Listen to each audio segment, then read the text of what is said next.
side, none on the Indian side, thankfully, so far.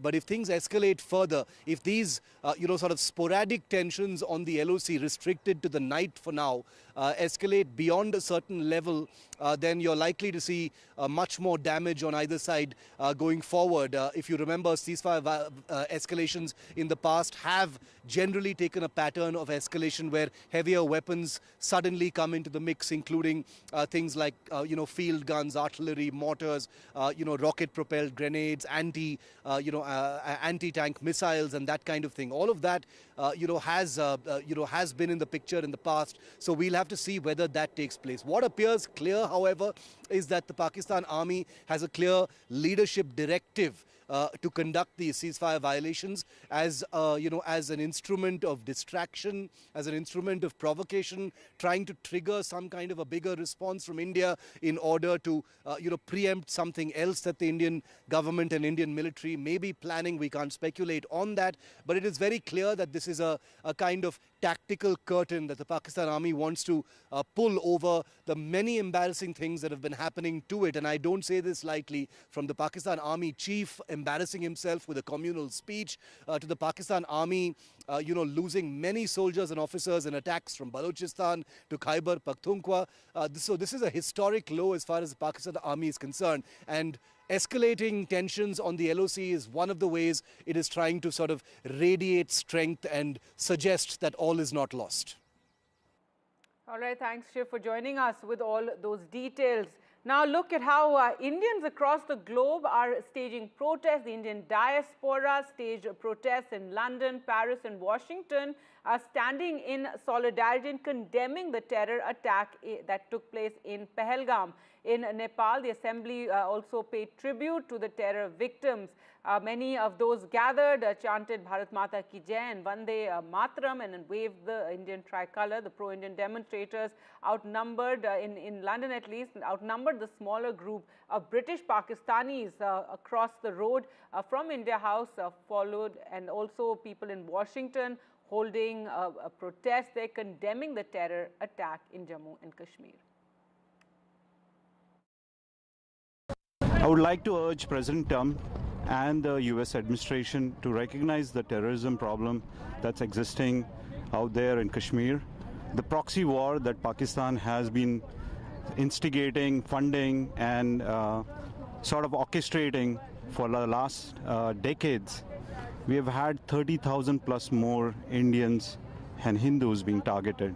It's time to solve this problem. I decided to come and just mourn with the rest of the community because this is a really tragic event that happened, and a lot of the media fails to emphasize the fact that this was targeted on the Hindu religion. They specifically asked them what their religion is before killing them. India has always had a very nonviolent approach to other countries, and so I think the way we respond has to be very tactical, but we also have to stand up for ourselves. I'm here to speak out against the atrocities that occurred in the Kashmir Valley recently. Hindus were targeted, they were asked about their religion, and they were systematically executed. It is a horrible time right now. We know that this kind of terrorism has been plaguing the region for many years now, and it's high time that we, the Hindu community, and even though it's affected so many different groups of people, it's time that we speak up. All right, moving on to other news now. And Delhi rolls out a health scheme, Ayushman Bharat. There you can see the event taking place in Delhi with the Chief Minister Rekha Gupta as well as Union Minister Hardeep Puri also there. And cards were distributed. These are health cards to senior citizens. Remember, this is a flagship health scheme by the centre, and one of the attacks against the Aam Aadmi Party government previously in Delhi was that they were preventing this scheme from being implemented in the national capital. So now the scheme being rolled out in Delhi. अब इसके बाद Shrimati किस्मती block B सुरक्षा विहार विकास नगर उत्तम नगर से जो गृहिणी है इस कार्ड की, और अब जोरदार तालियां इन सबके लिए। इसके बाद Shri Randhir Singh ji,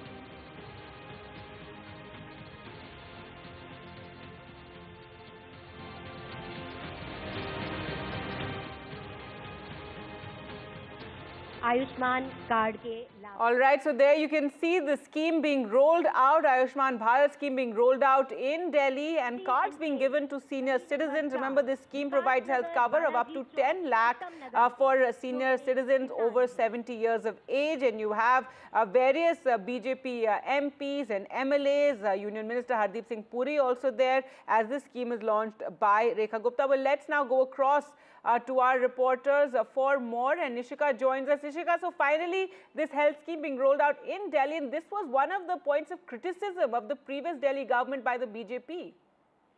Well, yes, certainly, we are finally seeing that today the Ayushman Yojana cards are being distributed to the senior citizens of the national capital, especially those who are 70 years and above.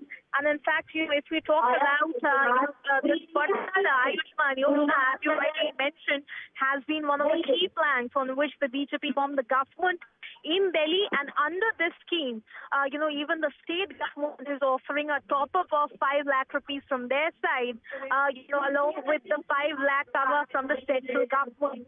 And not just that, apart from the, government hospitals, 47 private hospitals have also been empaneled in this particular scheme. So all of these senior citizens can go to these, hospitals and they can take the benefits of the Ayushman Yojana of the center. So finally, after BJP, government is formed, the Ayushman Yojana, which awaited Ayushman Yojana, has now started. That's right, and finally the scheme being rolled out. We can see there, MLAs and Hardeep Singh Puri also present. Now, one of the reasons that the previous government resisted this scheme is because they claimed that their own schemes were in place, that they were strong enough, but the BJP had accused the AAP government of, preventing this benefit to so many elderly in the national capital.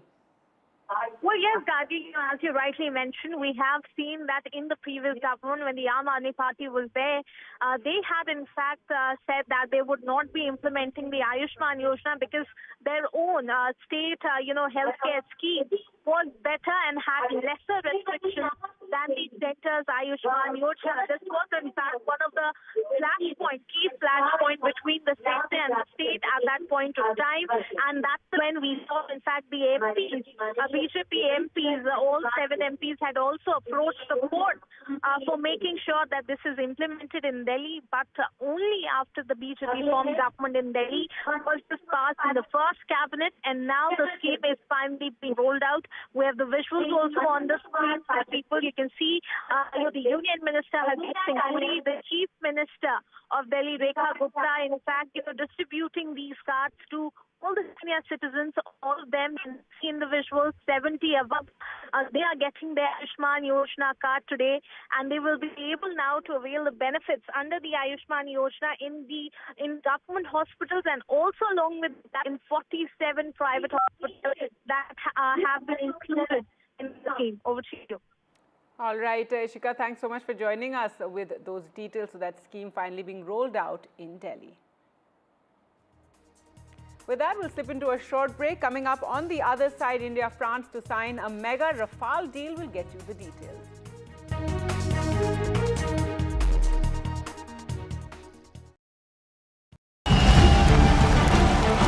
Canada is at a crossroads. Political upheaval, economic uncertainty, and rising voices demanding change. As the battle for power intensifies, NDTV World brings you unmatched coverage from the heart of the storm. Welcome to Canada Election Watch, your window into a nation in churn and what it means for us in India. From ground reports to expert analysis, from diaspora dynamics to the diplomatic impact, NDTV World is tracking every twist and turn. Canada Election Watch, only on NDTV World. Stay ahead of the story, stay with us.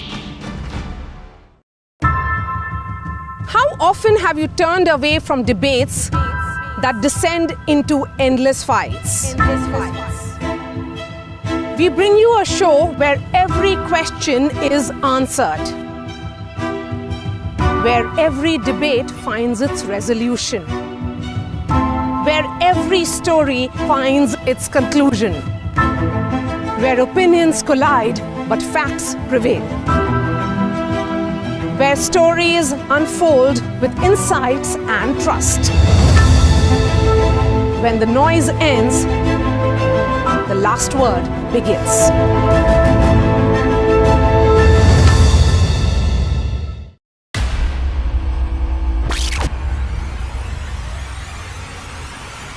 The last 1 month, if you see, the share prices of Jensol Engineering has fallen more than 58%. Why are the rating firms calling the debt payments as default? We have two credible credit rating agencies on March 4th coming and downgrading the stock to D. Statements are consistently being proven wrong, right. And transactions are being taken place which are different from what they were originally pictured to be. The company claimed it would roll out 6,400 electric vehicles. But what it has rolled out is a shocking scam. Funds meant for the project were funneled allegedly back to the promoters, the Junkie brothers. What did the money buy? Not EVs, of course, but a lavish flat in Gurgaon's luxurious DLF Carmelias.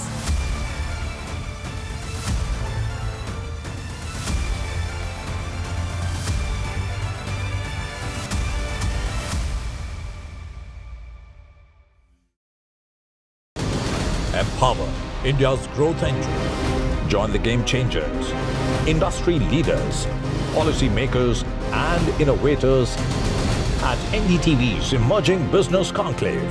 Discover exclusive insights, powerful networking and strategies to accelerate MSME growth in Delhi. NDTV's Emerging Business Conclave, Delhi chapter, April 28th, only on NDTV Network. I've been reporting on all issues big and small from Andhra Pradesh, Telangana, rest of South India, bringing you.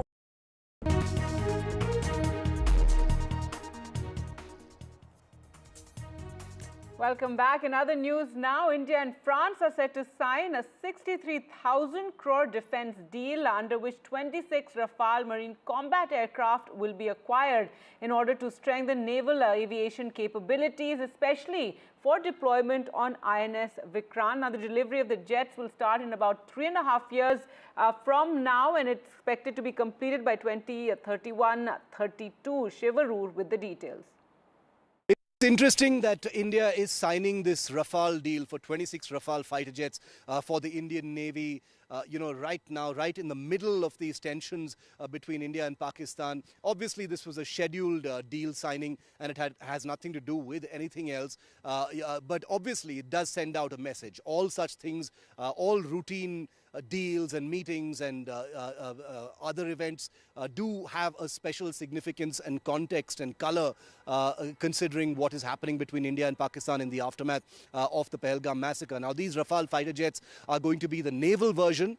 It's a very, very large deal that's been in the works for a long time. And these Rafale fighter jets are similar to the 36 that the Indian Air Force already operates, except that these will be maritime versions that are purpose-built to operate off aircraft carriers. The INS Vikrant, which is an indigenously built aircraft carrier of the Indian Navy, will be the home deck for these Rafale fighters when they arrive. Another aspect of why this deal is so important is with more Rafales and the spotlight on Rafale fighter jets, one has to remember that the last time India and Pakistan went head-to-head in an air battle, the Rafales weren't in the picture. They began being delivered only a couple of years later during the COVID pandemic.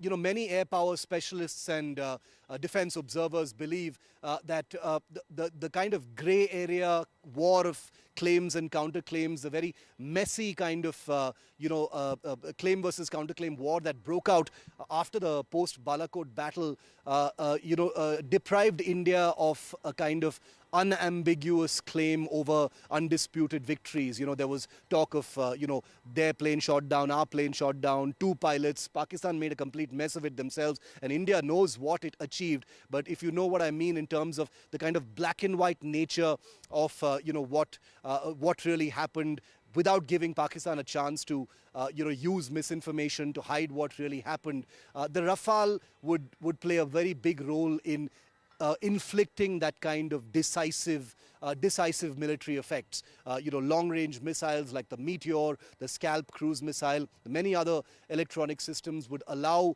this kind of an engagement to be very different from what it was last time. That's only one layer of why the Rafale would be important, but hopefully this will also be India's last imported fighter jet deal, where all of the fighter jets are imported. India builds its own fighters, and hopefully the next deal will include either made in India fighters of foreign origin or fully Indian built fighters. But the deal itself, very, very significant.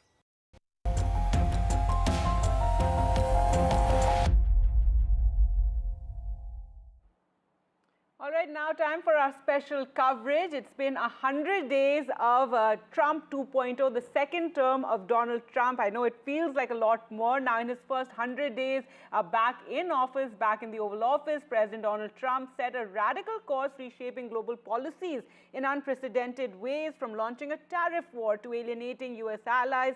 His America First approach has shaken the world order that America helped build after World War II. Critics have warned of lasting damage to international relations, some countries even eyeing closer ties to China. Well, let's go across to NDTV's Gauri Dwivedi now for more. And Gauri, it certainly feels like a lot more than just 100 days. So much. It's been such an eventful 100 days of President Donald Trump, and I'm sure the American media will certainly vouch for that. But yes, tell us more about what this 100 days has achieved for Donald Trump. It's really shaken up the global order. There's also his popularity seems to have tanked. His popularity, most certainly, the ratings that have come in, if you go by the CNN poll, then it's the lowest in many decades for any president. One can say that not so long back, some of these polls also got it wrong for elections. So we need to take that with a pinch of salt. But having said that, Gargi, 100 days is what President Trump has been in office. His supporters love his shock and awe style, where he's come in, he's written those over 135 executive orders with his felt pen, his traditional trademark style. And he's really put a lot of things upside down, whether you take foreign policy, whether you take domestic matters, whether you take economic issues, all of it he's turned upside down. And also at the core of it is the not so subtle war that is going on between the Trump administration and Capitol Hill. That again is another aspect of the Trump administration. So if I were to probably give 2 or 3 major issues that have really happened in the 100 days, well, first and foremost, remember, there's been the huge issues related to immigration that have happened. The first thing that actually he announced was that he would end birthright citizenship, something that of course landed the Trump administration in courts early on, and since then there hasn't been any movement on that. But that really started how Donald Trump viewed his administration, the second term, and how he wanted to make those radical changes. So immigration is one aspect where he's made a lot of executive orders. Indian students, Indian techies have also been impacted by that. Even senior citizens who feel that they cannot go back if they spend longer than 6 months outside the US. The second other important aspect of the 100 days of the Trump administration has been around trade. It was day 72 of his administration when the Liberation Day tariffs were announced, and boy, did that shock the world, did that shock the stock markets, including the American stock exchanges. Since then, there's been a 90-day pause for all countries excluding China, but there's been some positive movement with the Trump administration indicating that they are willing to probably cut down tariffs by 50%. The other third landmark moment as far as this administration has been around Elon Musk's famous image with the chainsaw, indicating that how they're going to cut the bureaucracy, and they really have. Over 100,000 federal workers have been removed from the bureaucracy there, and they want to do more. Layers of that include the data of citizens that is now with the Musk agency.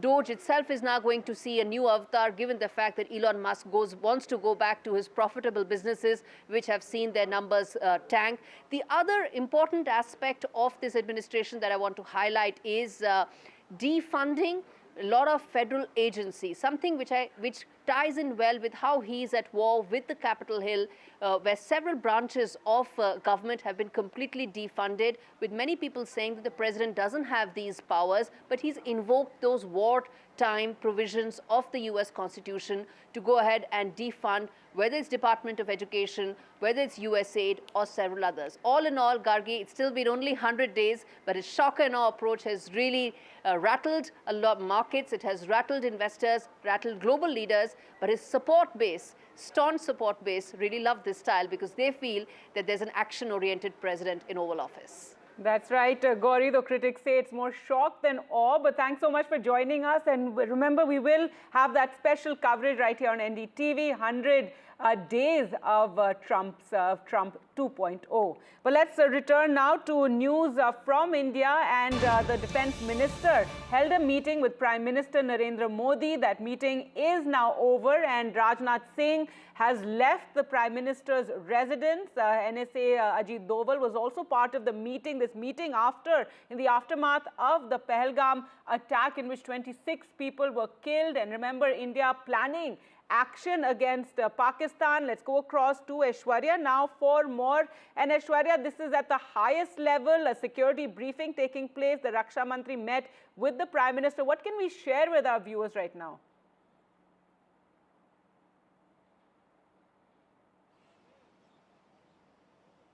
Well, it was a complete closed-door meeting, a briefing that was done by Defence Minister Rajnath Singh to Prime Minister Narendra Modi. Remember, it was yesterday.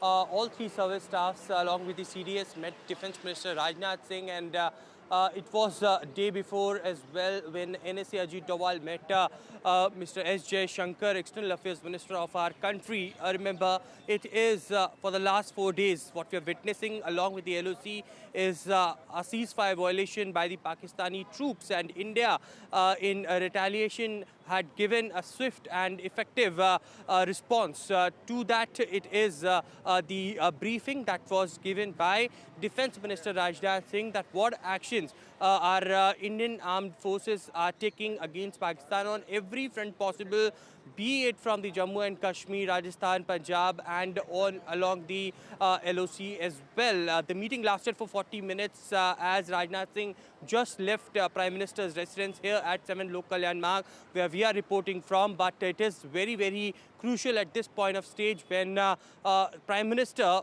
in his own words from the soil of Bihar, stated that there will be an unimaginable action against terrorism, and India will identify and will take action against the perpetrators who are sitting across the border. Now, at when and what time this action will take place is something that is very, very sensitive. The government is keeping very close, but series of meetings are taking place day after day. It's been 5th day of the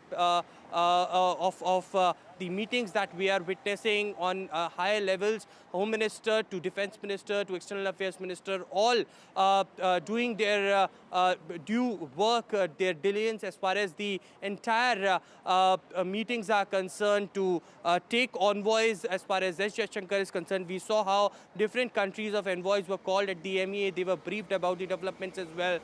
It was S. Shankar who met NSA Ajit Doval, and now yesterday after those crucial meetings with the CDS, with NSA and the armed three service staffs, it is today Defence Minister Rajnath Singh who briefed Prime Minister Narendra Modi about the latest developments. The meeting lasted for almost 40 minutes at the 7 Lok Kalyan Marg. All right, Aishwarya, and we do, as you said, the Prime Minister has spoken about how India is going to, track down all those terrorists who are involved in this horrific attack and their backers.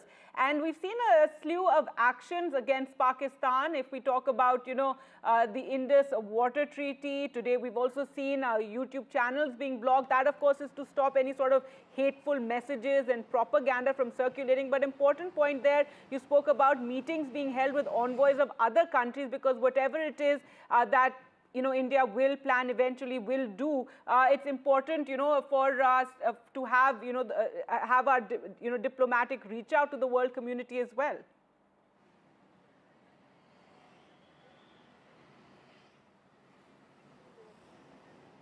Well, certainly, and I also remember in that all-party meeting, it was the government who stated that they welcome the statements made by the world leaders who condemned this terror attack on the Indian soil. This Prime Minister Narendra Modi in his Mann Ki Baat also mentioned about the fact that how world leaders have spoken up and clearly condemned this terror attack and the entire world is together. Of course, it's the Indian government who is doing its duty to ensure that everyone is informed, be it the political or opposition parties within the country, what government is doing on the point of view of diplomatic engagements, how the government is trying to corner and isolate Pakistan on cultural fronts. So all have all of these developments are taking place since the time this deadly terror attack on Indian tourists had taken place. It is, of course, the government of India who wanted to make sure that there is a watertight plan as far as the decisions that had been taken in the CCS under the chairmanship of Prime Minister Narendra Modi, and therefore the reason perhaps be it the suspension of the Indus Water Treaty. We saw how it was External Affairs Ministry officials are also roped in. We all know that it will be Pakistan who will rake up certain matters at the international platforms as well, be it the OIC or the United Nations, and to corner them on those fronts as well. The MEA had been roped in. We have seen that how the deadline was given to the Pak nationals living in India, and it was Home Minister Amit Shah who spoke to the chief ministers across the country of the UTs and states that find them and deport them, and therefore the reason perhaps district level committees were formed to identify whoever Pakistani nationals are living, they need to be deported as soon as possible. The 27th deadline is already over, and now it come down to the 29th of April deadline for medical visas for the Pakistani citizens who are in India, and they will have to be also deported very soon. So all of those firm actions are being taken. Of course, as you rightly mentioned, there are new developments that have taken place on the recommendations of the Ministry of Home Affairs. It is the government of India who had banned 16 Pakistani YouTube channels for spreading fake narrative against India, and it is 3 social media posts also which the government of India had put down, who had published misinformation regarding the BBC. The government of India had written a letter and had said that they will continue to monitor the reporting of BBC on this terror attack as well. They have mentioned militant in terms of terrorist, and therefore the reason perhaps this is an argument that Indian government has raised in front of them as well. So on every possible area, every possible field, the Indian government is trying to corner, and therefore the reason perhaps after the ceasefire violations that we have seen along the LOC for the last 4 straight days and provoking Indian troops, it is the Defense Ministry who have taken certain decisions, Right. the directions that had been given to the Indian Army over there, that had been briefed by the Defense Minister Rajnath Singh to the Prime Minister this morning.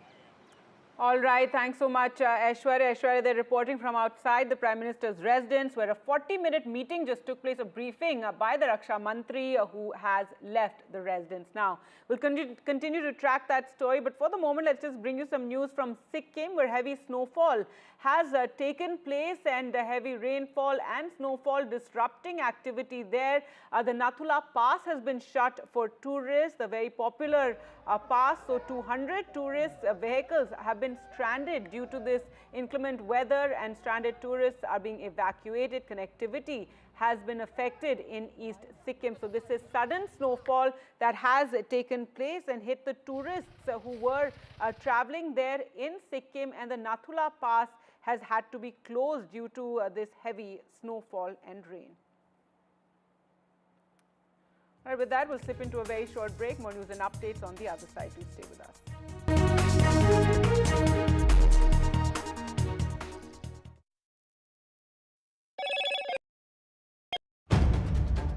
If it matters to you, if it matters to you, if it matters to you, it matters to India. It matters to India. And it matters to me. And it matters to me. India Matters with Shivaru. Only on NDTV 24/7.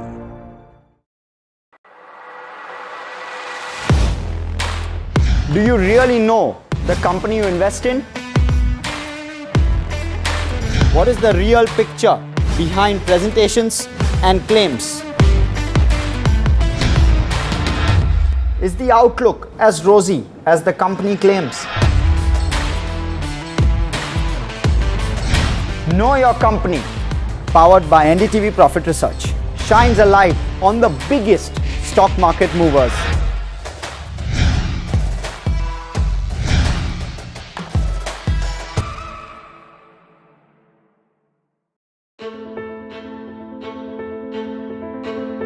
News is not just headlines, it is what impacts you.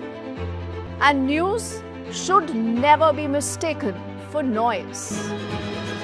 What matters is the reality. Accurate, in-depth, and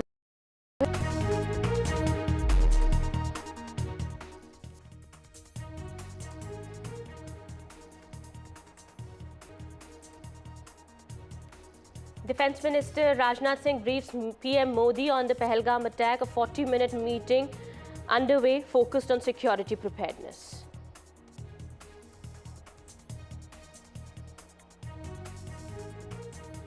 "16 Pakistani YouTube channels with a total of 63 million subscribers have been banned in India for spreading provocative and communally sensitive content in the aftermath of Pahalgam.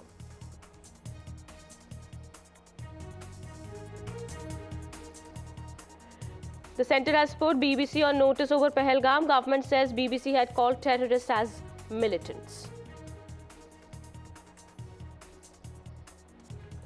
Jammu Kashmir Assembly holds special session to condemn the Pahalgam terror attack, pays tribute to the victims and denounces attack on Kashmir.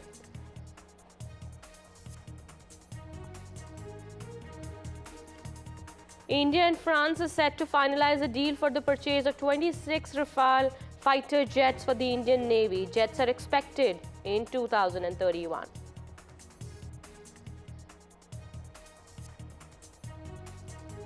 And as Donald Trump is all set to complete 100 days of his second US presidency, Americans view his performance as deeply negative so far, giving him the lowest approval rating for any US president in 70 years.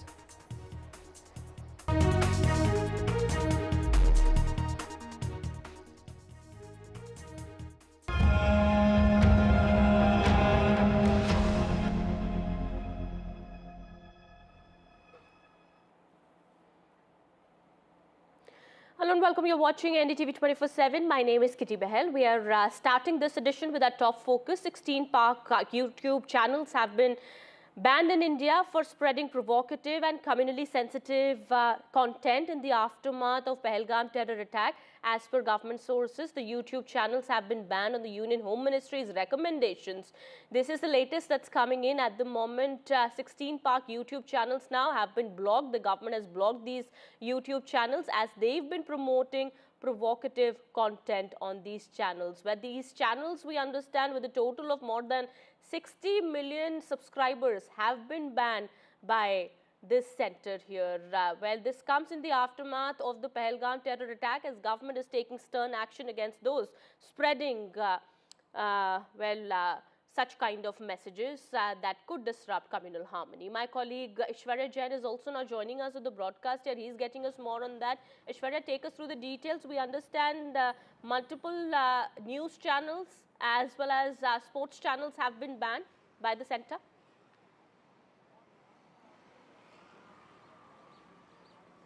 Well, that's right. The government of India is in a view that they want to corner Pakistan on every front possible, digitally or culturally or diplomatically. It is, of course, on the recommendations of the Home Ministry, the government of India has taken a decision to ban 16 Pakistani YouTube channels. The reason that has been given by the government of India is that they had the agenda to spread fake narrative and false news had been spread across the country. These 16 YouTube channels had more than 63.5 million subscribers across the globe, and they have been completely banned in the country from immediate effect. The important thing to note is that apart from these 16 YouTube channels, there are 3 social media posts which has also been put down by the government.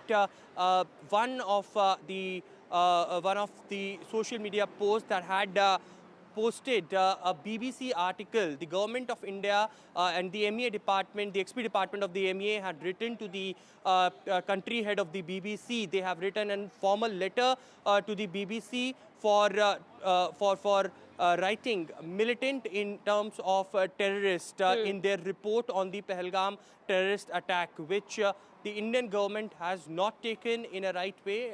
Terrorist is a terrorist according to the country. Absolutely. And therefore the reason perhaps the government has also stated that they will be further monitoring the reporting of BBC in the Pahalgam terror attack. So Absolutely. clearly Strong action by the centre here when it comes to protecting our rights, it comes to protecting our people. India has made it clear that anybody spreading such misinformation and provocative messages on social media or even on news channels and sports channels, as we know, that have been blocked by the centre, this is not going to be accepted. Aishwarya, any information as to, we understand now the centre is taking these stern actions when it comes to diplomatic channels, of course, through these means as well, by banning these YouTube channels as well as news broadcasting channels as well. Any information as to this action could continue? There could be other channels as well in the future that could be banned.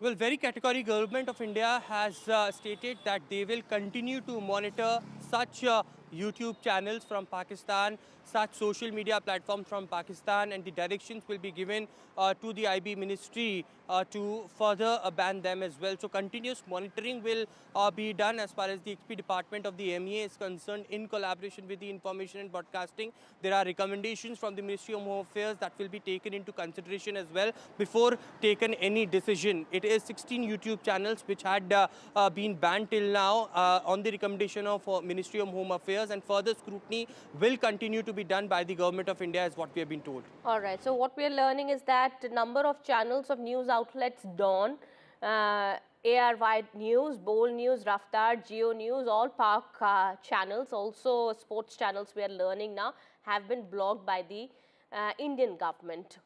This comes as a strong response. Through different channels we understand in diplomatic ways as well, India is giving us befitting reply to Pakistan after the Pahalgam attack, we understand. More information as well coming in. Aishwarya, just stay on with us. I have, more information that we are picking up at the moment. The centre also has written to the India head of the BBC over its coverage of the Pahalgam terror attack.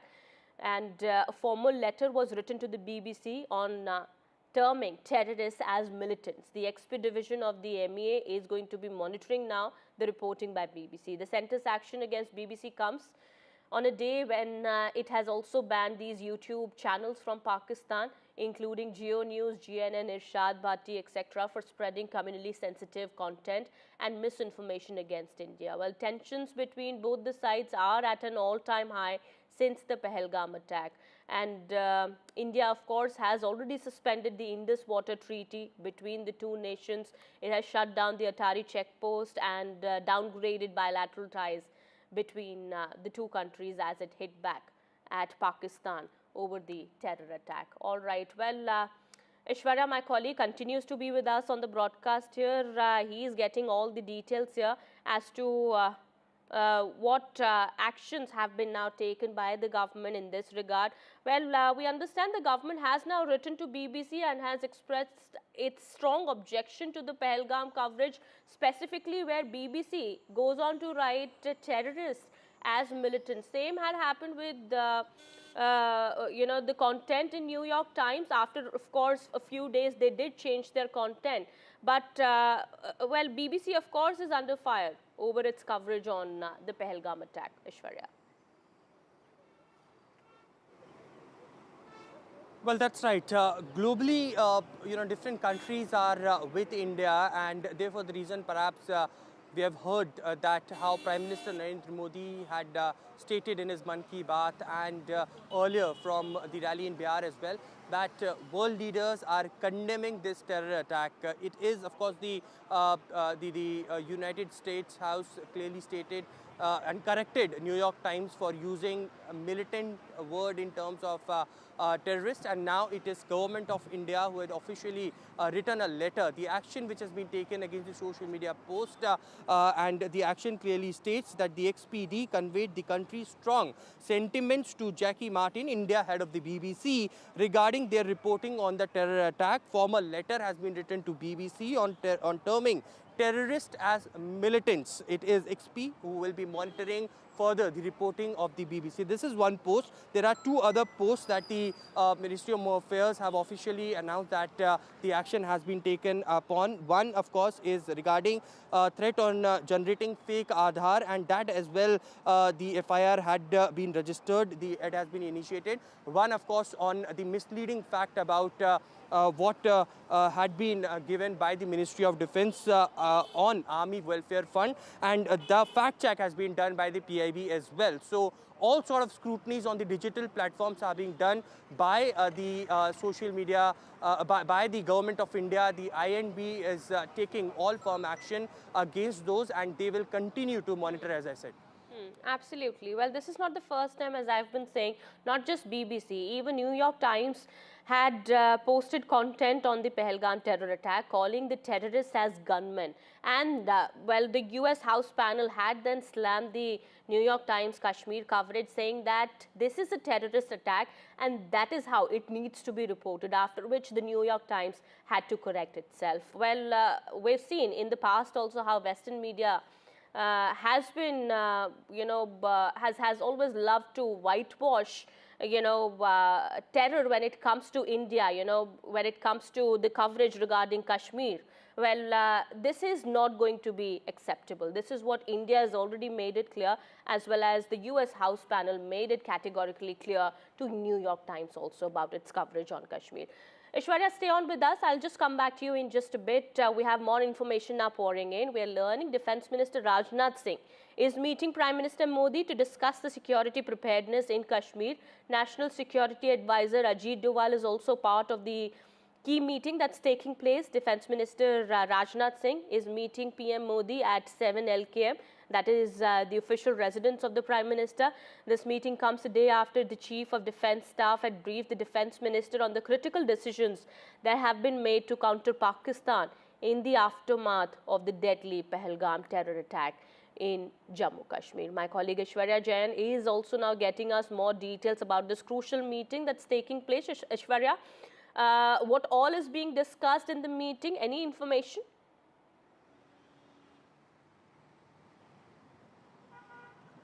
Well, these are very, very sensitive matters. It's a closed-door meeting. A briefing has been done by Defence Minister Rajnath Singh to Prime Minister Narendra Modi at his residence at 7 LKM. The meeting lasted for almost 40 minutes. The meeting is now over, but this comes after a series of meetings that have taken place in the last few days, be it the CDS meeting, Defence Minister Rajnath Singh yesterday at his residence, or the three service chiefs meeting the Defence Minister as well. We also know that how it was NSA Ajit Doval who went to South Block and met Dr. S. Jaishankar, and after all of those, today it was Rajnath Singh who met Prime Minister Narendra Modi. But the importance of this meetings is very, very important, because certainly it was for the last 4 days, there was continuous ceasefire violations done by the Pakistani troops along with the LOC, and the Indian army had given a response.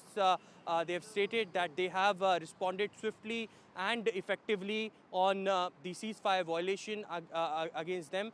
But there has been continuous movement of our troops towards the border areas. What directions has been given by the Defense Ministry to the Army, Navy or Air Force is something that was briefed by Rajnath Singh to Prime Minister Narendra Modi. The meeting lasted for 40 minutes. We all know for the fact that Prime Minister Narendra Modi had stated that there will be an unimaginable action against the terrorists. They will track them and punish them as well. So clearly on those lines, when will this action be taking place is something that is very sensitive. Of course, a series of meetings are going on as we are reporting from 7 Lok Kalyan Marg as well. But certainly the Prime Minister was briefed by Defence Minister Rajnath Singh along with the NSA Ajit Doval, who was also present in this meeting. The meeting lasted for 40 minutes. Absolutely. These are sensitive matters, as you rightly pointed out, and we understand that India, of course, at this point in time is gauging its response as to how to respond to Pakistan through diplomatic channels. We've already done that. But is there more that we are looking at? Well, that is something that's not going to be disclosed, of course. But when it happens, the world will know. Thank you so much, Ishwarya, for getting us all those details there. We have more news that we're tracking here. The Jammu Kashmir Assembly is holding a special session to condemn the Pahalgam terror attack. The MLAs also observed a moment of silence to pay respects to the victims of the Pahalgam terror attack. Also, discussions are likely to be on the impact of the incident on Kashmir's tourism. LG Manoj Sinha called for the Jammu Kashmir Assembly session for this one-day session in the aftermath of the attack on tourists in South Kashmir's Pahalgam. This House unequivocally condemns the heinous, cowardly act that resulted in the loss of innocent lives. Such acts of terror are a direct assault on the ethos of Kashmir. The values enshrined in our Constitution and the spirit of unity, peace and harmony that have long characterized Jammu and Kashmir and our nation. This House stands in full solidarity with the victims and their families. We extend our deepest condolences to those who have suffered irreparable loss and affirm our collective resolve to share in their grief and support them in their hour of need.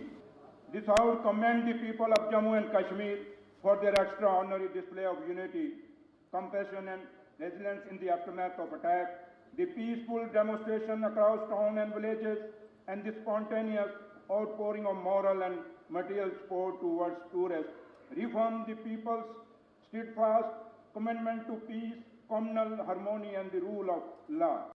हम उस भगवान उस अल्लाह ताला से यही दुआ करते हैं कि पहलगाम का आखिरी यह हमला होना चाहिए, यह जम्मू कश्मीर में से आगे कोई हमला नहीं होना चाहिए, क्योंकि जम्मू कश्मीर खास करके जिस पार्टी से मैं बिलोंग करता हूं, ऑनरेबल स्पीकर साहब, इस पार्टी के बहुत सारे मिनिस्टर हमारे शहीद हुए, हमारे एमएलए शहीद हुए। इस पार्टी ने लाखों कुर्बानियां इस जम्मू कश्मीर को मजबूत करने के लिए, इस हिंदुस्तान को मजबूत करने के लिए दी हैं। इसलिए आज के इस अवसर पर जब मैं श्रद्धांजलि अपने उन पहलगाम के उन टूरिस्ट को, उन मेहमानों को देता हूं, उसके साथ साथ शहीद सईद आदिल हुसैन शाह साहब को भी देता हूं।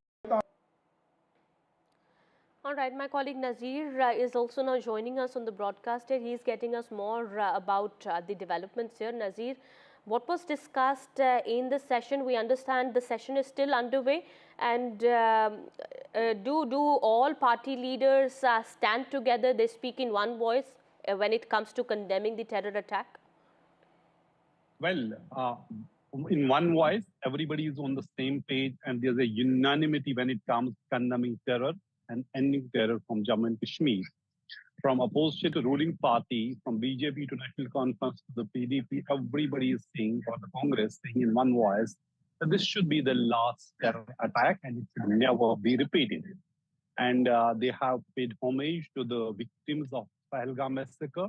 There was special mention of Sayyid Adil Hussain Shah, the hero of Pahalgam, the local Poniwala, who sacrificed his life while trying to save tourists and resist terrorists.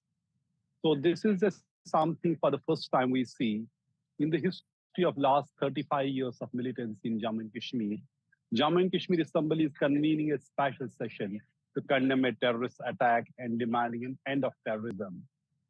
The resolution moved by Jammu and Kashmir Deputy Chief Minister Chaudhary has also backed center's move, whatever punitive action is taking or the diplomatic efforts it's making with regard to Pakistan, which includes suspending Indus Water Treaty. This is something Government of India has done to hurt where it hurts the most. So this is a resolution which also talks about, people who stood by the government and who have shown, who come out in large numbers spontaneously condemning terrorism. So this is something for the first time we see shutdown in the valley, people coming out in large numbers condemning this terror and standing with the victims of terror. And this is actually the reflection or the articulation of that sentiment on the ground, which we see in the Jammu and Kashmir Assembly today, where members from cutting across party lines are strongly condemning it. At the same time, there have been voices about the security lapse. The central government has accepted that there was a security lapse because there was an intelligence about a possible terrorist attack on tourists. But the security forces were apprehending that this attack could be on some hotel. But what happened eventually? Terrorists chose an isolated place, a meadow called Baisaran Valley, which is like 4-5 kilometers from the main Pahalgam tower. You have to trek through those forests and reach there. So there were 1,000 tourists there at that time, and they resorted to heavy firing and identified the victims based on their religious identity. Right. So this assembly is also talking about that, how they wanted to create a communal vibe, divide the society through a communal line. This is what we all have to come together and fight that. That has been their strategy and plan so far. And of course, this is the time that we all unite when, it comes to issues like these, when it comes to terror attacks like these. It's time to unite as a nation and rise above politics. Meanwhile, thank you so much, Nazir, for getting us those details there. We'll come back to you later as more developments come in. Well, with that, it's time for a short break here. More news and updates will continue on the other side. Stay tuned.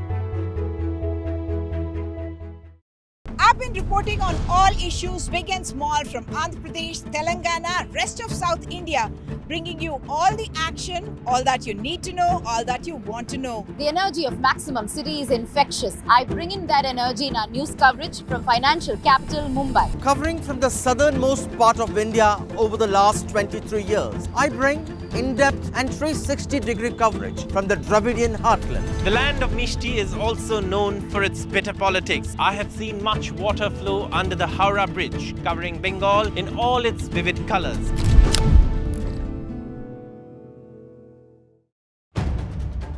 If it matters to you, if it matters to you, if it matters to you,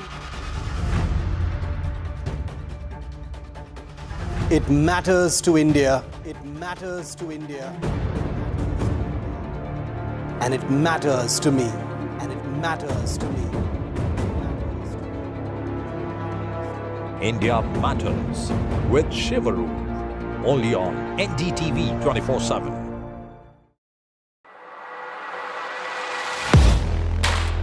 Do you really know the company you invest in? What is the real picture behind presentations and claims? Is the outlook as rosy as the company claims? Know Your Company, powered by NDTV Profit Research, shines a light on the biggest stock market movers.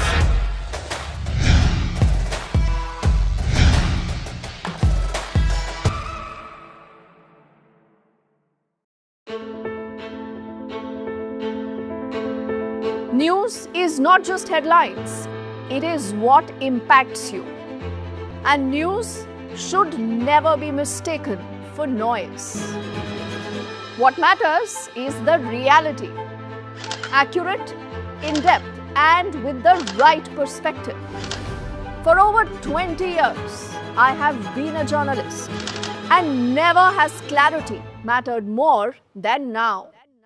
At Newsnight, we go beyond the surface. We dissect the details, challenge the narratives, and bring you the unparalleled clarity you deserve in a world clouded by misinformation. We are bold, we are direct. Newsnight, for the news in your interest. Only on NDTV 24/7.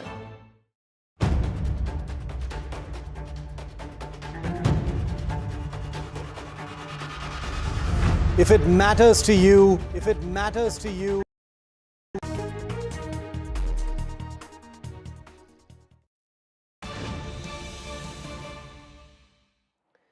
Big breaking news now coming in. We are learning the Supreme Court of India is hearing a plea today seeking to ban sexually explicit content on OTT platforms and social media. The petition urges establishing a national content control authority to monitor and regulate content, citing risk to societal values and public safety. This is what we are learning at the moment. The SE is currently hearing this petition that has been filed asking to ban sexually explicit content on OTT platforms as well as social media. We will try and get more details about this petition that has been filed and as to what is happening in the court at the moment. We understand so far arguments have been heard. Whether the court will be giving an order in regard to this, that of course remains to be seen. Meanwhile, the plea is seeking for the government to establish a central authority to monitor the online content, and also the petition said that child pornography has been shared on social media on various websites and OTT platforms. That is something that needs to be looked into, and an important step is to be taken in this regard in order to make sure that crimes against children as well as those harming societal values of our country are not encouraged, and the crimes against children are also stopped. Well, this is what we are learning at the moment. The Supreme Court is hearing the petition at the moment. Supreme Court also in this hearing has said that the petition that has been filed before the court raises important concerns. My colleague Nupur Dogra is also now joining us. She is outside the court and is getting more details about the hearing that's taking place. Nupur, take us through the details. Yeah. Well, today in a big development, the Supreme Court has issued notices to major social media platforms like Google and Meta, and in fact OTT platforms including Netflix and Amazon Prime and Ulu app over obscene content that are being played that are freely available on these platforms. In fact, today Solicitor General Tushar Mehta, appearing for Centre, said that there are some concerns and the court may continue to monitor the situation. However, Justice P.R. Gavai, while before agreeing to issue notice, made this very important observation that this issue of regulating online content and OTT content falls under the purview of executive and legislature, and as it is, judiciary is facing allegations of interfering with this domain. But after Solicitor General Tushar Mehta assured the court that this won't be treated as adversarial intervention from the court, the top court has now issued notice to these OTT platforms, the regulatory and has in fact expressed concern over these content that are freely available, even though they have this this disclaimer that 18+ audience should view them, but they are in fact freely available. Their content is also played up on social media platforms, and today Supreme Court has also expressed concern about this particular issue, that there is no regulation on the kind of pornographic and obscene content that is available on social media platforms, and unregulated obscene content, vulgar content on OTT platforms like Alt Balaji and other Ulu apps and etc. So now the top court has issued notices to these OTT platforms and social media platforms, and it will be important to see that how this case comes forward, as the now court will be also monitoring the situation. All right. Thank you so much, Nupur Dogra, for getting us all those details there. We'll come back to you later as more developments come in. Meanwhile, this is the latest we're picking up. We are now shifting our focus to some more news. We're learning now Defence Minister Rajnath Singh met Prime Minister Modi to discuss the security preparedness in Kashmir. This was a meeting that lasted for 40 minutes. National Security Advisor Ajit Doval was also part of the scheme meeting, and this comes just a day after the Chief of Defence Staff Anil Chauhan had briefed the Defence Minister on the key decisions that have been made to counter Pakistan in the aftermath of the deadly Pahalgam attack in Jammu Kashmir. This also comes just 3 days after the all-party meeting that was held in Parliament premises on the Pahalgam terror attack, which the Defence Minister had chaired. India has so far announced a slew of punitive measures against Pakistan that includes the suspension of the Indus Water Treaty as well as closing of the only operational land border crossing at Atari. Well, this is what we're learning at the moment. We'll try and get more details about this meeting as well as the security preparedness that has been discussed in Kashmir. In this meeting, my colleague Shiv Arur is in Shopian, we understand. He's been tracking the developments on the ground there. Shiv, this important meeting was it took place between Defence Minister and the Prime Minister, a 40-minute long meeting that took place, and the security preparedness in Kashmir was discussed. What do you see around you? What all developments are you looking at? Well, this was a very, very important meeting that's just gotten over between the Defence Minister Rajnath Singh and the Prime Minister. One can look at these meetings as routine, but in the circumstances of what happened in Pahalgam, what's happening right now on the line of control, the multi-pronged provocations that are continuing from Pakistan and the aftermath of the punitive measures that India has taken against that terror state, these meetings assume an enormous amount of outsized significance. The Defence Minister, remember, is the leader of the Defence Ministry and therefore controls the armed forces, and the security agencies that operate in Jammu and Kashmir as well. Like you rightly said, he was briefed by the Chief of Defence Staff yesterday, whose mandate it is to look into, border security, etc. The security situation here in Jammu and Kashmir is evolving day on day. In fact, we are here in Shopian, which is considered by most as a kind of hotbed of terrorism and militancy, especially when it comes to recruitment and, sending local cadres across the line of control for training. We're going to be visiting one of the houses. In fact, it's become very, very tense, very restive, because there are neighborhood tensions in the places where houses of terrorists have been demolished. There's a lot of hostility, local hostility, and the media, including us, being disbarred from actually accessing those sites anymore because there could be blowback against policemen. So all of these aspects are, go into the mix of, of preparedness and security, because even the smallest thing right now could have a lasting effect as far as the security of Jammu and Kashmir is concerned. And therefore, Raksha Mantri Rajnath Singh, who is apprised of all of these issues, will be taking all the top issues to discuss with the Prime Minister. That's what happened, I believe, at this 40-minute meeting. Well, these meetings, of course, assume a lot of significance. Prime Minister Modi also yesterday in his address in Man Ki Baat had said that those who are the backers of terrorism, those who are behind the terror attack in Pahalgam will be facing the harshest response. And the whole world, of course, is standing with India in the fight against terrorism. All eyes, of course, will be on what action India will be taking next. Indeed, what that action is that India will take is only known to those who will push the proverbial button. It will obviously be a political decision, but all of these meetings you see now, starting from the Cabinet Committee on Security meeting last week, to the Army Chief visiting Srinagar a couple of days ago, to the meetings that we're talking about right now, all of them are to be in alignment with the directive principles that the Prime Minister put out on 2 occasions, once in a political speech in Bihar and then in his Man Ki Baat, which leave leaves nothing to the imagination. It is about destroying terror mercilessly, ending terrorism once and for all. And this is something that assumes a great deal of importance because, remember, it is this government that has taken unprecedented, harsh, punitive measures against Pakistan in the recent past. In 2016, using the surgical strikes. In 2019, using the air bombings of a Jaish-e-Mohammed training facility in Balakot.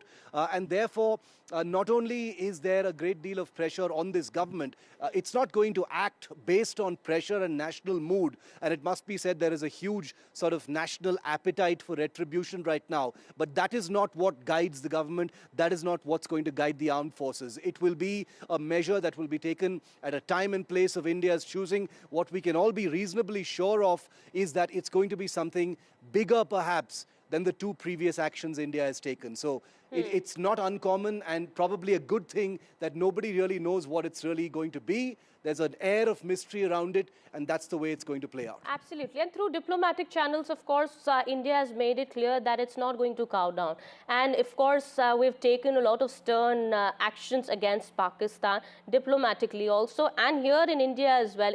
When it comes to the coverage from Western media, we've seen in the past also, Shiv, how, Western media has been calling these terrorists as militants, as gunmen. NYT, of course, was called by the US House panel. And also, India has also now made it clear, written to BBC, that they have to be, when it comes to the coverage of this terror attack or, such incidents, it has to be, straightforward, calling them as terrorists, not militants, of course.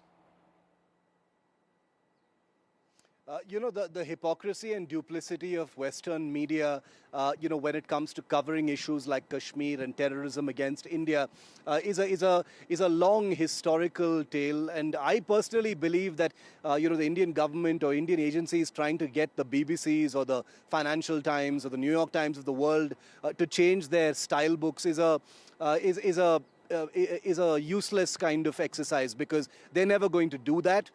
This is ultimately about certain forms of agenda. This is about certain hypocritical principles of their newsrooms that have been inbuilt over a long period of time, and it is beyond what we really require. I mean, it's silly to think that one would need the BBC's newsroom or the New York Times newsroom to be on your quote-unquote side, for missions of this kind. I understand the government's concerns about, trying to correct the narrative when it comes to the Western press, but I don't see that as making any real headway. Gunmen is what they're going to call them, unless it suits them and the people attacking innocent people are in those countries or countries that are sort of beneficial to that agenda. So expect that to continue. I think from the Indian side, the actions, are incremental, but they're building up to something larger. Today we had a news break about YouTube channels and, Pakistani guests who have now been disbarred from appearing on Indian channels. So all of these will add up perhaps to a larger punitive atmosphere against Pakistan. Absolutely. These are steps that have been taken by the Indian government in the right direction and something that has to be done. Could have been done earlier also, but it's never too late, of course. Thank you so much, Shiv, for getting us all those details there. We'll come back to you later for more on that. Meanwhile, the centre has written to the India head of the BBC over its coverage of the Pahalgam terror attack. A formal letter was written to the BBC on terming the terrorists as militants. Well, the XP division of the MEA will now be monitoring the reportage by BBC. The centre's action comes against BBC on a day when it has also banned 16 YouTube channels from Pakistan, including Dawn, Sama TV, Geo News and GNN.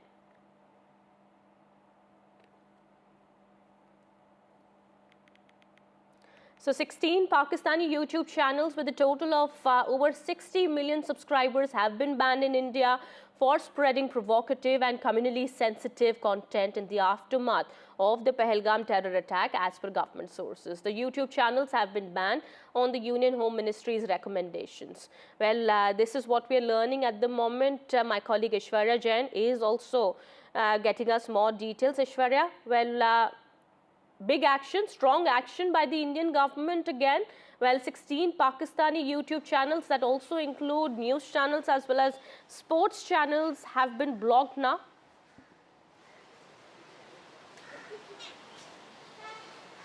Well, certainly, and this is the exercise of Government of India on a usual basis. Such fake narratives, such propaganda is not allowed in the country, and that's a state message from the government. This time on the recommendation of the Home Ministry, it is almost 16 YouTube channels, 3 social media posts which had completely put down by the government, which had more than 65 million followers across the globe. Now, this includes several Pakistani news channels, YouTube platforms. This includes Pakistani sports YouTube platforms as well, and certainly individuals from the Pakistani side who spreads fake narrative. Official statement had come out from the Ministry of Home Affairs that stated that this is on the recommendation of the Ministry of Home Affairs, that these YouTube channels for disseminating provocative and communally sensitive content, false and misleading narratives and misinformation against India, the decision has been taken by the Indian government to completely ban that.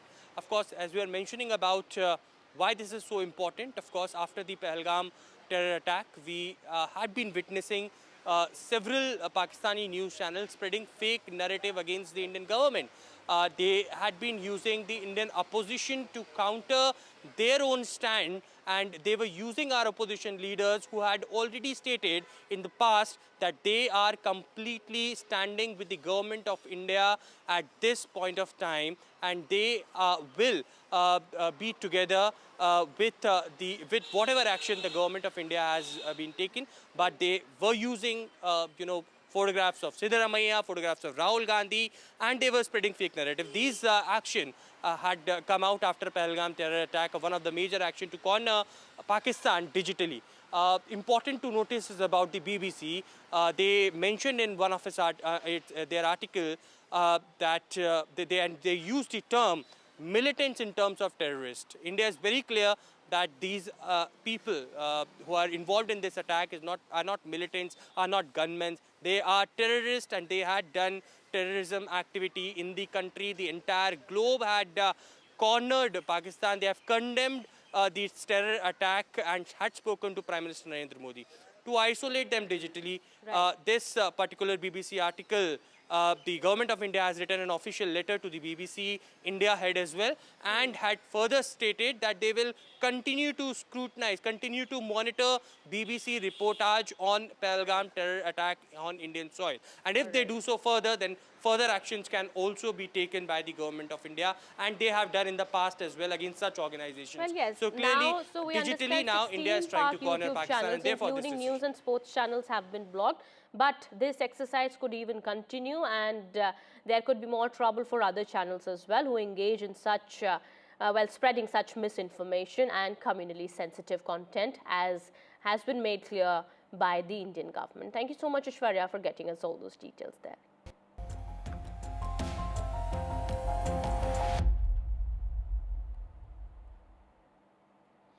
Shifting our focus now, US President Donald Trump has come racing out of the gates in his second term in the office, slashing government agencies, launching trade wars with friends and foes alike, and even taking on the judiciary over his immigration crackdown.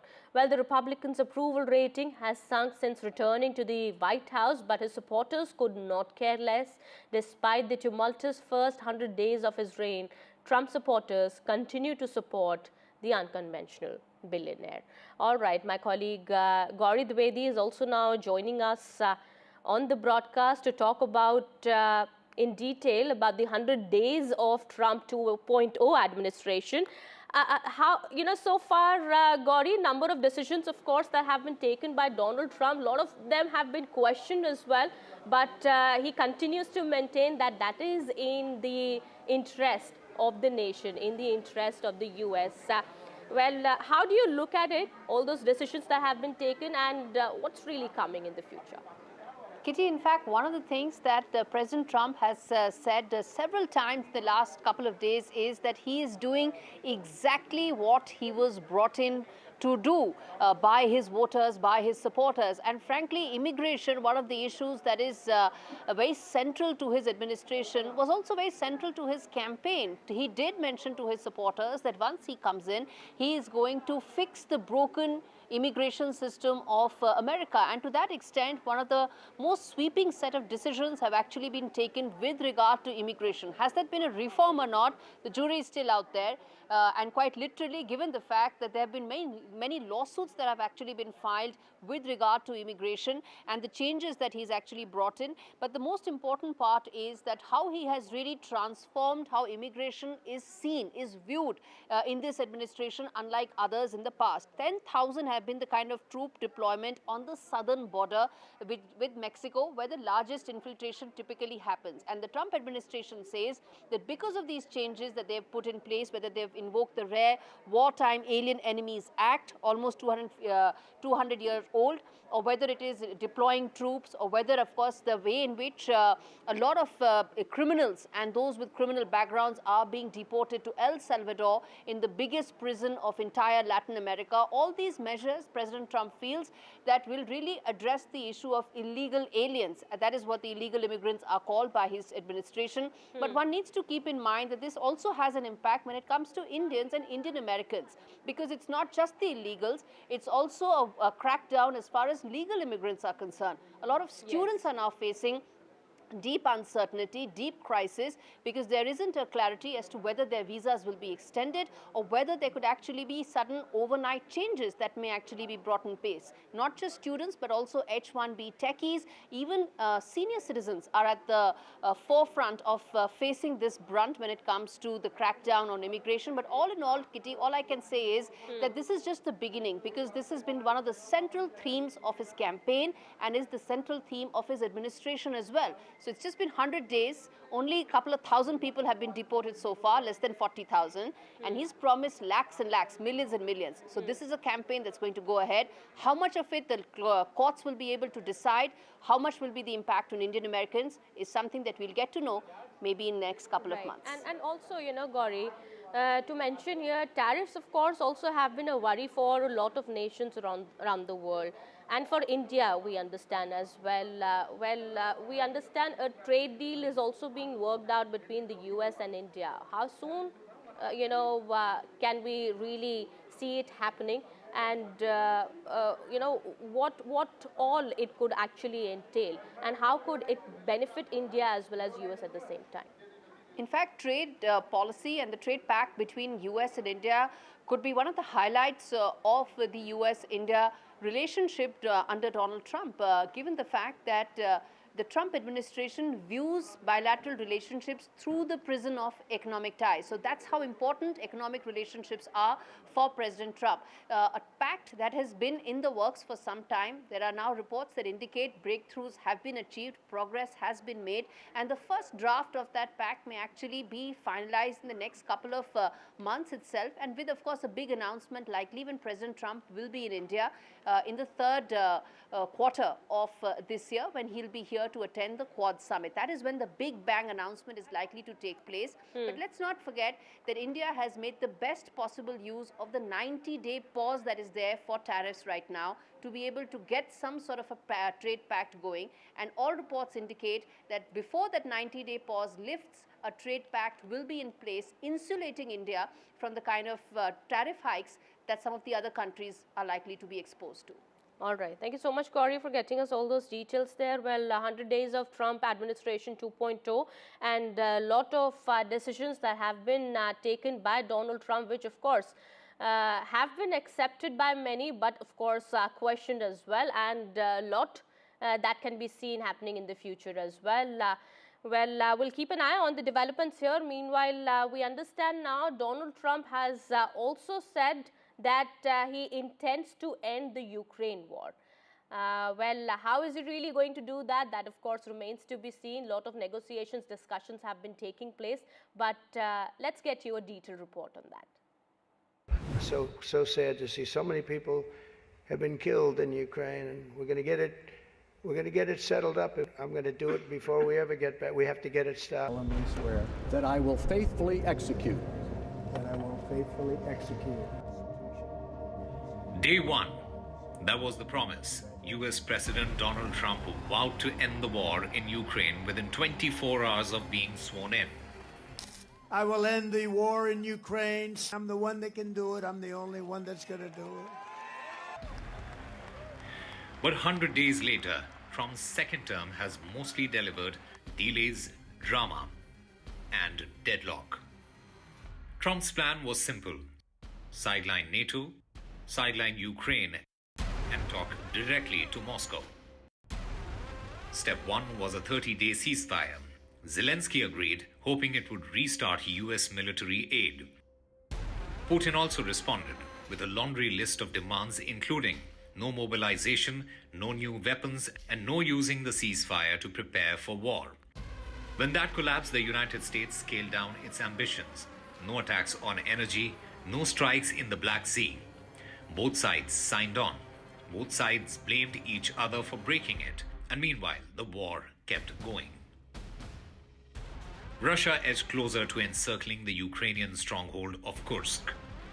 Its winter strikes on energy were already winding down, and Trump's much-touted naval deal went largely irrelevant. Ukraine had already pushed Russia out of the Black Sea.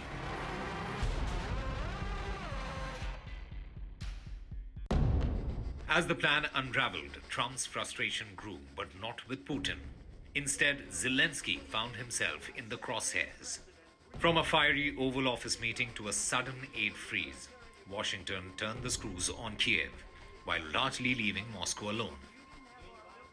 In March, Trump even threatened oil tariffs if Putin kept stonewalling, but follow-through was minimal. Then came the minerals deal. I think Zelensky, by the way, I see he's trying to back out of the rare earth deal. And if he does that, he's got some problems, big problems. Trump pressured Zelensky into handing over 50% of Ukraine's natural resource revenues, ports, pipelines, all of it, to a United States investment fund until Kiev repaid America's military aid bill. But what Ukraine got in return was a vague memorandum. No actual security guarantees, and not exactly the kind of peace Zelensky had in mind.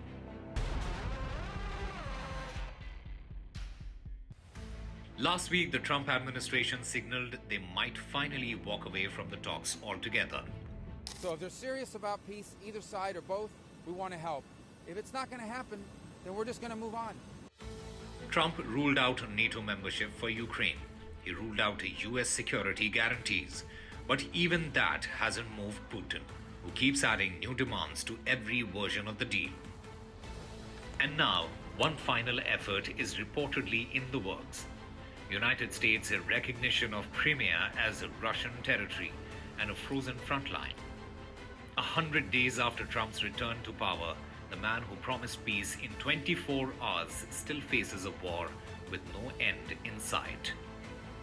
Rhythm Arcadia's report for NDTV World.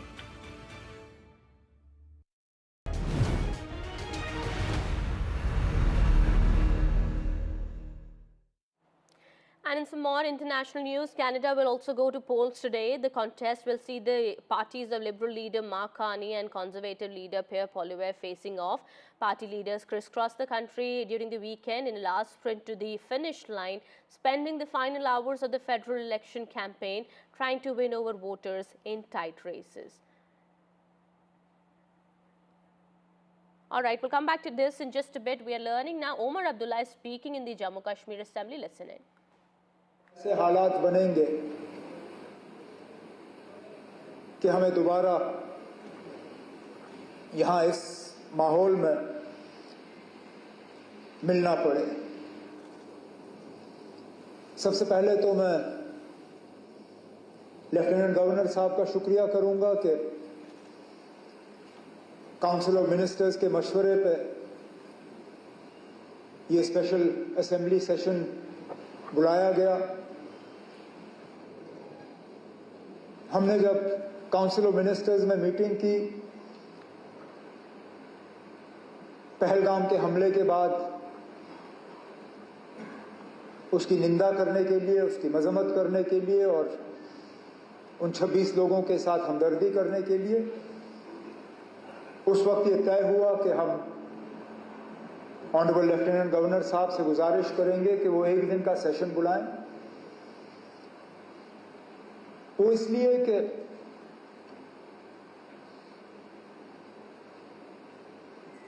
न parliament न इस मुल्क का कोई और assembly Pahalgam के उन 26 लोगों के दुख दर्द को इतना समझती है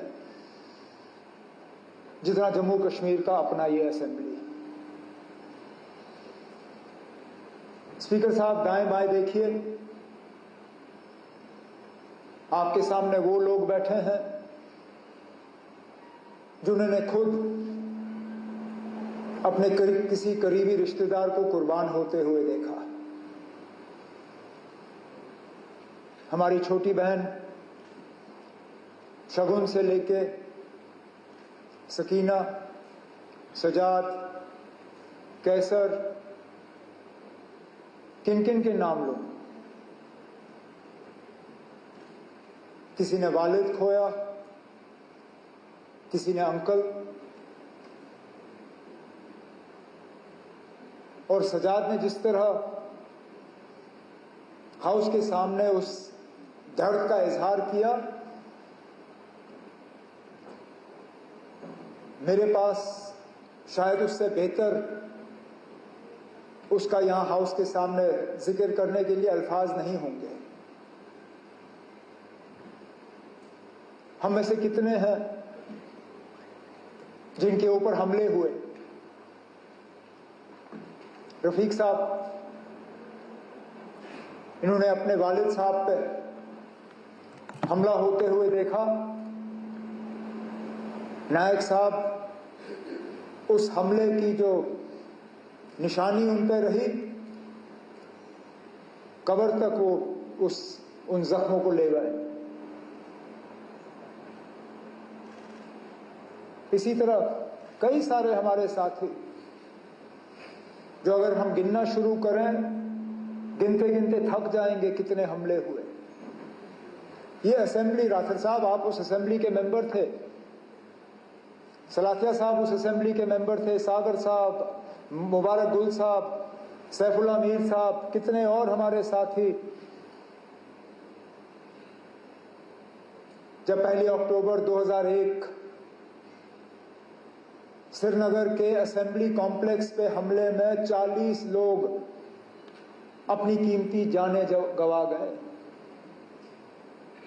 इसलिए मैंने कहा उन लोगों के दुख दर्द को शायद इस असेंबली से ज्यादा कोई और असेंबली या पार्लियामेंट समझ नहीं पाएगी। इसलिए हमने चाहा कि यहां इस हाउस के तरफ से इस हमले की मजम्मत हो और उन 26 खानदानों के साथ हम अपनी जो है उनके साथ हमदर्दी करें। हम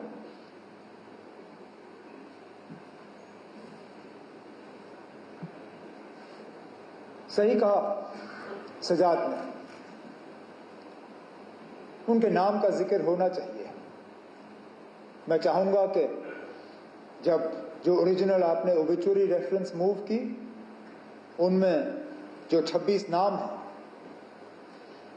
लेफ्टिनेंट नेवी के अफसर विनय नरवाल हरियाणा से, एन रामचंद्रन केरला से, दिनेश अग्रवाल छत्तीसगढ़ से, अतुल श्रीकांत मोनी महाराष्ट्र से, नीरज उधवानी उत्तराखंड से यूएई में काम कर रहे थे, समीर गुहा वेस्ट बंगाल से, सुशील नकियाल मध्य प्रदेश से, संजय लेले महाराष्ट्र से, संदीप न्योपानी नेपाल से, बितेन अधिकारी वेस्ट बंगाल से, मंजूनाथ राव कर्नाटक से, दिलीप देसले महाराष्ट्र से, प्रशांत सतपति उड़ीसा से, मनीष रंजन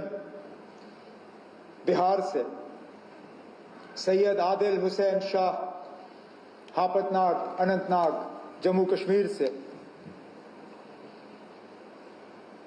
JS चंद्रमौली आंध्र प्रदेश से, मधुसूदन राव कर्नाटका से, संतोष जगदाई महाराष्ट्र से, कस्तूरबा गणवोटे महाराष्ट्र से, हेमंत जोशी महाराष्ट्र से, सुधम द्विवेदी यूपी से, भारत भूषण कर्नाटका से, सुमित परमार गुजरात से, यतीश परमार गुजरात से, टेगे हलिंज अरुणाचल प्रदेश से और शैलेश भाई गुजरात से। स्पीकर साहब, उत्तर से लेके दक्षिण, पूरब से लेके पश्चिम, कहां अरुणाचल, कहां गुजरात, कहां जम्मू कश्मीर, कहां केरला और बीच की सारी रियासतें, पूरा मुल्क इस हमले के लपेट में आया है। ये सही है स्पीकर साहब, ये पहला हमला नहीं था। हमने कई हमले होते हुए देखे हैं।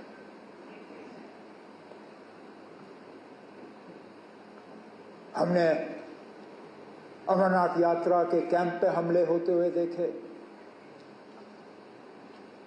हमने डोडा के मुख्तलिफ गांवों पे हमले होते हुए देखे, हमने कश्मीरी पंडितों के बस्तियों पे हमले होते हुए देखे,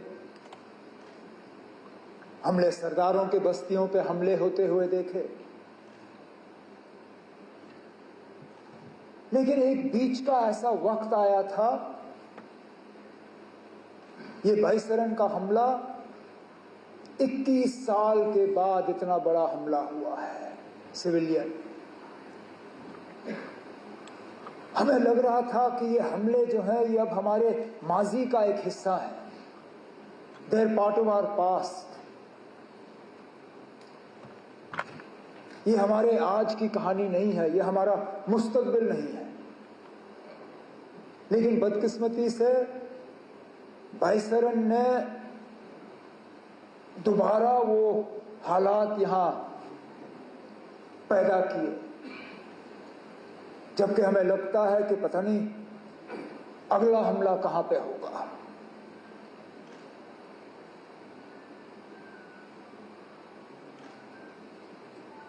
मैं अपनी जगह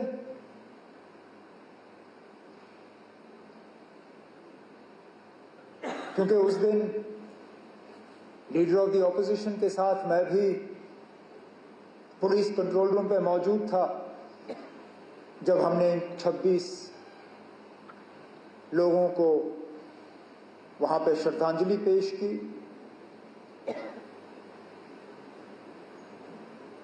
मेरे पास अल्फाज नहीं थे कि मैं क्या कह के उनके घर वालों से माफी मांगूं।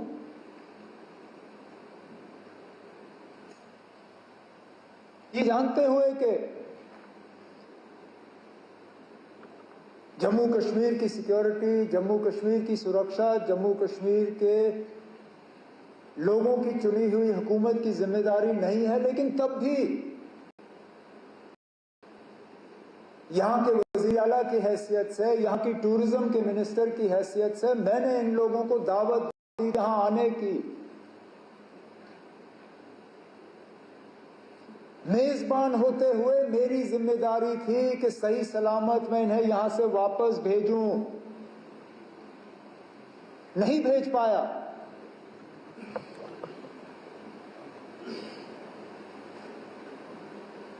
और माफी मांगने के अल्फाज नहीं थे।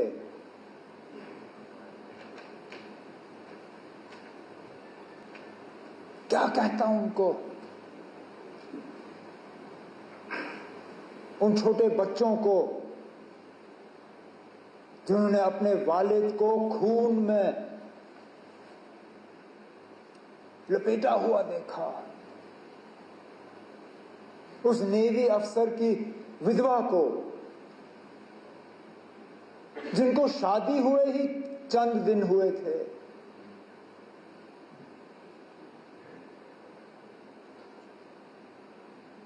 मुझे एक दो आए मुझे कहा हमारा कसूर क्या था? हम पहली मर्तबा कश्मीर आए थे छुट्टी मनाने के लिए,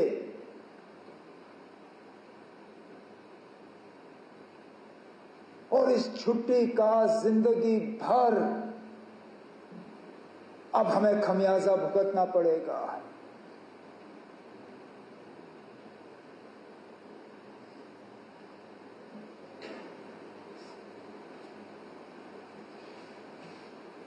जिन लोगों ने ये किया, कहने के लिए तो वो कहते हैं कि हमारी भलाई के लिए किया,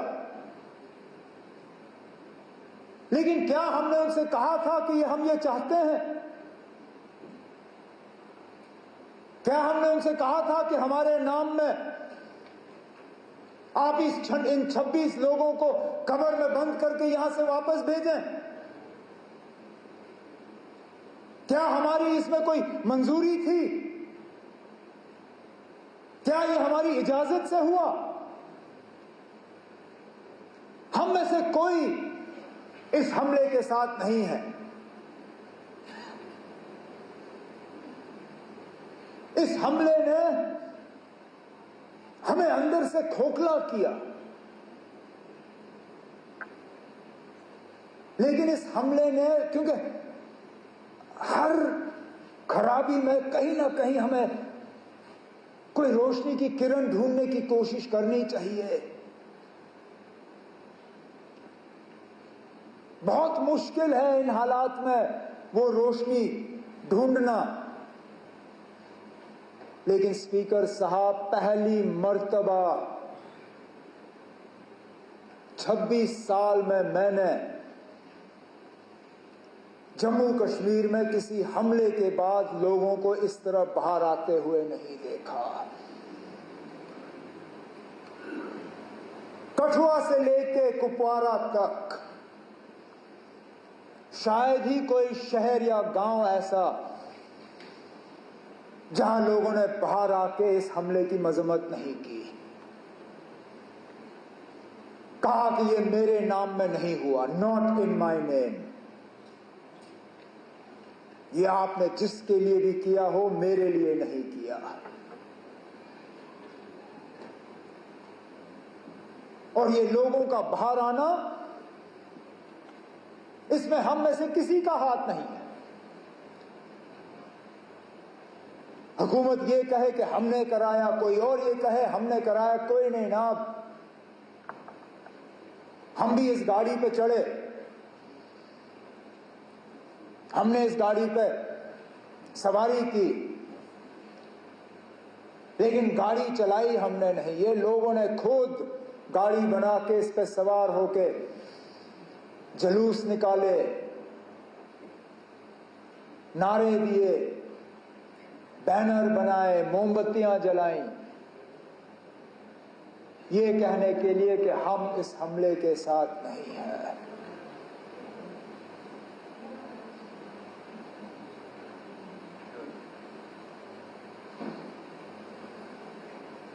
मिलिटेंसी, टेरर, दहशत, आतंकवाद, इसका खात्मा तब होगा जब लोग हमारे साथ होंगे। और ये स्पीकर साहब उस मौके की शुरुआत है। अगर कि हम इस मौके पे एहतियात से कदम जो है लें, हमारे तरफ से कोई ऐसा कदम नहीं उठना चाहिए जिससे कि हम लोगों को अपने से दूर करें। कोई हमारे तरफ से ऐसी बात नहीं होनी चाहिए या कोई एक्शन हमारे तरफ से जिससे ये जो अपने आप में पैदा हुआ इसको कहीं जख्म पहुंचे। क्योंकि सही कहा सजाद ने, हम बंदूक के जरिए मिलिटेंसी को कंट्रोल कर सकते हैं, उसको खत्म नहीं कर सकते। खत्म तब होगा जब लोग हमारे साथ होंगे। और आज लगता है कि लोग अब वहां तक पहुंच रहे हैं। स्पीकर साहब, मस्जिदों में जुमा नमाज से पहले 2-2 मिनट की खामोशी इख्तियार की गई। जामा मस्जिद श्रीनगर, ये शायद बाकी मुल्क में लोग इतना इस चीज को समझेंगे नहीं। आप और मैं समझते हैं ना। हम समझते हैं किसी हमले के बाद उस मस्जिद में 2 मिनट की खामोशी का मतलब क्या है।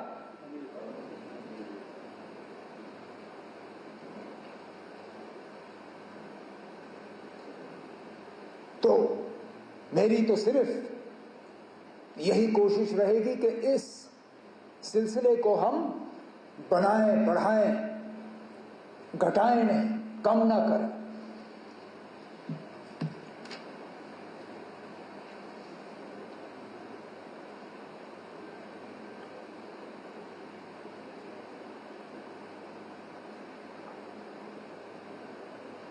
हापतनार के उस नौजवान आदिल के बारे में क्या कहें। अरे ना, जान की परवाह सबको होती है, लेकिन अपनी जान की फिक्र ना करते हुए टूरिस्टों को, अपने मेहमानों को बचाने के लिए वो अपनी जान की कुर्बानी दे गया। भागता तो कौन उसको कुछ कहता।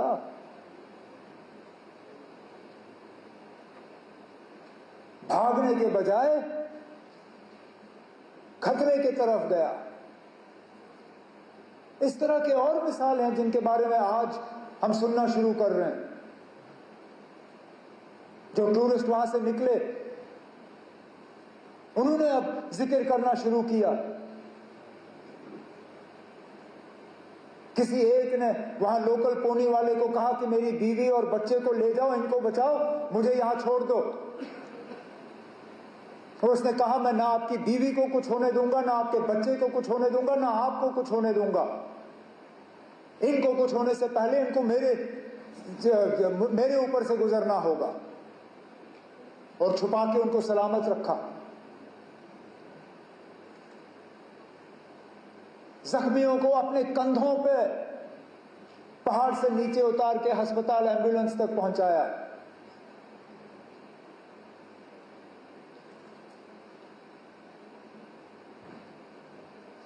और उसके बाद जिस तरह लोकल लोगों ने मदद करने की कोशिश की,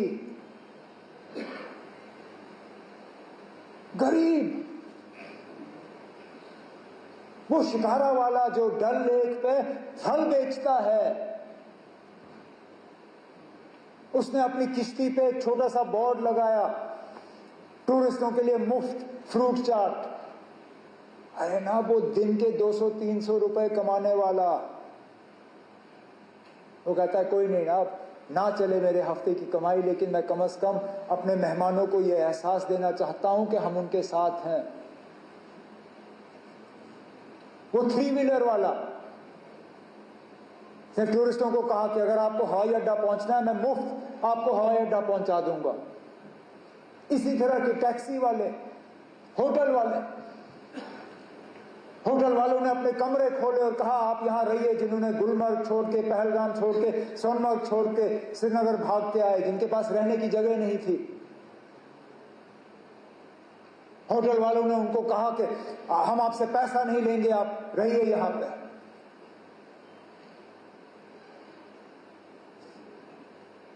मैं सलाम करता हूं।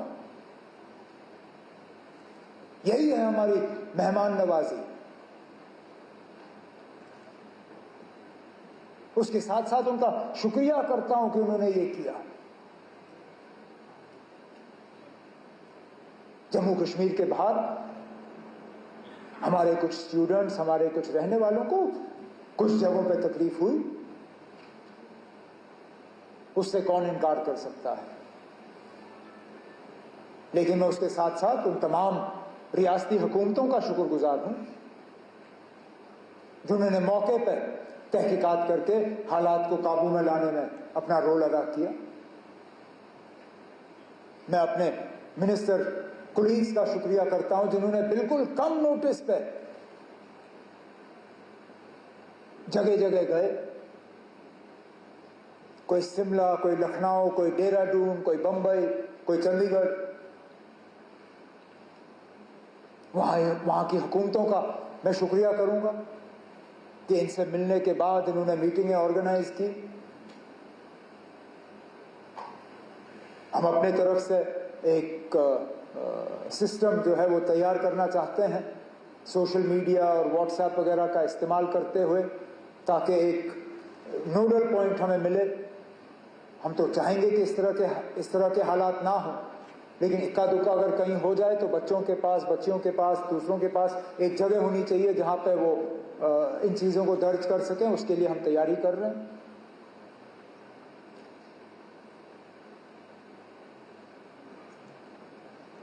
बदकिस्मती से सोशल मीडिया में जहां 90% खबरें जो है वो सही होती हैं, 10% वो भी लोग हैं जो झूठी खबर फैलाने की कोशिश करते हैं। मैं उन्हें कहना चाहता हूं कि अपनी हरकतों से बाज आओ। जब ये लोग झूठी खबरें फैलाते हैं तो जिन पे असली ये मुश्किल का जो इनको सामना करना पड़ता है, उनको भी फिर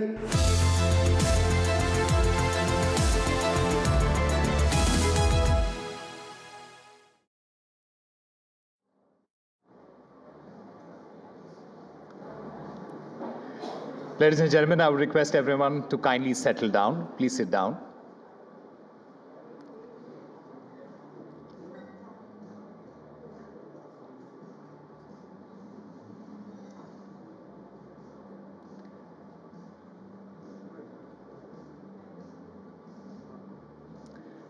We've had some really insightful sessions so far, but this next one, it is going to be really, really special because our next guest is literally writing a new chapter for Delhi. She made history by becoming the 3rd woman Chief Minister of Delhi and the first BJP Chief Minister in 2.5 decades. Ladies and gentlemen, please welcome the dynamic Srimati Rekha Gupta.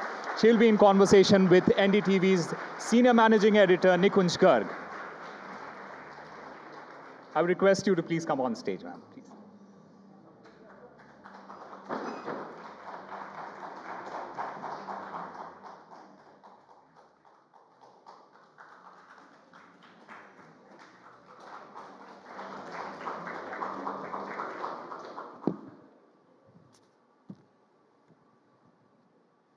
सबसे पहले तो मैं आपका धन्यवाद कर दूं मुख्यमंत्री जी, आपने समय निकाला आपके व्यस्त शेड्यूल से एनडीटीवी के इस कार्यक्रम में आने के लिए। Thank you very much. Thank you.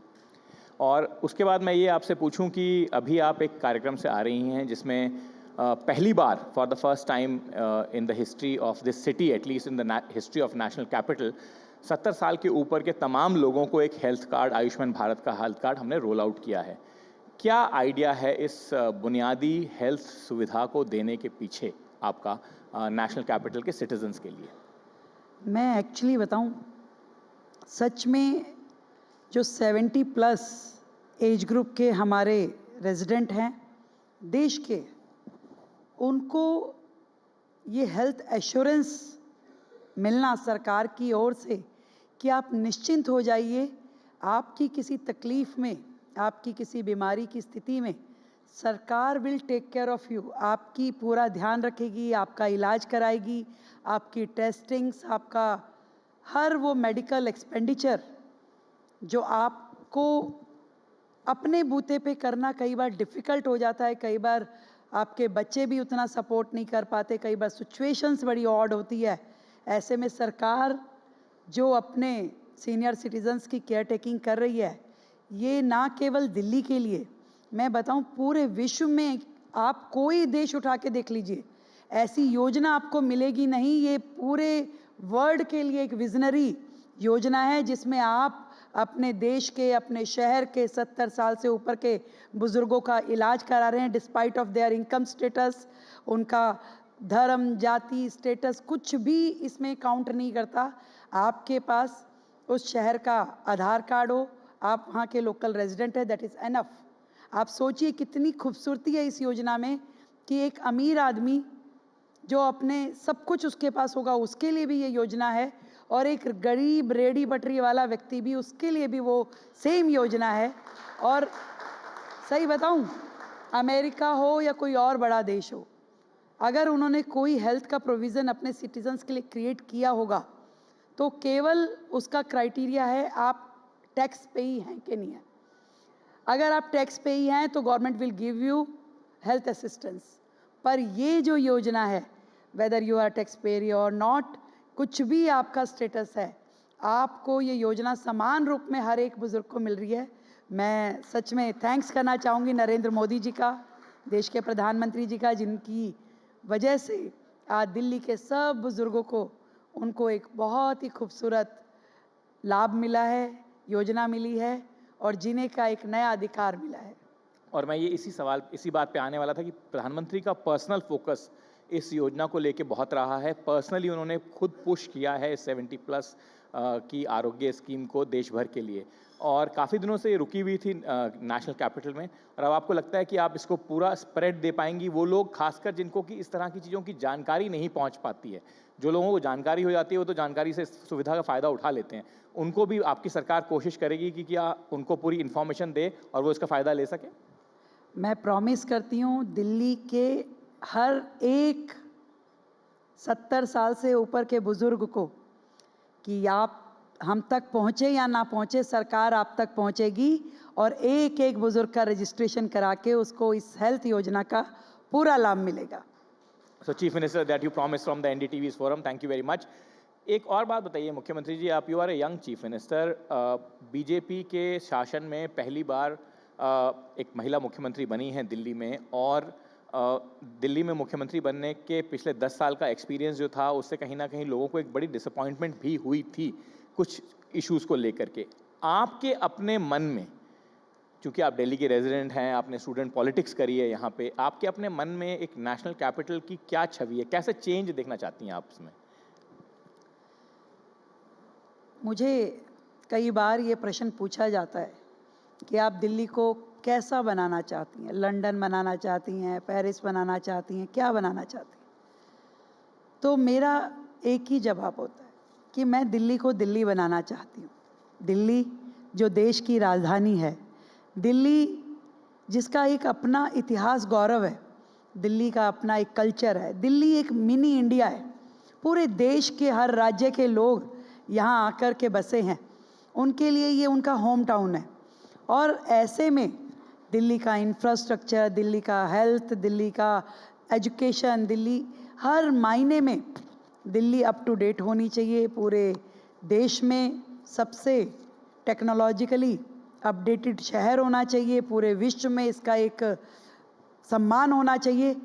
पिछली सरकारों के राज में आप देखेंगे एक नेगेटिव पॉलिटिक्स, एक नेगेटिव इमेज दिल्ली शहर की बिल्डअप हुई, और आज भी कहीं ना कहीं पॉल्यूशन के लेवल पे कहें, यमुना जी की सफाई के लिए कहें, दिल्ली का जब नाम पूरे वर्ल्ड फ्रेम में आता है तो हम देखेंगे कि सबसे ज़्यादा एयर पॉल्यूशन कहाँ है, दिल्ली में है जी। सबसे ज़्यादा प्रॉब्लम कहाँ है, दिल्ली में है जी। तो मैं ये सोचती हूँ कि दिल्ली की इमेज बिल्डिंग होनी चाहिए। दिल्ली में ये जो नेगेटिव एक्सपेक्ट है ये ख़त्म होना चाहिए। दिल्ली के लोगों को वो मिलना चाहिए जो दिल्ली का अधिकार है, और दिल्ली में रहने वाले लोगों का दिल लगना चाहिए यहाँ, ऐसा मेरा सोचना है। मुख्यमंत्री जी, दिल्ली की छवि बदलनी चाहिए, और आपने पोल्यूशन और यमुना की क्लीनिंग के दो बड़ी चीज़ों की बात करी। दोनों ही मुद्दे आप भी जानती हैं, क्योंकि आप जैसे मैंने कहा कि स्टूडेंट डेज से यहाँ पॉलिटिक्स कर रही हैं, रहने वाली हैं, रेजिडेंट हैं दिल्ली की। दोनों ही मुद्दे ऐसे हैं जो कि जिसमें बहुत काम करने की ज़रूरत है। ये ओवरनाइट सॉल्यूशंस इन इश्यूज़ का हो जाए ऐसा संभव है नहीं।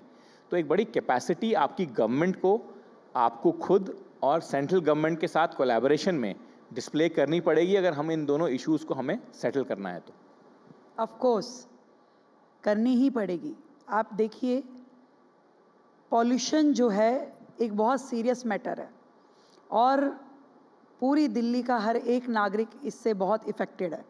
छोटा बच्चा हो, बड़ा बुजुर्ग हो, अनेक तरह की बीमारियां इस पॉल्यूशन के कारण से आज दिल्ली के लोगों को लगी है। पर समाधान क्या दिया पिछली सरकारों ने, मैं आपको बताती हूँ। समाधान के नाम पे एडवर्टीजमेंट, हम पराली की दवाई बनाएंगे, वो दवाई बेच देंगे, अन्य राज्यों को देंगे, पराली ख़त्म हो जाएगी, हवा साफ हो जाएगी। ऐसी एडवर्टीजमेंट के ऊपर करोड़ों रुपए का बजट सरकारों ने खर्च किया। पर आप तो मीडिया चैनल हैं, आप मुझे खोज के बताइए तो कि वो दवाई बनी क्या, किसी को मिली क्या, कोई इलाज उसका हुआ क्या, कोई लाभ मिला क्या? नथिंग। करोड़ों रुपए की एडवर्टीजमेंट के बाद ना कोई दवाई मिली, ना कोई दवाई बनी, ना किसी स्टेट में गई, ना पराली खत्म हुई। हाँ, उनकी सरकार बन गई इसलिए पराली खत्म। अब पंजाब का कोई रोल नहीं है पराली में। अब सारी की सारी पराली जो है वो बीजेपी गवर्नड जो राज्य है वहाँ से आती है। अब पंजाब की दिशा से आना बंद हो गई। तो ये उनका सॉल्यूशन था। अगला सॉल्यूशन ऑड इवन। अब बताइए, इतने समझदार लोग हैं, इतने सारे पर्यावरणविद भी यहाँ पर हैं, ऑड इवन करने से कितना पॉल्यूशन कम हुआ भाई? ये 3 मेजर स्टेप मैं बता रही हूँ जो पिछली सरकारों ने किए।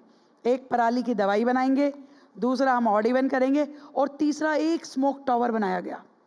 कहाँ है वो एक स्मोक टावर? हमने खोजा, पता चला कि कनाट प्लेस में बना था, 6 महीने चला, कॉस्टिंग उसकी 2 करोड़ थी, उस पर एडवर्टीजमेंट 30 करोड़ का था, और आज वो वर्किंग नहीं है। अब बताइए, ये समाधान सोचेंगे तो एयर क्वालिटी ठीक होगी क्या? आज भी आपको लगातार जब पता चलता है कि जी आज भी एयर क्वालिटी ख़राब थी, आज भी, तो ये वो काम नहीं है कि साल के 2 महीने सर्दियों का मौसम आया तो आपने एयर का सोचना शुरू किया, तब आपने ग्रैब लगा दिए, तब आपको कोट फटकार लगा रहा है, तब आप काम करने की सोच रहे हो कि अब क्या करें, और कुछ नहीं मिलता तो दूसरे पे इल्ज़ाम, ये हरियाणा का प्रॉब्लम है, ये यूपी का प्रॉब्लम है, ये बाकी केंद्र सरकार का है, इसमें पीएम नहीं है, इसमें एलजी नहीं है। नहीं भाई, अगर आपको सच में एयर पोल्यूशन ख़त्म करना था तो एक उसका डिटेल स्टडी, उसका सॉल्यूशन, उसमें कंसल्टेंट्स, उसमें ऐसे लोगों की राय कि करना क्या चाहिए। हमने जब सरकार आने के बाद इसको पूरी तरीके से ऑब्ज़र्व किया, इस समस्या पे घंटों के लोगों की कंसल्टेंसी ली, तो ये समझ में आता है कि जो इसके कंपोनेंट है एयर पोल्यूशन के, चाहे वो आपकी डस्ट हो, क्योंकि आधे से ज़्यादा शहर तो आपका ओपन है, वहाँ पे ना ग्रीनरी है, ना आप वो सीमेंटेड है। दूसरा, इसमें व्हीकलर पोल्यूशन कि आपके जो व्हीकल पूरे शहर में चलते हैं उसका पोल्यूशन होता है। और ये जो डस्ट पार्टिकल एयर में रहते हैं, ये कोई 2 महीने के लिए नहीं आते, ये साल भर है। वो आज गर्मी के मौसम में भी है, वो सर्दी के मौसम में भी है, हर समय है। तो हमने आते ही जितनी योजनाएं बनाई, हमने वाटर स्प्रिंकलर्स थे, हमने जो स्मोक गन्स थी, पूरा साल भर चले एक्सेप्ट मानसून मौसम, क्योंकि उस टाइम तो ईश्वर बारिश कर रहा है। तो पूरा साल भर स्प्रिंकलिंग हो, पूरा साल भर स्मोक गन्स चलें ताकि जो एयर पॉल्यूटिंग कंटेंट हैं वो बैठ जाएं। ये साल भर की योजना बनाई, डिटेल्ड बनाई कि आपके अगर दिल्ली में 250 वार्ड हैं तो उन 250 वार्डों पे 4-4 मशीनें उनको अलॉट करनी है।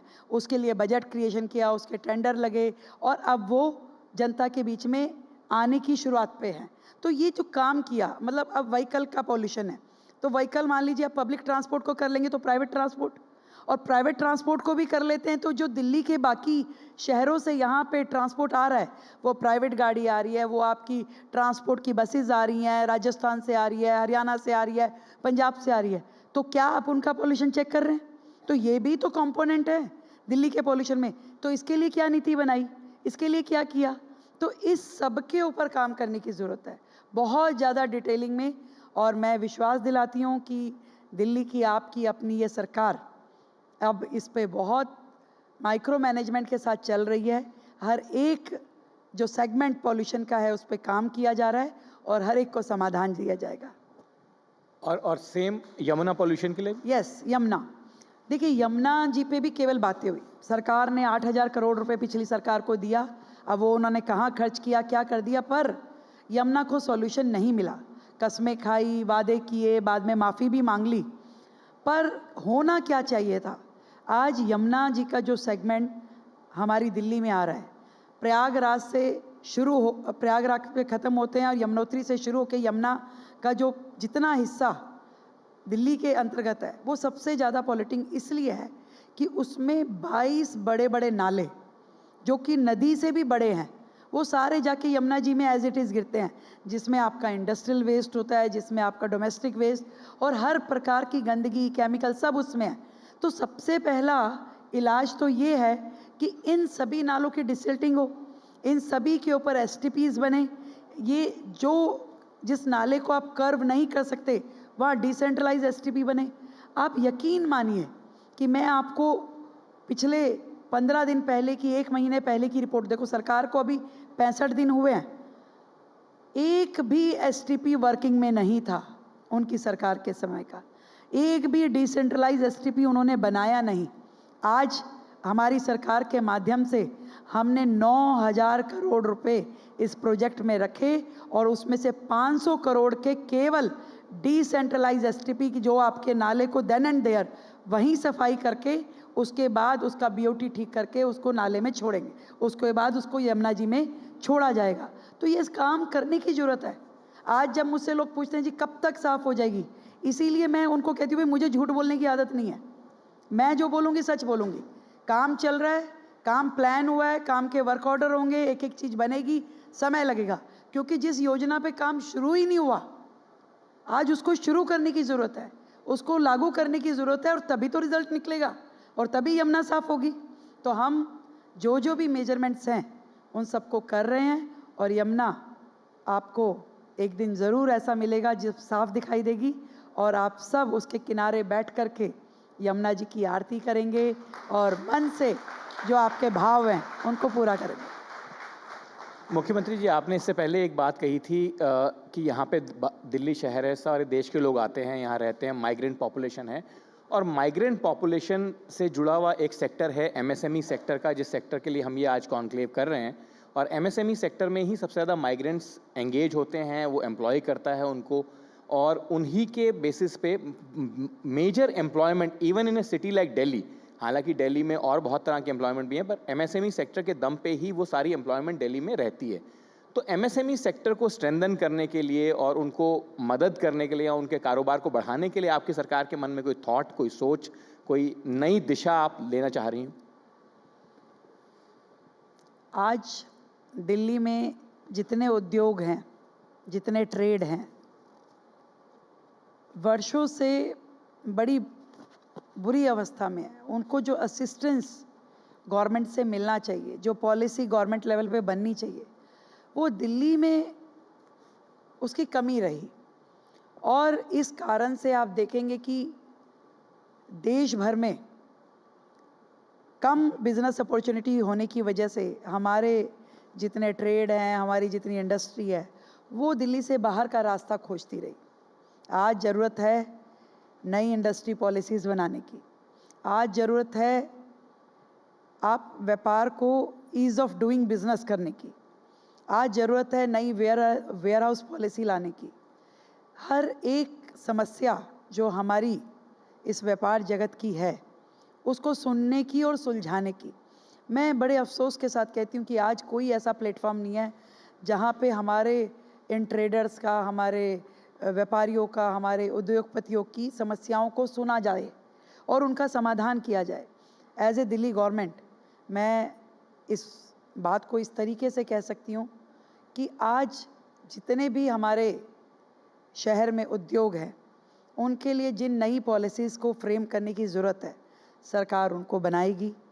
जितने भी जगह इन उद्योगों को एक सपोर्ट, एक टेक्निकल असिस्टेंस या इंफ्रास्ट्रक्चरल पूरा काम जो चाहिए उनको, वो सरकार करेगी। आज जितने हमारे इंडस्ट्रियल एरिया हैं, आज आप देखिए तो वहाँ पे डेवलपमेंट के नाम पे जीरो है। इनफैक्ट वो बहुत ही खराब स्थिति में है। अगर आप इंडस्ट्रियल एरियाज, कभी ऐसा लगता ही नहीं है कि वो प्रॉपर डेजिग्नेटेड इंडस्ट्रियल एरिया हैं शहर के, किसी भी इंडस्ट्रियल एरिया को आप जबकि वो आपके वो इंडस्ट्रियल एरिया हैं जो कि आपके अप्रूव्ड हैं और टैक्स पेइंग है, टैक्स पेइंग हर तरह का टैक्स आपको वहाँ आपको सड़क नहीं मिलेगी, वहाँ आपको ड्रेनेज सिस्टम ठीक नहीं मिलेगा, वहाँ उनके लिए कोई कॉमन फैसिलिटी सेंटर्स नहीं है, वहाँ उनकी लेबर के लिए कोई ट्रांसपोर्टेशन का अच्छा व्यवस्था नहीं है, लाइट का, बिजली सबसे ज़्यादा रेटों में मिल रही है आज दिल्ली शहर में।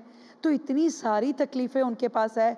आपका कोई सिंगल विंडो सिस्टम नहीं है, आपको ऑफिसर, कोई छोटे से छोटा ऑफिसर भी बड़े से बड़े इंडस्ट्रियलिस्ट को जाकर के कुछ भी बोल सकने की ताकत रखता है। तो एक इतना प्रेशर इंडस्ट्रियलिस्ट पे होता है कि वो क्या करे, मतलब उसको अपनी औकात जो है, ऐसा लगता है कि मैं तो एक बैगर हूँ, कि मैं अपने लिए जो सुविधा मांग रहा हूँ, एक एक पेपर के लिए, एक एक सर्टिफिकेट के लिए मुझे सरकार के आगे हाथ फैलाना पड़ता है।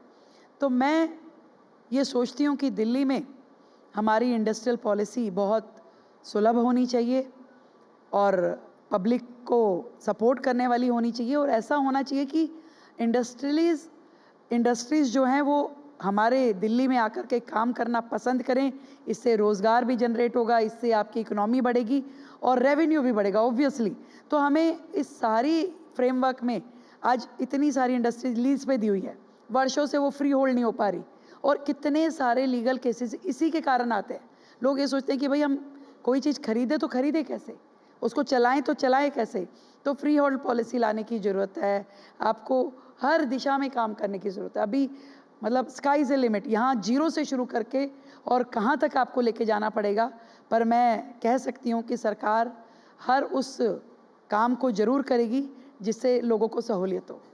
और chief minister, there countrywide the experience has been, and the prime minister has also been pushing for it, his government has been pushing for it, कि जितने भी अप्रूवल्स हों, चाहे वो MSME सेक्टर हो, चाहे वो बाकी इंडस्ट्री हो, आप खुद बिजनेस कम्युनिटी की से आती हैं, तो वो कम से कम ऑनलाइन अवेलेबल हों लोगों को। मतलब जो ये लोगों को धक्के खाने पड़ते हैं एक डिपार्टमेंट से दूसरे डिपार्टमेंट में जा करके, और वो कोई एक फोरम अवेलेबल नहीं है जहाँ पे उनको कोई टाइम बाउंड डेडलाइंस और डेटलाइंस मिली रहे हैं कि भाई इतने दिन के अंदर ये अप्रूवल आना चाहिए, इस तरह का कुछ आपको देखने। चलिए अच्छा है, आपने अपने मुंह से कह दिया, पिछली पढ़ी लिखी सरकार ने कुछ भी ऑनलाइन रखा नहीं। और मैं बड़े अफसोस के साथ इस बात को एडमिट करती हूँ कि यहाँ तक कि कोई ग्रीवेंस रिड्रेसल भी दिल्ली सरकार के पास नहीं रहा पीछे। यहाँ तक कि आप कोई कमांड एंड कंट्रोल सेंटर कोई दिल्ली गवर्नमेंट का ऐसा भी नहीं है। तो आज मुझे अपने बजट में इसका प्रोविज़न क्रिएट करना पड़ा कि हम अपना इंटीग्रेटेड दिल्ली का एक कंट्रोल एंड कमांड सेंटर बनाएंगे, जिसमें हम पूरी दिल्ली का कहाँ आपका ट्रैफिक कंजेशन है, कहाँ आपके पॉल्यूशन के सेंटर हैं, कहाँ पे आपका मतलब हर चीज़ को, कहाँ वाटर लॉगिंग के पॉइंट हैं, कहाँ पे आपका सिक्योरिटी लैब्स है, कहाँ पे आपकी लाइट की कमी है, हर चीज़ आपको दिखाई देनी चाहिए, सुनाई देनी चाहिए, जनता की आवाज़ आप तक पहुंचनी चाहिए, उनको समाधान मिलना चाहिए। और आप हर चीज़ में देखेंगे ये जो टेक्नोलॉजी का उपयोग है, जो पढ़ी लिखी सरकारों को करना ही चाहिए था, कहीं भी किसी भी फील्ड में। मतलब अभी पीछे हमें अपने वाटर टैंकर्स को GPS के साथ में असिस्ट करना पड़ा। आपका वाटर टैंकर दिल्ली में दिल्ली आज आधी दिल्ली वाटर टैंकर पे चल रही है, क्योंकि आपने पानी की पाइपलाइन तो बिछाई नहीं कि घरों तक नल के माध्यम से जल जाए। तो अब वाटर टैंकर कहाँ से निकला, कहाँ पहुँचा, कितनी बार चक्कर काटा, कागज़ों में पूरा पेमेंट हो रहा है, पर उसका अपीयरेंस आपको नहीं मिल पा रहा। तो पहली बार आकर के हमारी सरकार ने हर वाटर टैंकर पे GPS लगाना, उसको कंट्रोल एंड कमांड सेंटर से ऑब्जर्व करना, जनता को ऐप के माध्यम से उसका लोकेशन देना कि उसकी लोकेशन भी सर्च कर सकें, उसकी टाइमिंग भी फिक्स हो और उसका जितना राउंड है वो भी सरकार दे सके और उसी हिसाब से पेमेंट हो। तो आप सोचिए हमें कितनी लीकेजेस रोकनी पड़ रही है, कहाँ कहाँ रोके ये बताइए। अच्छा हुआ मुख्यमंत्री जी आपने ये बात कर ली कि वाटर लॉगिंग का चैलेंज है बस आने वाला है अब आपके पास कुछ 45 दिनों के अंदर। वो भी बड़ा कुछ एक पॉइंट्स ऐसे हैं दिल्ली में जो कि हर बार इंटरनेशनल शेम बनते हैं हमारे, जैसे कि मिंटो ब्रिज। वहाँ पे आपको मालूम कितने वाटर लॉगिंग के पॉइंट है दिल्ली में?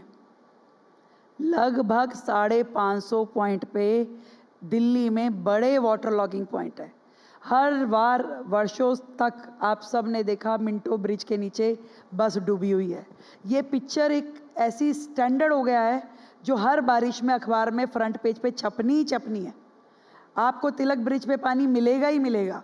आपके ऐसे पॉइंट जो आपके घरों के आसपास है, आपको वो वर्षों से उस पिक्चर को आप देखते हैं। और दिल्ली में देखिए तकलीफ किस बात की, दिल्ली वाले किसी वेदर को एंजॉय नहीं कर सकते। सर्दी आती है तो पॉल्यूशन आ जाता है, बारिश आता है तो ट्रैफिक जैम और वाटर लॉगिंग आ जाती है। अच्छा है मुख्यमंत्री जी, आपने मुख्यमंत्री होके ये बात बोल ली। अच्छा मैं बोल रही हूँ भाई, मुझे इस बात को कहने में कोई शर्म, तकलीफ जरूर है, शर्म नहीं है कि जहाँ से हमें शुरू करना है, जहाँ हम खड़े हैं, मैं कोई गलत पिक्चर पोर्ट्रेट करके नहीं आगे बढ़ना चाहती। आप गर्मियों में हीट वेव का प्रॉब्लम है, हर मौसम कुछ ना कुछ प्रॉब्लम लेके आता है, पर उसका टाइमली समाधान हो जाए, उसकी एक पूरी वर्किंग हो जाए। जैसे अब वाटर लॉगिंग की प्रॉब्लम आपने कही, आज हमारी सरकार को बने हुए 65 दिन हुए, परंतु कम से कम 5 बार दिल्ली के बड़े ड्रेन्स पे मैं खुद जा कर के खड़ी होके वहाँ पे विजिट करके आई हूँ कि किस नाले पे कितना डिसिल्टिंग हुआ है। आप मेरा रिकॉर्ड सोशल मीडिया पे और अपने चैनल्स पे और न्यूज़पेपर में देख सकते हैं कि पिछले 60 दिन के अंदर 5 बार दिल्ली की सभी बड़ी ड्रेन्स को मैंने खुद जा कर के, हमारे मंत्रियों ने, एलजी साहब ने जाके वहाँ खड़े होना, कितना सिल्ट का टारगेट दिया था, कितनी सिल्ट निकली, पहुँची कि नहीं पहुँची अपना ढलाव पर। उसके बाद भाई आपके सारे बड़े ड्रेन बंद हैं, भरे हुए हैं, ओवरफ्लो है। तो दिल्ली में जो 2023 की बाढ़ आई थी वो कितनी शर्मनाक थी कि देश की राजधानी में जहाँ नदी तो सूखी रहती है पर बाढ़ आ रही है। क्यों? क्योंकि नाले भरे हुए हैं, बड़े नाले भरे हुए हैं, इसलिए आपके पीडब्ल्यूडी के नाले नहीं खुलते। पीडब्ल्यूडी के नाले भरे हुए हैं इसलिए आपकी अंदर की नालियाँ ओवरफ्लो होती है और बेचारा व्यक्ति घर से स्टेप डाउन करने में सोचता है कि देखो पानी भरा हुआ है। और उसको लेके एक बड़ा दर्दनाक हादसा भी हो गया राजेंद्र नगर में, जो 3 IAS एग्जैक्टली वो क्या था? वो वाटर लॉगिंग थी, जो आपके नाले सफाई नहीं हुए। अगर वो नाले साफ होते तो वो 3 बच्चे नहीं मरते। तो कौन ध्यान दे रहा था? कौन मंत्री जा रहा था? आप मुझे बता दीजिए, कभी मंत्री जी ने या किसी मुख्यमंत्री ने पहले नालों के ऊपर राउंड किए हो इतने? आज ये सरकार जो लोगों की, जनता की सरकार है, वो अपना देख रही है। नाले भी डिसिल्ट होने चाहिए, आपके वाटर लॉगिंग के पॉइंटों को भी आपने कर्व करना है। आज मिंटो ब्रिज पे खुद हमने घंटों खड़े होके, कैसे होगा, मैं खुद 6 टैंकर पानी वहाँ लेके गई, गिरवाया, दिखाया कि भाई पानी आपका। एक बारिश में तो ये हुआ कि सरकार ने पंप लगा दिया, जब बारिश आई तो वो पंप ही डूब गया और वो ट्रैफिक जाम के कारण ऑपरेटर पहुंच ही नहीं पाया। तो ऐसी पढ़ी लिखी सरकार भी किस नाम की। तो हमने जो इस बार किया मिंटो ब्रिज पे, एक ऑटोमेटिक पंप जो ज़मीन से लगभग 10 फुट की ऊंचाई पे हमने उसको प्लेस किया, और जैसे ही पानी का लेवल एक मेजर के ऊपर जाएगा, ऑटोमेटिक पंप काम करना शुरू कर देगा।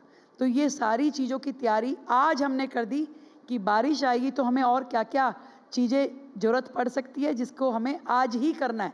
तो वी आर ऑन वर्क, और आई होप कि इस बार वो फोटो अखबार में नहीं छपेगी। मुख्यमंत्री जी, दिल्ली में एक चैलेंज जिसकी चलते शीला दीक्षित गवर्नमेंट को, जो आपसे पहले की महिला मुख्यमंत्री थी, बहुत क्रेडिट मिला, वो चैलेंज था इंफ्रास्ट्रक्चर का चैलेंज।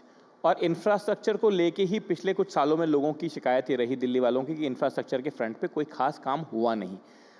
बट इंफ्रास्ट्रक्चर ऐसी चीज़ है जिसको लगातार बढ़ाने की ज़रूरत है, बिकॉज आबादी बढ़ती है, आसपास के क्षेत्रों की आबादी, जैसे नोएडा, ग्रेटर नोएडा और गुड़गांव, इन सब की आबादी बढ़ती है। तो इंफ्रास्ट्रक्चर को लेकर के अब बड़े चैलेंजेस शहर में दोबारा से हैं। तो एक नए सिरे से इंडस्ट्रियल इंफ्रास्ट्रक्चर, एक तो MSME से जुड़ा हुआ जो इंडस्ट्रियल इंफ्रास्ट्रक्चर है उसको इमेजिन करने की ज़रूरत है और उसको रीवर्क, बट एक ओवरऑल शहर के इंफ्रास्ट्रक्चर को भी आपको लगता है कि पूरा रीइमेजिन करने की ज़रूरत, टाइम आ गया है इस समय? देखिए, मैं आज आपको ये बताना चाहती हूँ कि आज दिल्ली का जो व्यक्ति है ना, उसका दिल में छोटी छोटी चीज़ों की आशाएं हैं। वो आपसे कुछ बड़ा नहीं मांग रहा। वो ये नहीं कह रहा मुझे स्टेडियम बना दो, मुझे ऑडिटोरियम बना दो, मेरे लिए क्या ही महल खड़ा कर दो।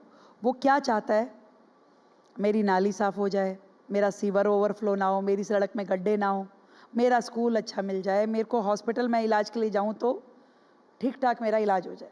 ठीक है, आप पिछली सरकार का पूरा 10 साल 11 साल का टेन्योर देखिए। एक फ्लाईओवर, एक बड़ा रोड, एक बड़ा अस्पताल, या कोई सिर्फ मीडिया, सोशल मीडिया पे आपने अपने प्रोजेक्ट को ऐसे दिखाया कि हमारा एजुकेशन जो है मॉडल बहुत बढ़िया है, हमारा हेल्थ मॉडल बहुत बढ़िया है, पर कोई कैपिटल एक्सपेंडिचर उस सरकार के द्वारा किया ही नहीं गया। उन्होंने ऐसी ऐसी स्कीम ला दी कि भी फ्री बीज को करके कि दिल्ली के लोग केवल इसमें उलझे रहें और उनकी नज़र जो है इंफ्रास्ट्रक्चर पे जाए ही ना। और मुझे ये कहने में कोई तकलीफ़ नहीं है कि जितना भी इंफ्रास्ट्रक्चर दिल्ली में आज खड़ा है, या तो वो आदरणीय मदन लाल खुराना जी के समय का है, जो उन्होंने मेट्रो शुरू करी, जो उन्होंने फ्लाईओवर बनाए, जो उन्होंने काम अपने टाइम में किए, या उसके बाद शीला दीक्षित जी ने जो उसको आगे बढ़ाया, और या फिर हमारे नितिन गडकरी जी और मोदी जी जिनके माध्यम से पूरा हमारा पेरिफेरी वे और पूरा एक्सप्रेस वे या फ्लाईओवर जो दिल्ली को मिले, बड़ा बड़ा पेरिफेरी वे जो आपको मिला, वो केवल केंद्र सरकार की वजह से मिला। आप केजरीवाल साहब का तो पूरा वो टटोल लीजिए, कोई आपको एक उद्घाटन नहीं मिलेगा। मेट्रो का शेयर कभी नहीं देती थी सरकार। आज भी मेट्रो की 6,000 करोड़ की देनदारी जो उनके टाइम की है पेंडिंग है, जो हमें देनी पड़ेगी। पर मेट्रो पे अगर झंडी लहरानी हो, ट्वीट करना हो, क्रेडिट लेना हो तो वो तुरंत पहुंच जाते थे। देखिए मेट्रो का मतलब ये वो सरकार थी जिन्होंने मेट्रो का 4th फेज 5th फेज को लाने के लिए, मतलब टरकाने के लिए, रोकने के लिए, उसको हडल क्रिएट करने के लिए सारे काम किए कि क्रेडिट मिल ना जाए कहीं पे। तो ऐसे में उन सरकारों की क्या ही बात करें, पर इंफ्रास्ट्रक्चर दिल्ली की इस टाइम की टॉप मोस्ट ज़रूरत है। और मैंने जो इस बार दिल्ली सरकार का बजट प्रस्तुत किया 1 लाख करोड़ का, उसमें हमारी टॉप प्रायोरिटी इंफ्रास्ट्रक्चर है। फिर वो चाहे पानी की पाइपलाइन हो, सीवर की पाइपलाइन हो, सड़कें हो, रिपेयर हो, फ्लाईओवर हो, ब्रिजेस हो, फुटओवर ब्रिज हो, या हॉस्पिटल्स की बिल्डिंग रिपेयर हो, नई बिल्डिंग बनना हो, या हमारे स्कूल का रेनोवेशन, हर चीज़ में जो इंफ्रास्ट्रक्चरल एक्सपेंसेस है। और पहली बार दिल्ली में ऐसा बजट आया जिसमें कैपिटल एक्सपेंडिचर के नाम पे काम हो रहे हैं, अब होंगे और वो सरकार उसकी पूरी केयर टेकिंग करेगी।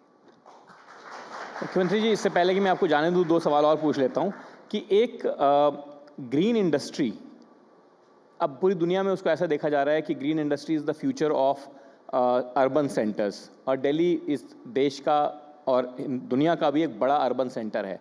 तो आपको लगता है कि अब जो हमारी इंडस्ट्री है उसमें जहाँ पहले भी बहुत दफ़ा CNG के यूज़ के साथ में और इस सब के साथ में ग्रीन की तरफ ट्रांजिशन होने की ज़रूरत हुई, बट अब नेक्स्ट जनरेशन इंडस्ट्रियल रिफॉर्म में ग्रीन की तरफ बढ़ने की ज़रूरत अब आपको लग रही है, और उसके लिए आपकी गवर्नमेंट को इंडस्ट्री के साथ मिलकर के काम करना होगा, पर्टिकुलरली MSME में जहाँ पे कि इस तरह की ग्रीन इनिशिएटिव्स की काफ़ी ज़रूरत है? बिल्कुल सही कह रहे हैं। दिल्ली जो देश की राजधानी है, जब ऐसी दिक्कतों से घिरी हुई है जहाँ पे सबसे ज़्यादा एयर पोल्यूशन, सबसे ज़्यादा कूड़े के पहाड़ और अलग अलग अन्य तरह की जो प्रॉब्लम्स दिल्ली में है, उसको देखें तो इस समय समाधान यदि आप कुछ कह सकते हैं तो वो ग्रीन इंडस्ट्री की तरफ चलना ही सबसे बड़ा समाधान है। और इसके लिए हमें पूरे दिल्ली शहर को उस चीज़ के लिए तैयार करना पड़ेगा, पूरी सोसाइटी को आगे बढ़ कर के, पूरी इंडस्ट्री को आगे बढ़ कर के इसे अपने हाथों में लेना पड़ेगा। और इसीलिए हम अब जब जो भी योजनाएं दिल्ली के लिए बना रहे हैं वो आने वाले 100 सालों का पूरा रोड मैप बनाते हुए आगे बढ़ रहे हैं कि आज की जो प्रॉब्लम है वो 100 साल बाद किस रूप में आएगी और उसका समाधान आज से ही शुरू करें। तो आई थिंक कि भी ग्रीन इंडस्ट्री को हम पूरा उपयोग करेंगे और दिल्ली को ग्रीन दिल्ली बनाने के लिए काम करेंगे। और मुख्यमंत्री जी, आपने लोगों को काफ़ी अपनी सरकार का रोड मैप दिया और आपकी सरकार की तरफ से इंफ्रास्ट्रक्चर या बाकी जितने भी डेवलपमेंट इनिशिएटिव्स हैं उनका ब्यौरा भी दिया, बट आपकी देखिए दिल्ली और बाकी यहाँ अर्बन सेंटर्स के साथ में एक ये बात होती है कि वहाँ ज़्यादातर जनता हाईली एजुकेटेड लोग होते हैं, पढ़े लिखे लोग होते हैं, तो उनकी शायद जिम्मेदारी भी ज़्यादा बन जाती है कंपेयर टू लोग जो एक्सपोज नहीं हैं, जिन्होंने ट्रैवल नहीं किया या जिनकी पढ़ाई लिखाई उतनी नहीं है। पढ़े लिखे लोगों की एक जिम्मेदारी भी ज़्यादा बनती है। As a Delhi chief minister, as a chief minister of the national capital, as a lady chief minister, आपका दिल्ली वालों के लिए क्या कहना है कि दिल्ली वालों को दिल्ली में रहते हुए या आते जाते समय अपनी किन जिम्मेदारियों का सबसे ज़्यादा ध्यान रखने की ज़रूरत है ताकि उसी कोलैबोरेशन से लोग ऐसा फील कर सकें कि दिल्ली एक्चुअली एक वर्ल्ड क्लास ग्लोबल सिटी के रास्ते पे है। आपका दिल्ली वालों के लिए क्या मैसेज? ये आपने बहुत मेरे मतलब की बात कही। मुझे हमेशा से ये लगता है, देखो पूरे देश में पहलगाम की चर्चा है, मैं उससे जोड़ती हूँ इसे।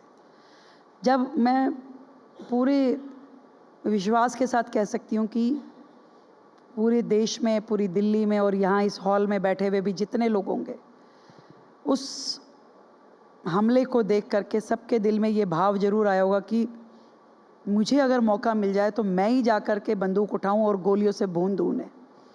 ऐसी देशभक्ति, ऐसा देश के प्रति प्यार सबके अंदर है। हर व्यक्ति सोचता है मुझे मौका मिले तो शायद मैं कुछ कर पाऊं, पर मैं आपको विश्वास से बता सकती हूँ किसी को मौका मिलेगा ही नहीं, ना सरहद पे जाने का, ना गोली मारने का दुश्मन को, और ना सीने पे गोली खाने का। देश के लिए मरने का एक भी मौका नहीं है। हम सबके पास देश के लिए मरने का एक भी मौका हमारे पास नहीं है। हमारे पास यदि कुछ मौका है तो देश के लिए जीने का मौका है, और अपने लिए जीते हुए, अपना व्यापार, रोजगार, नौकरी करते हुए हमें ज़रूर अपने देश के लिए सेंसिटिव होना पड़ेगा, अपनी रिस्पॉन्सिबिलिटीज़ को समझना पड़ेगा। हम जब विदेश जाते हैं ना, वो मैं हूँ, आप हो या कोई भी हो, विदेश जाके हम बड़े कल्चर्ड हो जाते हैं। हम कुछ भी खाएंगे रैपर अपने पर्स में रख लेंगे, नहीं नहीं नहीं, यहाँ तो फेंक नहीं सकते, यहाँ तो थूक नहीं सकते, यहाँ तो बैठ नहीं सकते, इसको डैमेज नहीं कर सकते, रूल को फॉलो करना ज़रूरी है, फुटपाथ ऐसे क्रॉस नहीं करेंगे, रेड लाइट ऐसे नहीं जंप करेंगे, सब याद आ जाता है हमें। पर जब हम अपने देश में होते तो we are free to do anything, स्वच्छंद पक्षी, कुछ भी कर सकते हैं, अपना देश है भाई, अपना शहर है, फेंकिए, कुछ भी करिए। तो मैं ये सोचती हूँ कि यदि हम लोग बड़ा काम ना सही, छोटा छोटा ये समझ लें कि ये मेरी रिस्पॉन्सिबिलिटी है कि मेरा शहर गंदा ना हो, मैं कूड़ा सड़क पे ना फेंकूं, मैं ट्रैफिक रूल्स को डिसोबे ना करूं, मैं अपने घर की मूर्ति टूट जाए तो नज़दीक के किसी पेड़ के नीचे जाके ना रखूं, कुछ और सोचूं कि इसका क्या वे आउट है, मैं अपने घर की फूल मालाएँ पूजा करने के बाद नहर में ना फेंकूं, मैं अपनी आस्था का पालन करते हुए गाय को रोटी खिलानी है तो सड़क पे ना फेंक के आऊँ। मैं मुझे एक सवाल पूछना पड़ेगा आपसे, इस पे पहले अरे मैं पूछ तो लूँ, बता तो दूँ। अब जब आपने कहा है कि दिल्ली वालों से क्या कहना चाहती हो, बिल्कुल बिल्कुल बिल्कुल, तो उनको समझ में आए कि भाई मुख्यमंत्री जी आपसे निवेदन कर रही है कि दिल्ली अपनी है। मैंने तो नेताओं को भी बोला है भाई कि ये जो दिल्ली में पोस्टर लगाते हो, वॉल रेंटिंग करते हो, सब बंद करो, नहीं करनी है। अब दिल्ली को सुंदर बनाना है, साफ बनाना है, और स्टार्टिंग फ्रॉम माई सेल्फ। कभी मैंने भी करी होगी गलती, पर हम अगर दिल्ली को खूबसूरत देखना चाहते हैं, हरा भरा देखना चाहते हैं, तो ये हमारी रिस्पॉन्सिबिलिटी है कि हम प्लांटेशन करें, दिल्ली को बदसूरत ना करने दें। कमर्शियल जो हम करते हैं, वॉल राइटिंग, पोस्टर राइटिंग, और ये सब छोड़ना पड़ेगा। दिल्ली को साफ़ रखने के लिए हम सबका रोल प्ले है। जो चीज़ हमें बुरी लगती है वो हम करें भी ना, बस इतना अगर हमने कर लिया तो ये मानिए कि आज से दिल्ली सुंदर दिल्ली, विकसित दिल्ली, हरित दिल्ली सब होना शुरू हो जाएगी। तो एक काम देश के नाम, हम सबको अपने लिए सोचना होगा और करना होगा। जी, अब मैं आपसे कह रहा था कि जो गाय को रोटी खिलाने वाला वो एक इंसिडेंट आपके साथ हो भी गया, आपने सड़क पे किसी को टोका भी कि भाई ये खिलाना है तो जरा। अरे होता तो कई बार है, अब मुख्यमंत्री बनने के बाद कैमरा मेरे ऊपर आया। तो मैं तो इस काम के लिए हमेशा से, कोई मुझे दिखता है तो टोकती रहती हूँ। यहाँ तक कि जब मैं अपने, मेरा कॉन्स्टिट्यूंसी एरिया शालीमार बाग, निगम पार्षद थी, तो मैंने अपने वॉलेंटियर खड़े कर दिए हर चौक पे कि कोई डाले तो उसको पकड़ लेना और उसको रिक्वेस्ट करना कि भाई यहाँ नहीं डालना है। तो लोग झगड़ा करते थे, आपको क्या दिक्कत है जी, हम तो डालेंगे, हमें तो पंडित जी ने बोला कि पालक खिला के आना है गाय को आज, तो मैं तो यहीं खड़ा होकर गाय को पालक खिलाऊंगा, मैं तो यहीं रोटी खिलाऊंगा। तो मतलब लोग इस चीज़ को नहीं समझ रहे कि आप जिसे माँ कह रहे हैं, गो माँ, उसके लिए सड़क पे डाल के रोटी खिला रहे हो, कुछ भी सामान खिला रहे हो, तो क्या ये फेयर है? कभी गाय को भी एक्सीडेंट हो सकता है, कोई गाड़ी टक्कर मार जाएगी, और कहीं वहाँ पे फिसलन होने से होता ही रहता है, वो गाय के साथ भी एक्शन। यस, व्यक्ति को भी दिक्कत, गौ माता को भी दिक्कत। ऐसा काम क्यों करना है? और वो लोग भी कल्प्रिट हैं जो गाय को सड़क पे छोड़ते हैं, एक्चुअल में तो वो ज़्यादा कल्प्रिट है। फिर वो खिलाफ एक्शन ले आपकी सरकार, उनके खिलाफ एक्शन ले आपकी सरकार? देखिए, ले भी रही है लगातार। अभी सिस्टम को बहुत ठीक करने की ज़रूरत है, इसमें बहुत सारी एजेंसीज इन्वॉल्व हैं। गाय सड़क पे छोड़ने वाला जो गवाला, जो दूध वाला है, वो इन्वॉल्व है। वो जो एमसीडी जिसको गायें वहाँ से हटानी है और वो नहीं हटा रहे या मिली भगत है, वो जिम्मेदार है। जहाँ से उठा करके जिस गौशाला में भेजनी है उसकी कमी, गौशालाओं की कमी, वहाँ पे केयर टेकिंग की कमी, वो जिम्मेदार है। और ऐसे पूरा सिस्टम रेनोवेट होने की ज़रूरत है। उसमें जो काम दिल्ली सरकार के पार्ट पे है 100% उसे हम पूरा करेंगे। एक नई गौशाला 40 करोड़ की लागत से दिल्ली सरकार बना रही है, जो कि बिल्कुल एक मॉडल गौशाला होगी।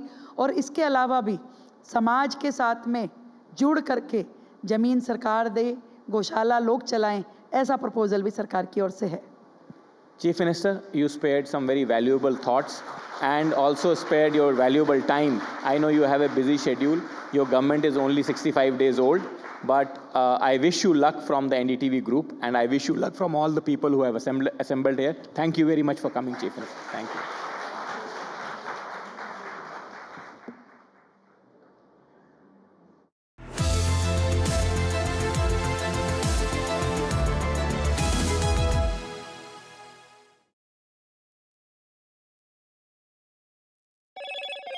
Hello, Moto. Motorola,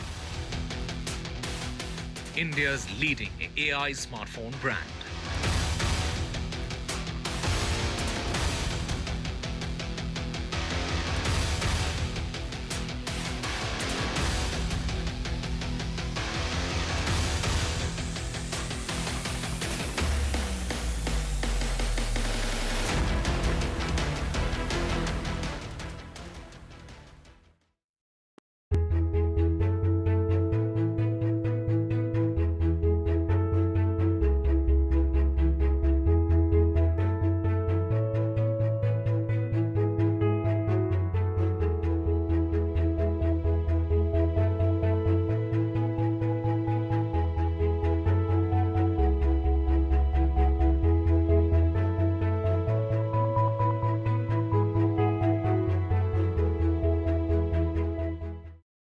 In today's interconnected world, India's voice is more crucial than ever. When India speaks, the world listens. At NDTV World, we are that voice, bringing you intelligent and insightful news from India and beyond. From geopolitics and diplomacy to economic shifts, migrations, tech disruptions, and the stories of our diaspora. We cover the news that shapes our global future.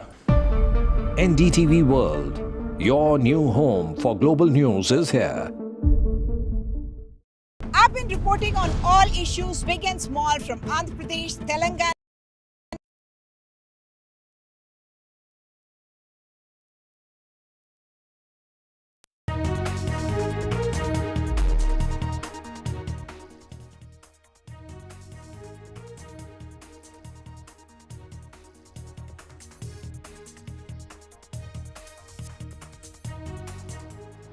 Well, Jammu and Kashmir has held a special assembly session today. Omar Abdullah, the Chief Minister, has condemned the Pahalgam terror attack, called it an attack on Kashmiriyat. Jammu and Kashmir Assembly passes a resolution condemning the Pahalgam attack. In fact, Omar Abdullah also spoke in strongest words and said the attack was a setback to Kashmiriyat. J&K Assembly holds a special session to condemn Pahalgam terror attack. MLAs observed a moment of silence to pay respects to the victims of this terror attack. Remember, 26 people died in this brutal attack by terrorists, and this was in Pahalgam. Discussions are likely on the impact of the incident on Kashmir's tourism and other sectors. Session was called to express tributes to those people who lost their lives in this brutal attack. With that, it's time for a short break. More news and updates on the other side.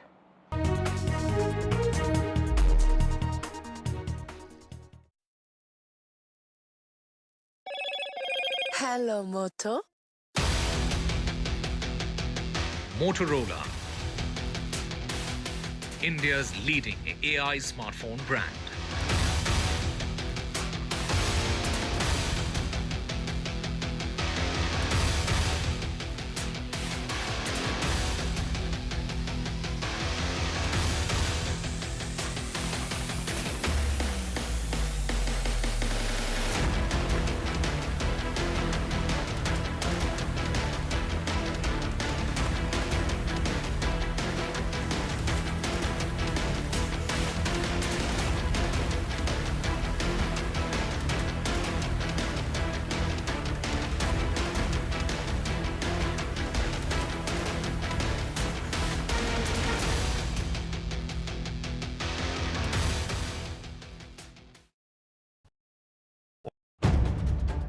If it matters to you, if it matters to you, if it matters to you. It matters to India. It matters to India. And it matters to me. And it matters to me. India Matters with Shivaru. Only on NDTV 24/7.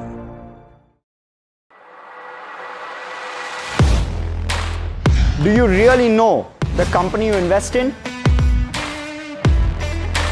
What is the real picture behind presentations and claims?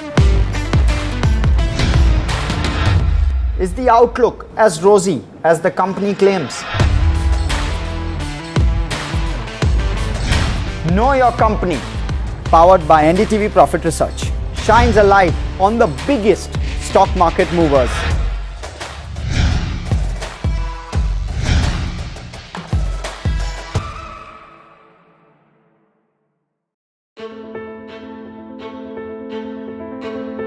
News is not just headlines, it is what impacts you.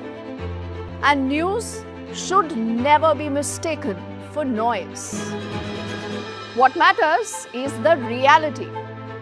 Accurate, in-depth, and with the right perspective.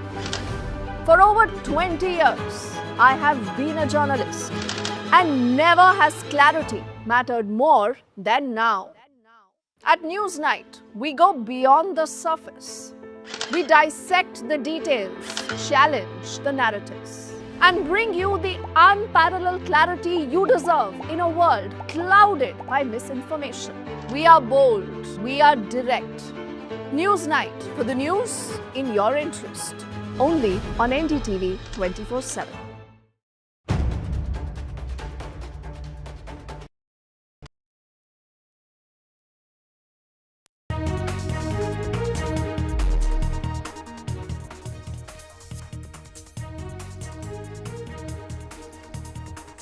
Hello ladies and gentlemen, you're watching NDTV. India is all set to sign an important deal on procuring 26 Rafale M fighter jets for Indian Navy from France. Meanwhile, Prime Minister Narendra Modi has had an important meeting with Defence Minister Rajnath Singh on the security preparedness of this country. All that and more coming up, but first, the headlines.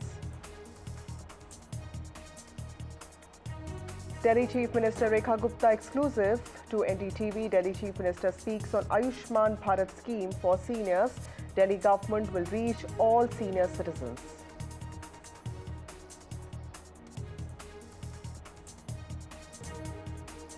J&K Assembly holds a special session to condemn Pahalgam terror attack. It also, in fact, the Chief Minister has called it an attack on Kashmirians.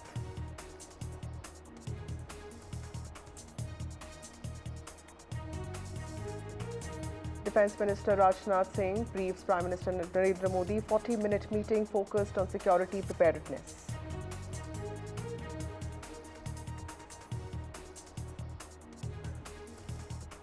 "16 Pakistani YouTube channels with a total of 63 million subscribers have been banned in India for spreading provocative and communally sensitive content in the aftermath of the Pahalgam terror attack. Market surge over 1%, Sensex surges over 1,000 points, reclaims 80,000.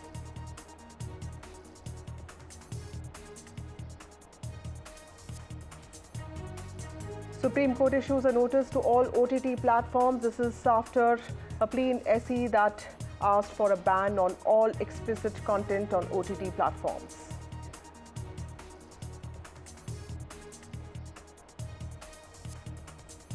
As Donald Trump is all set to complete 100 days of his second US presidency, Americans view his performance as deeply negative so far, giving him the lowest approval rating for any US president in last 70 years.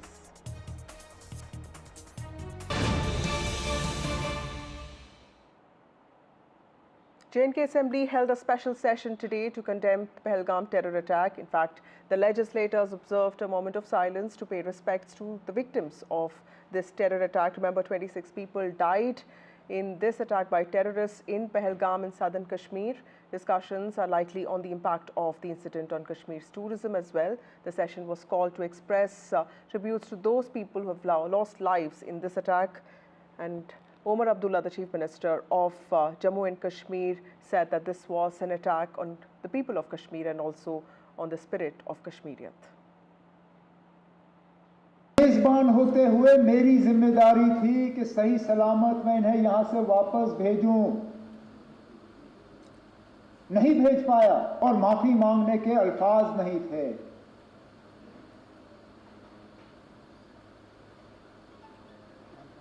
क्या कहता हूं उनको, उन छोटे बच्चों को जिन्होंने अपने वालिद को खून में लपेटा हुआ देखा, उस नेवी अफसर की विधवा को जिनको शादी हुए ही चंद दिन हुए थे। मुझे एक दो आए, मुझे कहा हमारा कसूर क्या था, हम पहली मर्तबा कश्मीर आए थे छुट्टी मनाने के लिए,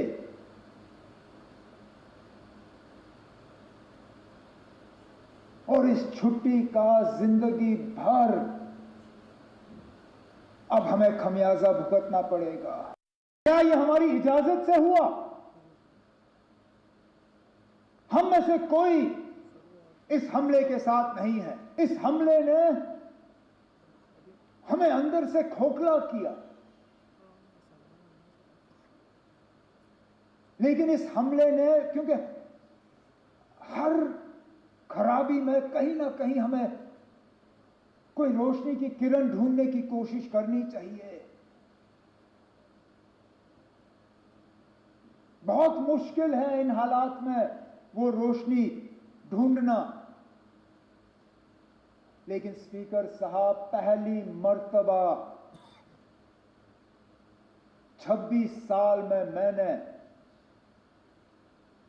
जम्मू कश्मीर में किसी हमले के बाद लोगों को इस तरह बाहर आते हुए नहीं देखा।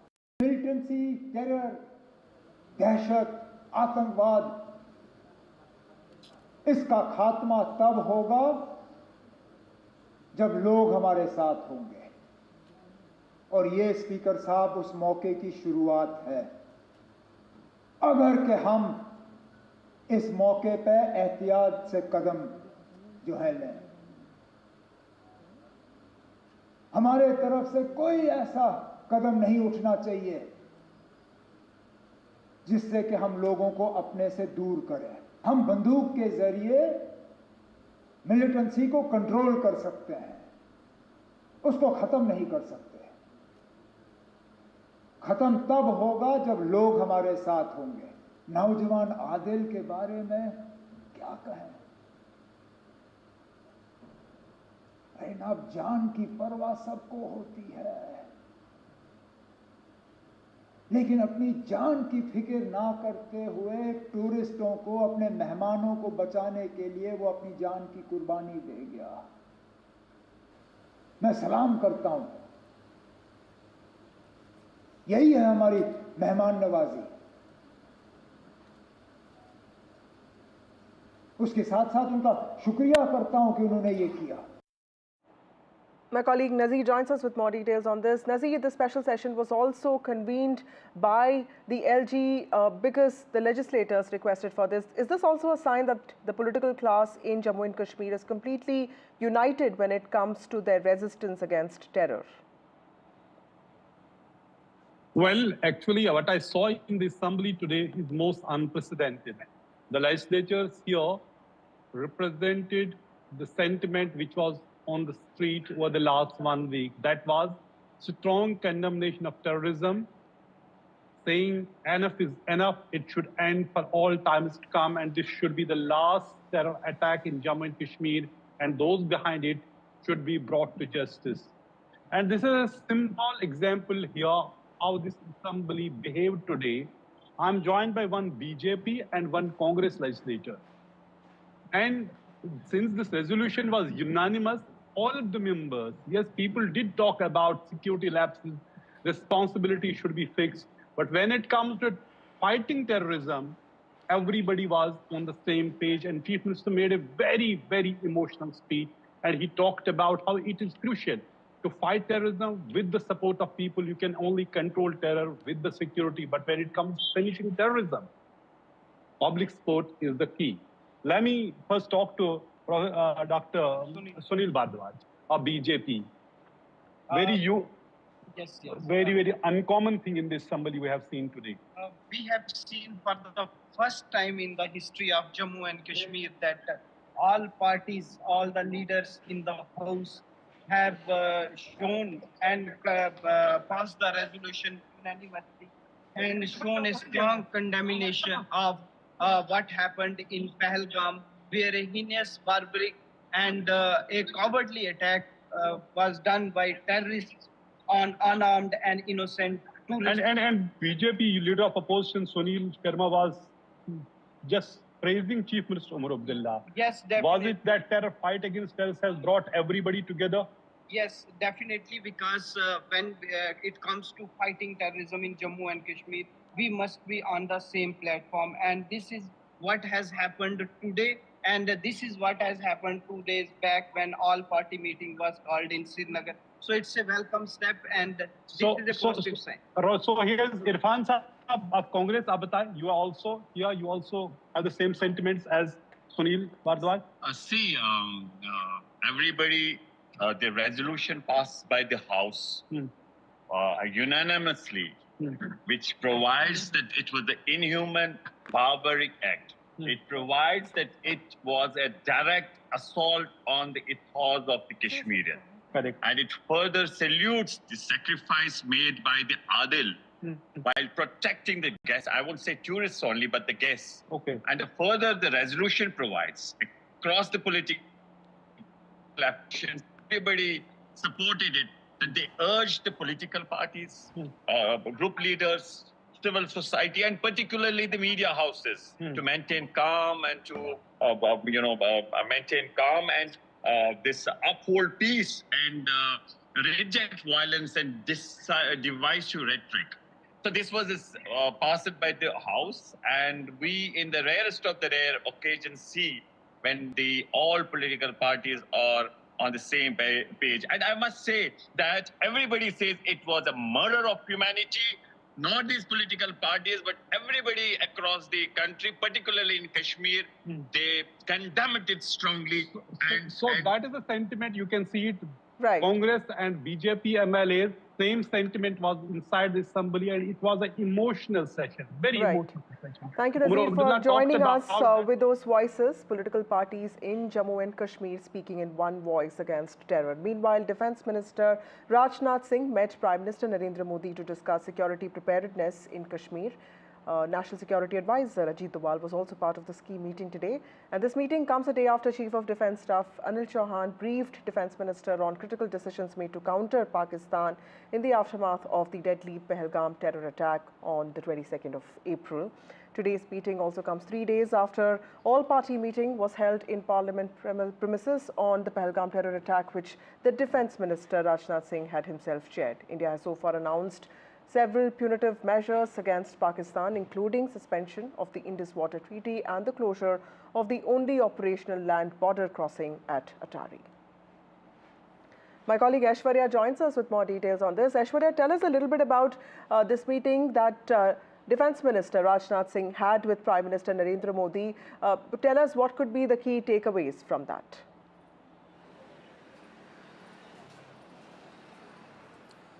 Well, since the Prime Minister chaired the CCS, we are witnessing series of meetings taking place in the national capital. Be it the CDS meeting, Defence Minister Rajnath Singh at his residence, the CDS meeting all the three service chiefs, or the DGBSF going to Ministry of Home Affairs, meeting Home Minister Amit Shah. And in that series, it is Defence Minister Rajnath Singh who met Prime Minister Narendra Modi. That meeting lasted for almost 40 minutes. Why is this meeting very important in the backdrop of what has happened in the last 4 days along the line of control, where Pakistani troops had gone on to have a ceasefire violation? The Pakistani troops were countered by the Indian troops along with the line of control, and the Indian army said that they are taking this measure of Pakistani troops and countering them in a very effective way. Certainly, after that, there are several directions that were given by the Defense Ministry to the Army, Navy and Air Force. And to prove that, Prime Minister was at his residence along with the NSA as well, and Defense Minister briefed about the recent developments happening over there. We all know for the fact that Prime Minister Narendra Modi has said that there will be an unimaginable action against the terrorists, but at what time and what place are some decisions that are very closed doors, very sensitive, and that should be left to the top administration of the country. And certainly in that particular line, as India is trying to corner and isolate on different fronts Pakistan, it is several rounds of meetings that are taking place. Of course, the movement is heavy on the border areas, is all what we have reported. But certainly it was Prime Minister Narendra Modi was briefed by Defense Minister Rajnath Singh and NCERT Doval at 7 Lok Kalyan Marg. Right. Thank you, Aishwarya, for joining us with those details. Moving on to some breaking news now. NIA, the National Investigating Agency, has produced Tahawur Rana in court today. This is Tahawur Rana produced by NIA. Remember, he is in the custody of NIA, and this is also the plotter of 26/11 attack on India, and he has been produced. He has been taken to Patiala House today, and this is part of the judicial proceedings, a trial that he has to face now. Remember, he was extradited from the US a few days ago, and he is under NIA custody, and today he was taken to Patiala House. This is one of the main conspirators of 26/11 attack, one of the most brutal attacks that India has seen. And Tahawur Rana has finally been produced in court today by the National Investigating Agency, and he has been taken to Patiala House today.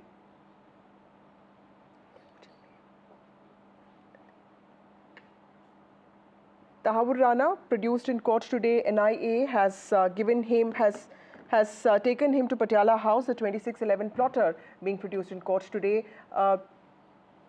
Anushka, my colleague, joins us with more details on this. Anushka, tell us, is this what is expected next? Because he clearly has to go through trial now. NIA has produced him in Patiala court. What is expected next? That's right. The 18-day custody that the NIA had gotten from the Patiala House Court had in fact ended today, and that is why he had to be produced to the court today. We did see that he was produced just a few minutes back. He's right now also in fact inside the NIA courtroom is what we are understanding. Mumbai Crime Branch team had also in fact questioned Tahawur Rana, who is the key accused of 26/11 Mumbai terror attack for over 8 hours in Delhi, when he is in NIA. He was lodged in NIA custody. He gave evasive answers. He in fact also did try to talk to some of his relatives, and the matter had went to court, and the court had in fact dismissed the whole case. The crime branch team comprising 4 officers had also in fact questioned Rana on Wednesday for his alleged role in the conspiracy of the terror attack. We do know that the NIA is trying to, fill the missing dots. That was in fact in the 26/11 case. Tahawur Rana has so far been very evasive with the answers that he has given to the NIA, and also did not cooperate. We also know that Tahawur Rana is in fact right now being produced. The NIA will in fact be asking for more custody time here. The Mumbai Crime Branch team has in fact also questioning Tahawur Rana regarding his role of providing logistics and finance to David Hedi, the main conspirator, main accused of the 26/11 attack. We do know that among the 10 Pakistani terrorists who carried out encoding sites at multiple locations, including radio station, luxury hotels and tourist center. After arriving in Mumbai, Rana is also in fact accused of conspiring with Headley, who was operating under the name of Dawood Jilani, and operatives of designated terrorist organizations like Lashkar-e-Taiba and SUJI, along with other Pakistani-based co-conspirators, to carry out the 3-day terror siege of India's financial capital. So right now he is being produced to the NIA court, where the NIA will be asking for custody for more days. Right. Thank you, Anushka, for joining us with those details. Tahawur Rana, one of the main conspirators of 2611, has been produced in court today. In fact, he's been taken to Patiala House. Senior advocate Dayan Krishna, who's leading the NIA team, has also arrived in Patiala House Court. Meanwhile, Ravi Shankar Prasad, the BJP MP and also one of the spokespersons of the party, is holding a press conference today. And he's speaking on Pahalgam attack. Let's listen into what he's saying. आज कोई हम उत्तेजना की बात नहीं कहना चाहते हैं। आज हम बहुत पीड़ित हैं, बहुत दुखित हैं। हमें इन टिप्पणियों से बहुत ठेस लगी है और एक दो होता तो हम शांत होते, लेकिन जब एक पैटर्न बन गया है तो हमें लगा कि आज पार्टी के राष्ट्रीय मंच से चर्चा करनी चाहिए।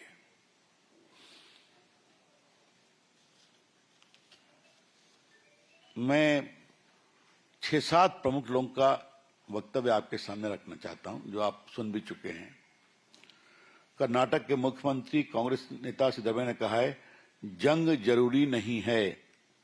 26 अप्रैल को भारत के खिलाफ उन्होंने कहा, कोई जंग की जरूरत नहीं है, हम इस जंग के हक में नहीं है, हमें सख्त कदम उठाने चाहिए।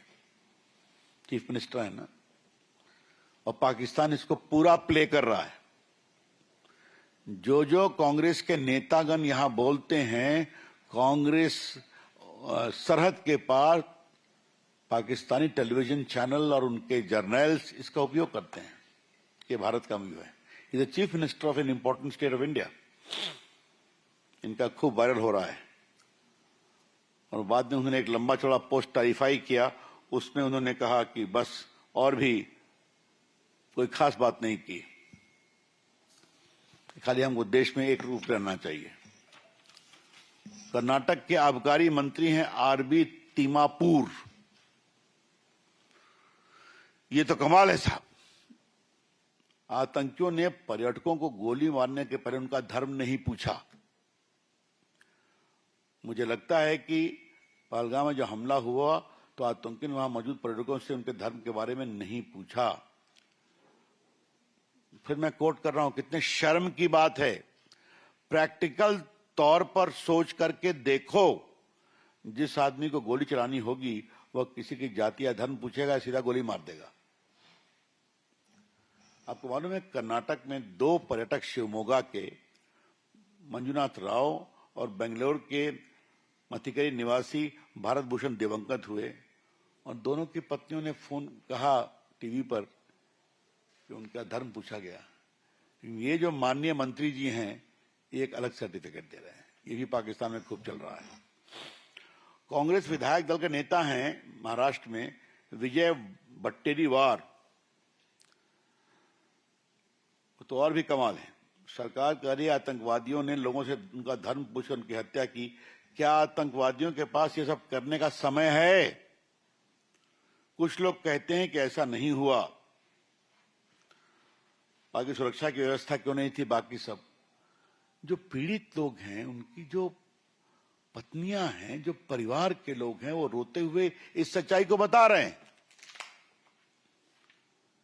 लेकिन ये जो महाराष्ट्र के विधायक दल के नेता हैं, समझ लीजिए आप, that means leader of opposition, वो इस तरह का बेशर्मी भरा गैर जिम्मेवार वक्तव्य दे रहे हैं जो संवेदनहीन है, हाइट ऑफ इनसेंसिटिविटी।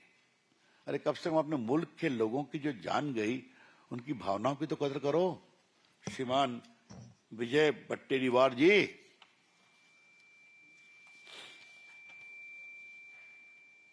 मैं समांतर रॉबर्ट वाड्रा का नाम नहीं लेता हूं, क्योंकि भ्रष्टाचार के मामले में बहुत चर्चा हो चुकी है उनकी, वो भी देश को ज्ञान दे रहे हैं। Well, what we understand is that India has signed an important deal on procuring 26 Rafale M fighter jets for Indian Navy from France.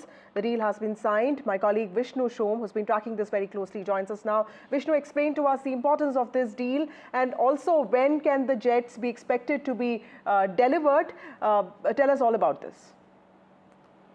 All right. Well, this is a huge development. India and France have signed the 63,000 crore Rafale deal.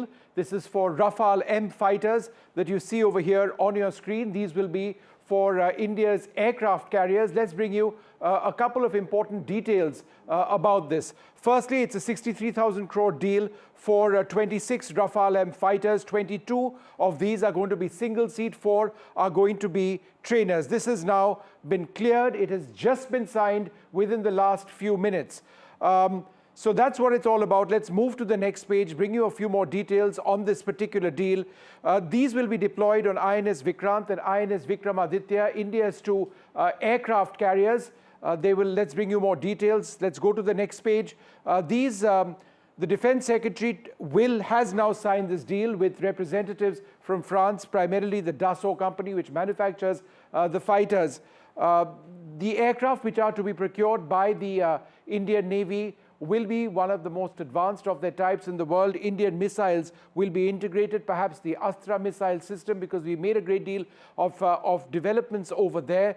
The first jets should start coming into India in a couple of years from now. The entire tranche of aircraft should be acquired by approximately 2031. Remember, the Indian Air Force already operates 36 Rafale fighters. All of this is a boost for Indo-France strategic ties. In simple terms, the acquisition of this platform greatly enhances the capability of the Indian Navy. These fighters can deploy anti-ship missiles, cruise missiles, long-range air-to-air missiles, and a lot more.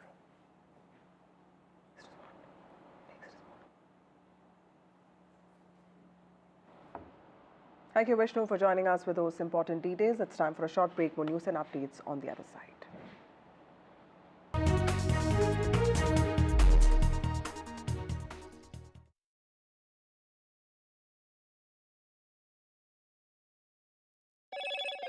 Hello, Moto. Motorola, India's leading AR phone brand.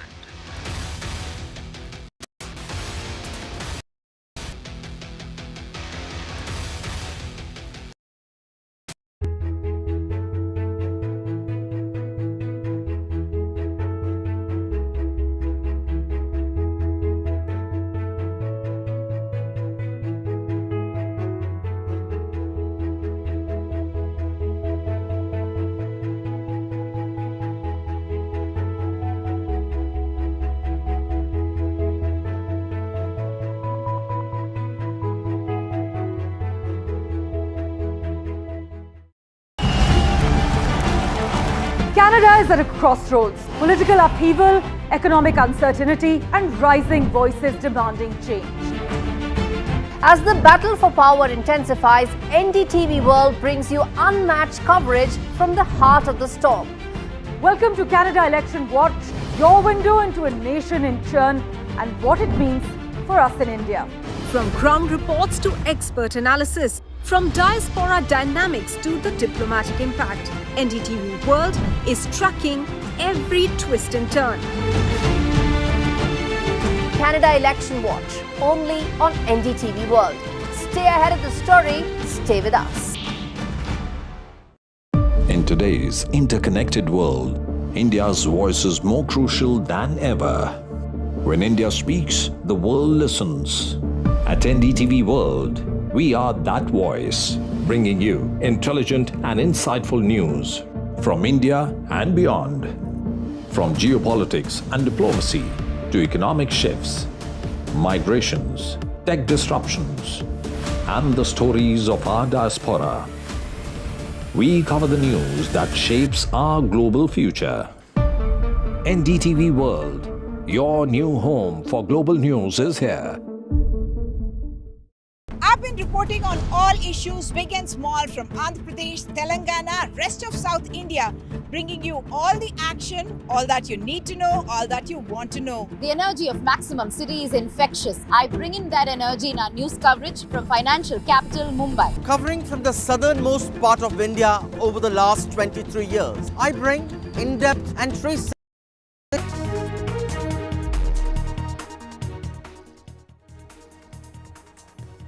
Welcome back. Some breaking news coming in. Welcome news for the Indian Navy, which is now signed. The government of India has signed a 63,000 crore rupee deal for 26 Rafale M fighters for the Indian Navy. The deal was signed in the last 15 minutes or so. This is an incredible addition to the Indian Navy. These will be operated on the 2 aircraft carriers, INS Vikramaditya and INS Vikrant. They are qualitatively ahead of the MiG-29K fighters that the Indian Navy currently operates off its 2 aircraft carriers. Remember, India already operates Rafale fighters for the Indian Air Force, but these are modified. They are designed to withstand the stresses of landing on an aircraft carrier, operating off an aircraft carrier. They are far greater range, far more advanced electronically. So joining us now for more on this, Vice Admiral Anup Singh, and I'm also joined by Captain DK Sharma. Thank you both very much for being with us. Vice Admiral, in a system where defense procurements take forever, this actually happened really fast in just a couple of years from the time that there was a requirement which was stated to this deal signing. In simple terms, what does this addition mean for the Indian Navy when it comes? A huge amount of benefit. And I'm not surprised it has come at 10 Mach speed, because that's been our experience with G2G agreements between us and France, particularly in the last couple of years. Even earlier, if you recall, Vishnu, when we were under sanctions from the West for Pokhran II in 1998, the first Western government which came to us 1 year after the sanctions were imposed was France, and said, whatever you like, we will supply it to you. It's a huge benefit and a very reliable partner. But the greatest, since you asked me what is going to be the benefit of this deal, firstly, this is the first aircraft which in the world, which was first designed and made for the Charles de Gaulle, the Marine version. From that, it was converted to the French Air Force version, and therefore our Air Force has got that particular aircraft. However, there is 90% commonality between the Marine and the ground function, the ground aircraft. There is a great amount of indigenization which is going to happen for the first time, unlike all those offset contracts which were very inefficient and many a times not to the liking of the supplier like the Soviet Union or the Russians. The first in this Atmanirbharta business is going to be an MRO dedicated for the M88 engine being supplied by Safran for the Rafale. It is the first MRO outside France for this particular engine. That means that all the Rafales that are made anywhere else in the world, particularly in our region, will get repaired or overhauled in our facility. And no cost to India, including land acquisition. All that is going to be done by the French. Okay. There will also be a dedicated MRO, again at their cost, for all the avionics and the electronic warfare suite in this aircraft, which is all French. Most importantly, neither of the two MROs, as I said, will be paid for by us insofar as their equipment, infrastructure, or land is concerned. Then all 3 sections of the fuselage, the forward, mid, and the aft section, which is the main frame, are going to be manufactured in India. As to who will do it has not yet been decided between the French and the us, but I believe there are 3 players in the game, 1 PSU and 2 private players. Okay. Then the Astra BVR missile, Beyond Visual Range Missile, being developed by DRDO, is going to be integrated. This is again a first. It is going to be integrated by them, and the benefit and a great spin-off for that will be our chaps will be trained in the business of integration through ICDs, which will mean that all Admiral, just hold your stuff. Admiral, hold your thoughts. I want to bring in Captain DK Sharma as well. Captain Sharma, all of this comes at a time when we are seeing the Chinese Navy evolve very quickly in terms of putting new ships out at sea. They're doing it at remarkable pace, and it just seems to be a matter of time before we see a Chinese carrier battle group operating in the Indian Ocean. Therefore, with the induction of this technology, how are we best placed to counter what seems inevitable? Well, Vishnu, good afternoon to you and all the viewers, and good afternoon to Admiral Anup Singh. Well, what you're saying is it is only a matter of time before the Chinese carriers do venture out in our part of the ocean and will be all over. But talking about getting the Rafale Marines, Vishnu, we should remember that Vikrant was commissioned on 2nd September 22.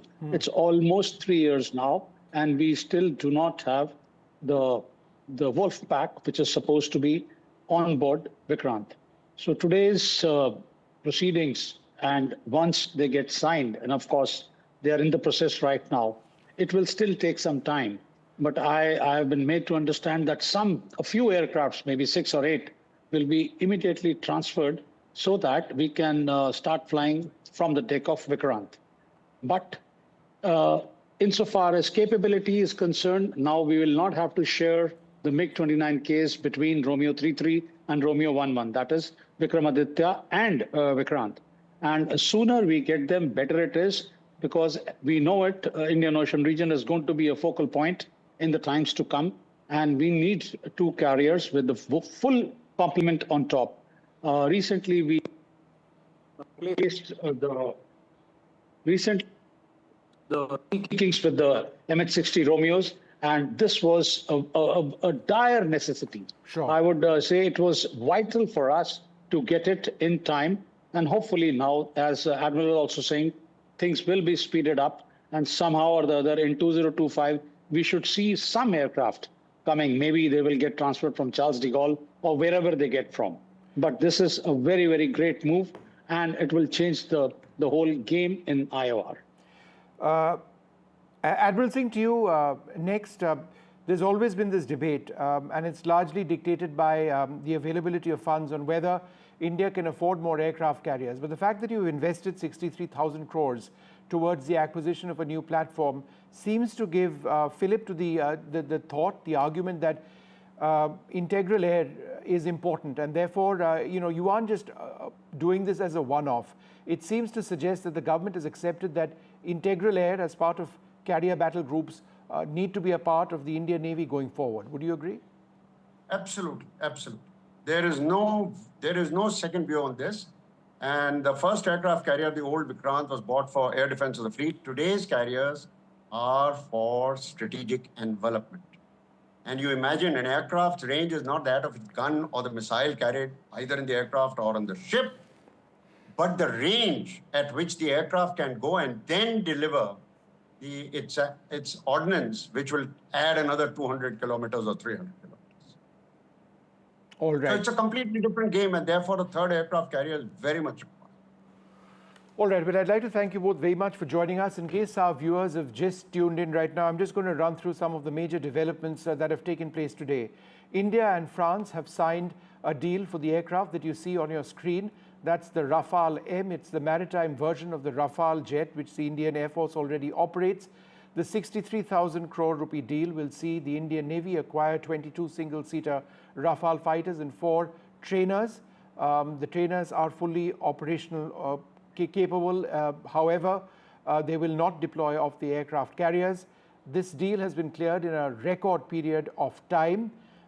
It will see possibly the French transferring a few aircraft earlier on to enable our training processes to go through. The Rafale M is far more advanced than the MiG-29K that the Indian Navy presently operates, and comes at a time when the Chinese are making a huge foray into naval shipbuilding, including the construction of new aircraft carriers. It does appear to be just a matter of time before Chinese aircraft carriers deploy in the Indian Ocean, which is where a platform as capable, or a fighter jet as capable as the Rafale M would be of immense use to the Indian Armed Forces in terms of capability enhancement, in this case the Indian Navy. It also seems to suggest that a certain fillip has been given to carrier aviation in the Indian Navy. Remember, this is all prohibitively expensive. It's not just the fighter aircraft, it's the construction of aircraft carriers. But it does appear that with these aircraft set to operate for several decades once they are inducted, that perhaps there would be a future for carrier aviation in the Indian Navy going forward as well. It's time now for us to take a short break. There's more coming up.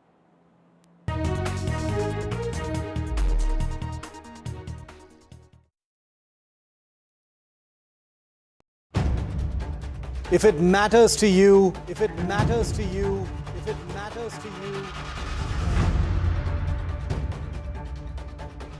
It matters to India.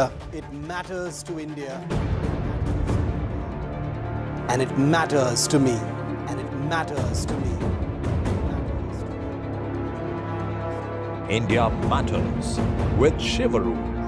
Only on NDTV 24/7.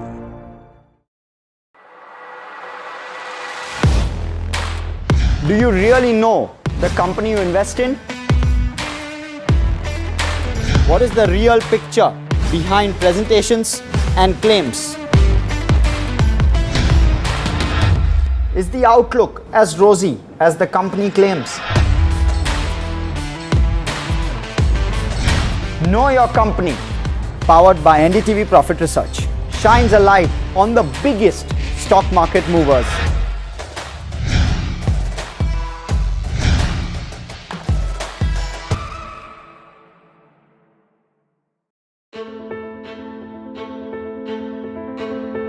News is not just headlines, it is what impacts you. And news should never be mistaken for noise. What matters is the reality. Accurate, in-depth, and with the right perspective. For over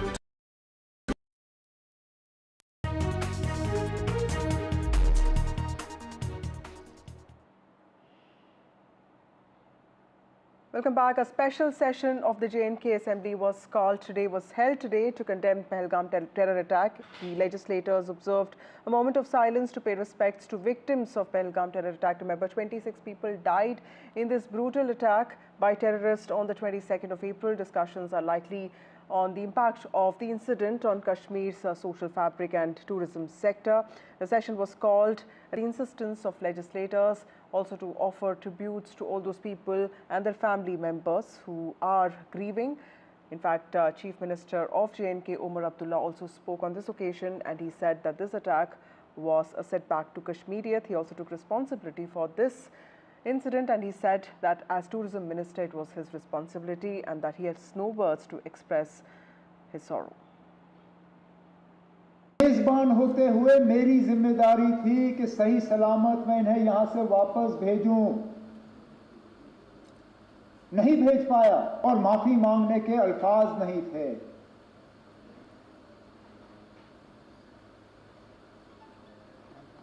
क्या कहता हूं उनको, उन छोटे बच्चों को जिन्होंने अपने वालिद को खून में लपेटा हुआ देखा, उस नेवी अफसर की विधवा को जिनको शादी हुए ही चंद दिन हुए थे। मुझे एक दो आए, मुझे कहा हमारा कसूर क्या था, हम पहली मर्तबा कश्मीर आए थे छुट्टी मनाने के लिए,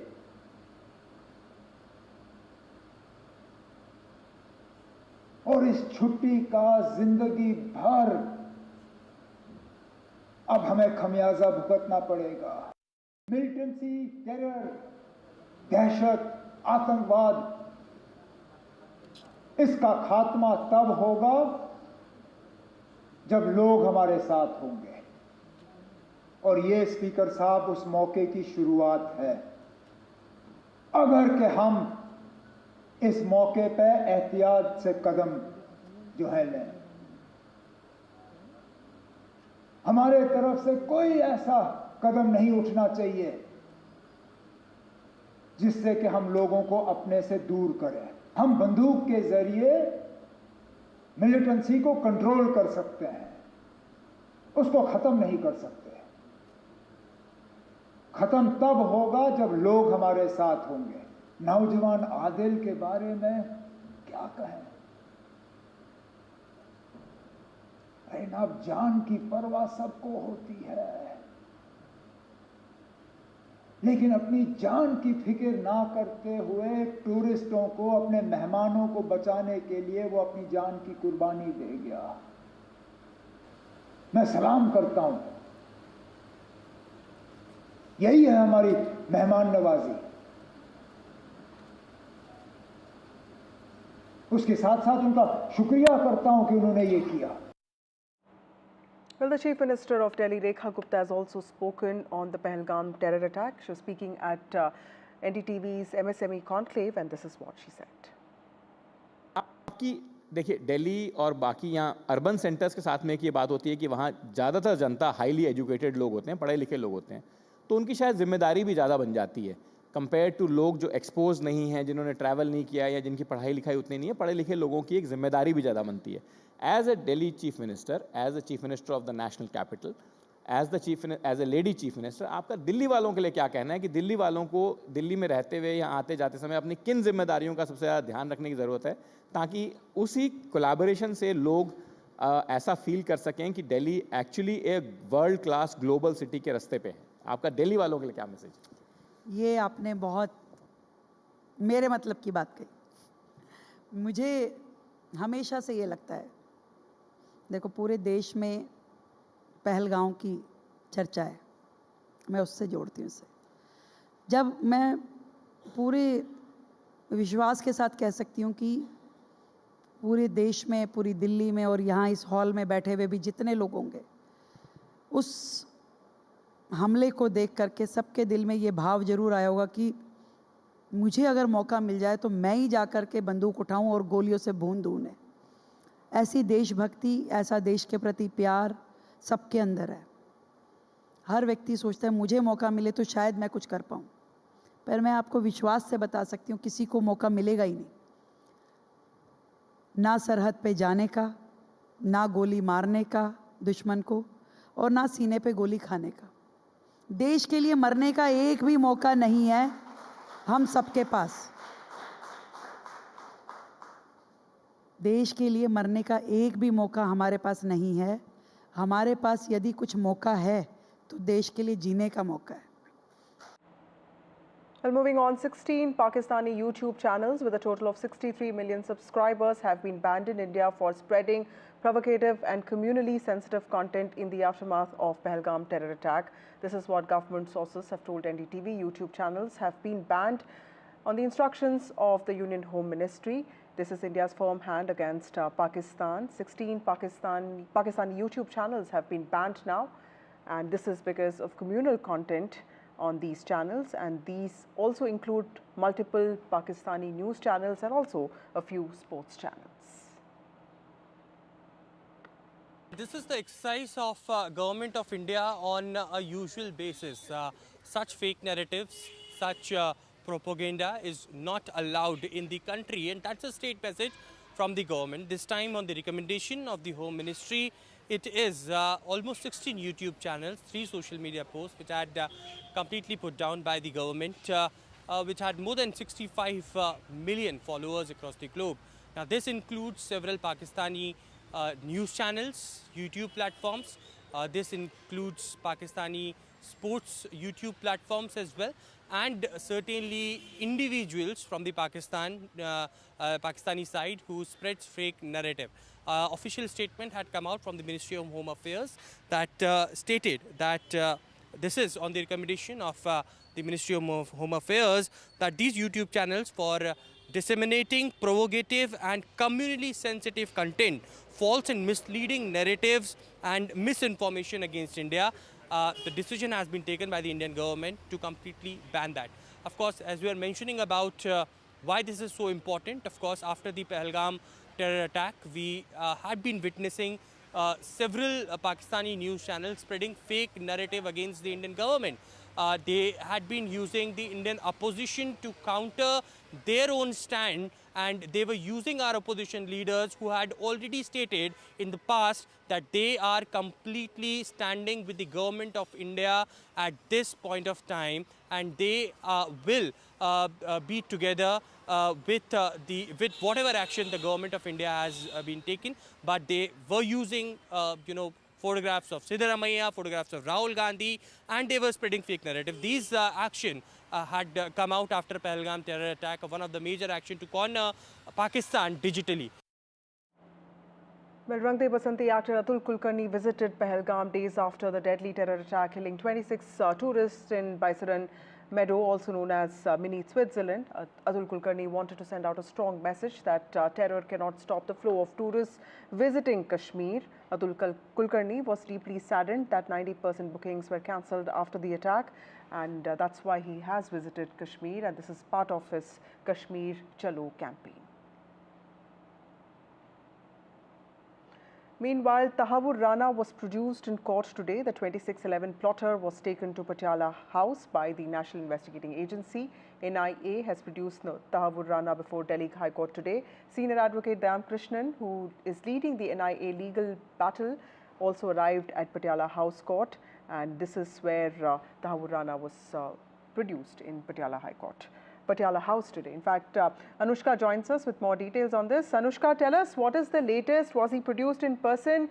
And what about the preparations that NIA has done with regard to these proceedings?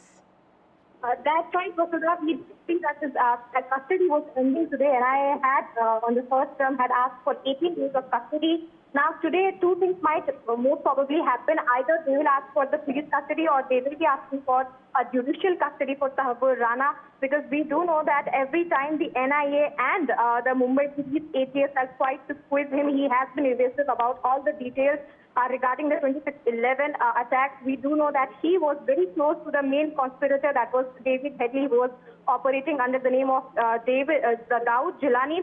Now, he was the person who was providing the logistics and the finance to Tahawur Rana. So far, Tahawur Rana has been very evasive about the answers, and he has not yet cooperated with the NIA. Today, the NIA will either ask for a police custody, wherein the NIA will be keeping him in their custody only, and will be asking him regarding all the role that he had, while the 7 attacks took place, or they will be asking for a judicial custody wherein he will be put in jail, and every time the NIA has to ask any question from him, they will have to go to the jail only, so that they could gather more information about the whole proceedings of the 2611 attack. We do know that several of other people were also involved.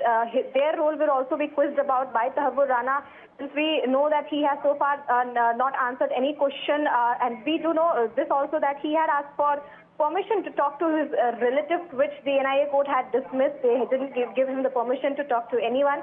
And to this point, we do know that he's being right now produced in front of the NIA court. These proceedings is going on inside, and either the NIA will be asking for the police custody, or they will be asking for the judicial custody, so that they can further investigate Tahawur Rana regarding his role in the 2611 attack. Over to you. Right. Thank you, Anushka, for joining us with those details. Moving on to other stories. In a major update in accordance with the National Education Policy 2020, NCERT now has revised its Class 11 textbooks. Class 7 textbooks, in fact. The curriculum for English and social science subjects have been updated to focus more on Indian culture and current national issues. Portions of Mughal dynasty, Delhi Sultanate have also been removed from Class 7 NCERT textbooks, and instead there have been additions of sacred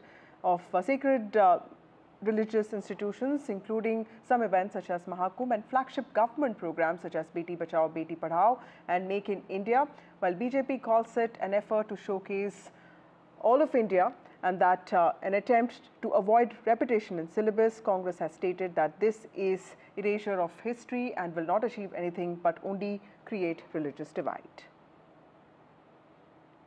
The Mughal dynasty has not been dropped. The thing is that repetition has been removed. Repetition should not be there. Now, suppose you are studying a topic in class 8. Why are you repeating same topic in class 9? Mughal era, obviously it's a rule, important part of the Indian history. But along with that, similar importance should be given to the other era also. Those the Indian golden period, and that portion is known as the Middle Age. That is the darkest part of the Indian history. So darkest thing should not be glorified in that manner. इतिहास मिटाने से कुछ नहीं होगा. इतिहास तो किताबों से निकालने से नहीं होता. किताबें तो है मार्केट में. पर इस तरह से मुगलों का इतिहास निकालकर सरकार अगर ये जताना चाहती है कि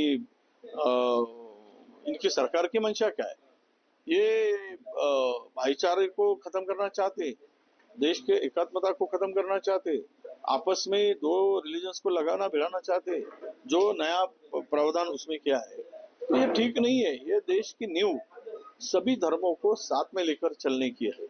सभी का सम्मान की बात इस अपने देश के एक संविधान में हमें सबको दिया है। तो संविधान के ऊपर चढ़कर कोई निर्णय होता है। My colleague Tanushka, who covers the Education Ministry for us, joins us. Tanushka, how is the Education Minister defending this move? Because this comes after several changes that have been made to textbooks, but the government says that this is an attempt to avoid repetition. And how is the opposition looking at this? At this point, as you mentioned, the government maintains, the centre maintains that this is only looking at removing or avoiding any sort of repetition in the syllabus. We do understand that this has been made for class 7 textbooks of social sciences. The Delhi Sultanate, the Mughal rule have been completely omitted and dropped from this syllabus, which means that, from the Khiljis to the Lodhis, there's no mention of any of these sultanates in the textbook. What we also understand is that flagship schemes of the government like Beti Padhao, Beti Bachao, Make in India have been given focus in the textbook as well. And there is a focus on the Indian traditions and Indian ethos as well in the syllabus this time. This is in keeping with the national education policy, and these changes that have been made are with respect to the NEP. Now the other changes also that have been made to the syllabus, especially this particular text of class 7, is that the Varna Jati system, that is the caste system, has been, the textbook claims that this system was brought in to bring about societal equalities. However, when the Britishers came in is when this system became rigid and led to inequalities in our country as well as the caste system. What we also understand from the changes that have been made, apart from what has been added, what has been dropped, is also this, that major events like the Mahakumbh have also found its space in the syllabus, and this does bring about larger context and questions. As you also mentioned, we just heard the Congress leader speak out with respect to whether this is erasure of history, or as what the NCERT also at this point stands upon, that this is just to avoid repetition. Back to you. Right. Thank you, Tanushka, for joining us with those details. Meanwhile, the Supreme Court of India has issued notices to all OTT platforms as well as social media platforms like Google and Meta. And this is over a plea seeking regulation to ban all explicit content on the internet. The court has acknowledged the petition's significant concerns, emphasizing the need for action. Government counsel in court, however, said that the centre is fine-tuning regulations to address this issue of unfiltered content.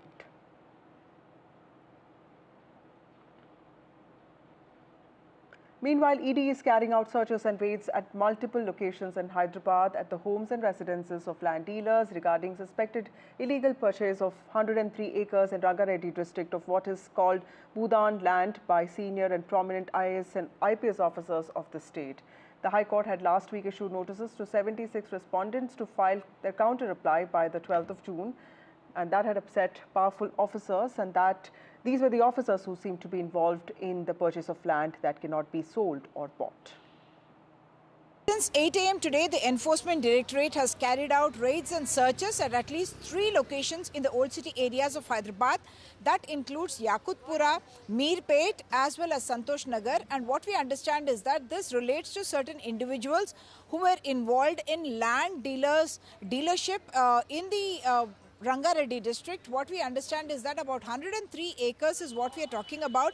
What is identified as Bhudan land, or in revenue records it's called as Gairan land. Bhudan land is something that was given by landowners to the landless, and that is part of the Bhudan Yagna board as it is called, and it cannot be sold or purchased. And the allegation is that, or the suspicion is that, huge amounts of land were purchased by senior IAS officers and IPS officers in Telangana, and the High Court had in fact spoken about this just a couple of days ago on a petition, and had in fact asked why a CBI or an ED inquiry should not be ordered, and at least 76 respondents have been issued notice, and they have to file their counter on this particular issue by the 12th of June. So 3 things here: very senior, powerful, well-known, prominent names are said to have indulged in the purchase of this land, and the court is now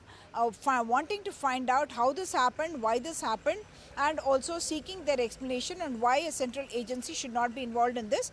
And this also relates to another senior IAS officer who was already investigated in this case, Mr. Amoy Kumar, and many other names also now coming up in this particular case.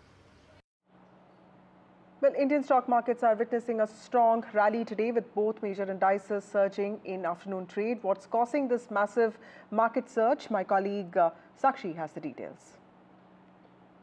Okay, with that, it's time for a short break. More news and updates on the other side.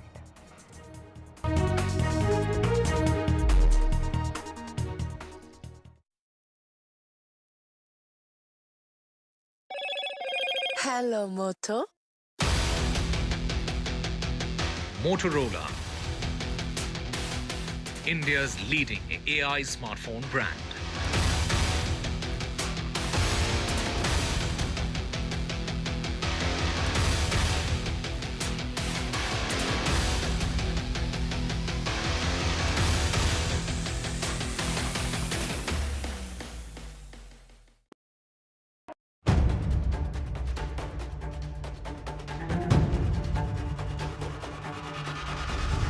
If it matters to you, if it matters to you, if it matters to you,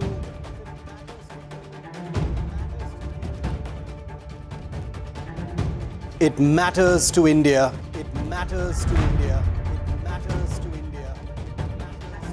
And it matters to me. And it matters to me.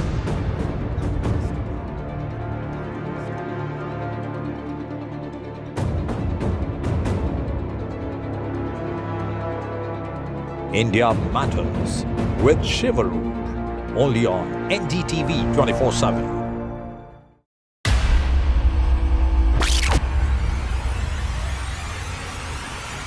The last 1 month, if you see, the share prices of Naval Engineering has fallen more than 58%. Why are the rating firms calling the debt payments as default? We have two credible credit rating agencies on March 4th coming and downgrading the stock to D. Statements are consistently being proven wrong, and transactions are being taken place which are different from what they were originally pictured to be. The company claimed it would roll out 6,400 electric vehicles. But what it has rolled out is a shocking scam. Funds meant for the project were funneled allegedly back to the promoters, the Junkie brothers. What did the money buy? Not EVs, of course, but a lavish flat in Gurgaon's luxurious DLF Carmelias.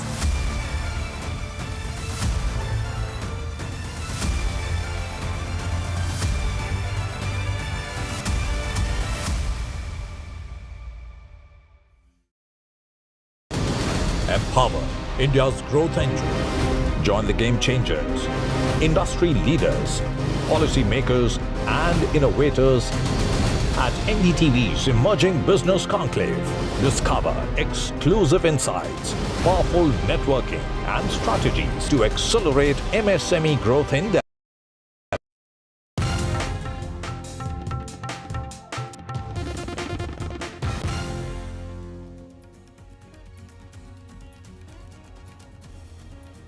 Delhi Chief Minister Rekha Gupta speaks at an NDTV event, says every Indian has been moved by the Pahalgam attack and says our responsibility is to keep the nation first. उस हमले को देख करके सबके दिल में ये भाव जरूर आया होगा कि मुझे अगर मौका मिल जाए तो मैं ही जा करके बंदूक उठाऊं और गोलियों से भून दूं. The Jammu and Kashmir Assembly holds a special session to condemn the Pahalgam terror attack. They pay tribute to the victims and call it an attack on Kashmiriyat. Our Chief Minister Omar Abdullah says that all the Kashmiris are united against this attack. 26/11, terror plotter Tahawur Rana's remand has ended. The NIA has sought his custody for 12 days. For the moment, Patiala House Court has reserved its order on his custody.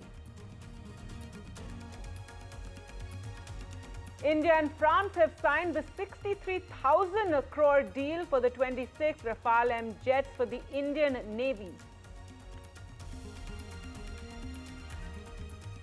The Supreme Court has issued notice to OTT platforms after a plea in the court over banning explicit content available on OTT. The Supreme Court says petition has raised several important concerns. And markets surge over 1% in trade today. The Sensex has surged over 1,000 points, reclaiming its crossing that 80,000 mark after 4 months.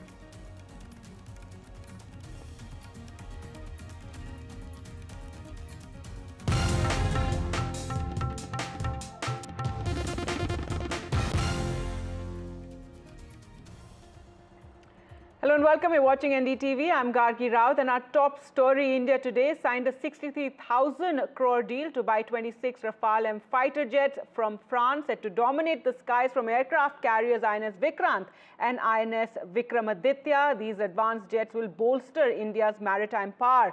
Well, for more on this, let me go across to my colleague Vishnu Shom, who will bring us all the details and what this means now for India. So India has signed that critical 63,000 crore plus rupee deal with France for 26 Rafale M fighters. Let's give you a couple of details on why this is such an important development. Let's roll that footage of the fighter itself. It's a 63,000 crore rupee deal.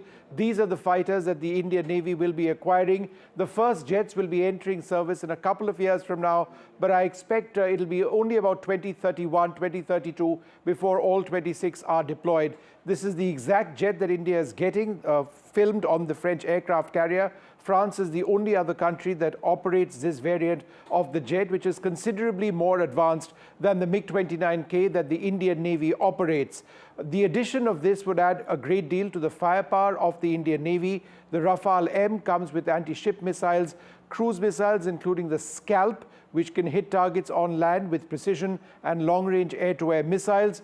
The Rafale M fighter will also be integrated with Indian weaponry, including the Astra platform as well. As I mentioned, it will be deployed on the Vikrant and Vikramaditya, the two aircraft carriers that India operates. All of this comes at a time when we are seeing Chinese air power grow substantially in the in the Asia-Pacific region, and many suggest that India needs a ship aircraft carriers with platforms like the Rafale M to take on what seems inevitable, a Chinese carrier deployment in the Indian Ocean. So all this is very important. It's a fillip to military aviation, certainly naval aviation, and integral air as it is known. This performs a very critical role in defending an Indian Navy fleet. It also has a huge offensive capability. Remember, planes like this ensure that a carrier battle group can protect a circumference roughly of hundreds of kilometers from any assault. So that's what this is all about. Remember, the Indian Air Force already operates 36 Rafales. This is different. This has hardened the undercarriage to ensure that operations of aircraft carriers can take place. Very, very significant development. Well, joining us now, a very, very special guest, Admiral Arun Prakash, former Navy Chief, Indian war hero, Veer Chakra, an absolutely incredible fighter pilot who knows a thing or two about naval aviation. Thanks so very much for being with us. I think one of the most interesting aspects of this deal, sir, is that it happened in record time. I've never heard of a deal where the Navy says, look, I need fighters. The government says, okay, 3 years later it's done. 2 years after that it comes. So could you let's reflect on that, because for once we aren't complaining about the speed of a defense deal. Yes, indeed. Let's do reflect on this, because it's quite remarkable, as you say. Although not as fast as you make it out to be, because originally the Navy had floated an RFP in 2017, I think, but it was taken up with seriousness in 2019 or thereabouts. But regardless, it is still a remarkable demonstration of speed and alacrity on part of the Ministry of Defense, for which we must give it full credit. But my only hope is that this should set a precedent for all such deals, because we've also seen in the past the advanced jet trainer taking 20 years, the multi-role fighter aircraft for the Air Force taking 15 years, the 75 India submarine project still hanging fire. So this is a good precedent set by the Ministry of Defense the bureaucracy, and I think it should be become a template for the future. 2 to 3 years is the maximum that a deal should take. And because for the simple reason that even if the contract is signed today, it will be 36 months at least before the first aircraft is handed over to us. So these delays are all inbuilt, and as the geopolitical situation and security situation demands, I think there is need for much more expedition and alacrity on part of the acquisition wing of the Ministry of Defense. Admiral, why does India need the Rafale M? For the simple reason that we have 2 aircraft carriers at sea. And why do we have aircraft carriers at sea? That is that because we are a maritime power. Wherever our fleets go in the Indian Ocean or the Indo-Pacific, they need integral air cover, both for air defense, for strike, for anti-submarine warfare, for projecting power. Our fleets require protection of an aircraft carrier. At the same time, the aircraft carrier also gives the fleet the offensive capability to strike deep, strike long. So we already have 2 aircraft carriers, and they are currently equipped with the MiG-29K, which, as you know, is about nearly a decade and a half old. It's getting on. It's of Russian origin. The country of origin is at war. It's not in a really good state to support this aircraft. Also, it's getting on in years. So it's time for us to acquire a more modern aircraft, and the Rafale M is a 4.5 generation aircraft proven in combat with the French Navy. It can hold its own against any aircraft out at sea, including the Chinese J-15 or even the US F-18. So we do need this aircraft out at sea to project our power and to protect our assets at sea. Admiral, let me ask you a question, since you love military aviation. You had the opportunity of flying on this Rafale a couple of years back in France. You were the first to bring in the Sea Harrier into the Indian Navy, an older generation of planes. You were also among pilots who flew the Hunter, an even older generation of aircraft. When you look at, and you flew all sorts of other things as well.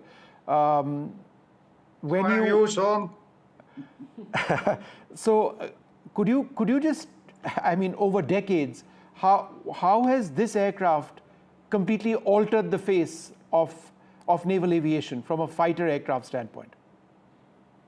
Well, let me tell you my experience in the Rafale. This is not few years, 20 years back, 2005. I went up in a Rafale with this, put up another aircraft as an adversary. So throughout the sortie, I kept looking all around 360 degrees. I wanted to make sure that I saw the adversary before my co-pilot. After a few minutes, he said, "Admiral, what are you looking around for? It's all in the cockpit." And he was right. There is sensor fusion, the radar, the infrared, the TV, all inputs of this aircraft are sensor fused, and the pilot has it in front of him on 1 or 2 displays right in front. Everything is worked out for him. Going back further 20 years to the Hunter, all you had was a airspeed indicator and a clock and your height altimeter. That's all you had. Otherwise, it was your eyeball Mark 1, which was the only sensor you had. Then, of course, further, the Sea Harrier had radar and so on. But the Rafale M is, I think, possibly the ultimate as it stands, unless you go for better aircraft like the F-35 and so on. It is the ultimate in sensor fusion. It's got an ISA, electronically eraser radar. It's got the Scalp missile, as you said. It's got the Meteor, which can match anything in the subcontinent. It's got the Exocet anti-shipping missile.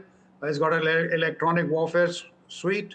So it has everything that a pilot would need within his reach of his hand. Hand on stick and throttle, it's called HOTAS.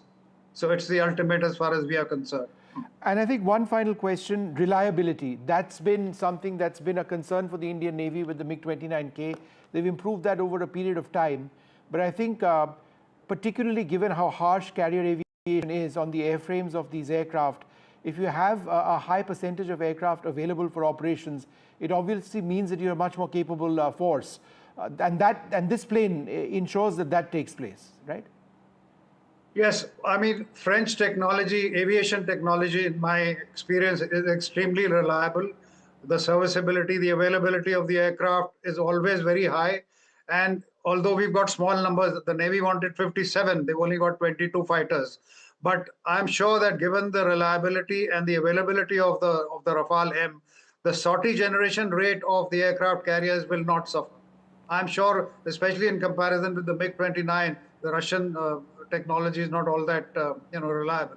The Rafale M will make up in reliability and availability what it lacks in numbers. So we need not have any fears on that account. And a final question, all this is being done with an eye on an expansionist China. The number of ships, the number of tons they're putting out at sea is something nobody's ever seen before. And therefore it appears to be just a matter of time before a carrier battle group of the Chinese appears in the Indian Ocean. So this is futuristic in that we don't face that threat now, we can face it in the future. That's my sense. Yes, it's bound to happen because if the Chinese are showing they've been showing their maritime presence, their submarines, their surface ships, destroyers, frigates have been coming in these waters with increasing frequency. And once they have an aircraft carrier to spare, or once the Taiwan issue is resolved one way or the other, there is more than likely that they will have a carrier task force in the Indian Ocean or in our waters. And when that happens, we must have something to counter that. I mean, we are not going to war with China, hopefully, but they shouldn't be in a position to dominate us or show their strength in our waters. So when the Chinese aircraft carrier comes here, then we should have an aircraft carrier with equal capability or better capability than they have to demonstrate. And remember that we are in our own home waters, whereas they are coming 3,000 to 4,000 miles away from their nearest naval base. So they are at a disadvantage. We are at a distinct advantage operating off the Indian peninsula. All right, Admiral Arun Prakash, wonderful speaking to you. It is a red letter day for the Indian Navy. It's not often that you induct a new type of aircraft, and this happens to be one of the most capable anywhere. Thank you very much, sir, for being with us. Thank you.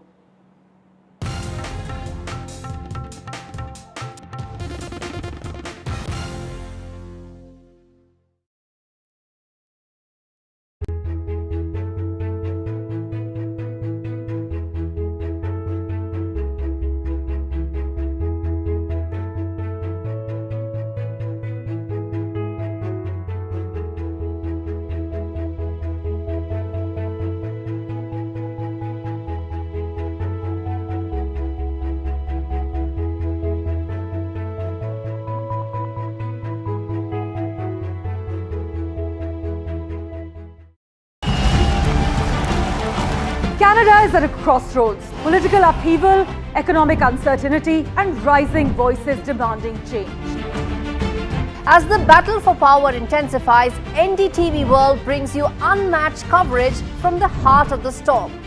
Welcome to Canada Election Watch, your window into a nation in churn and what it means for us in India.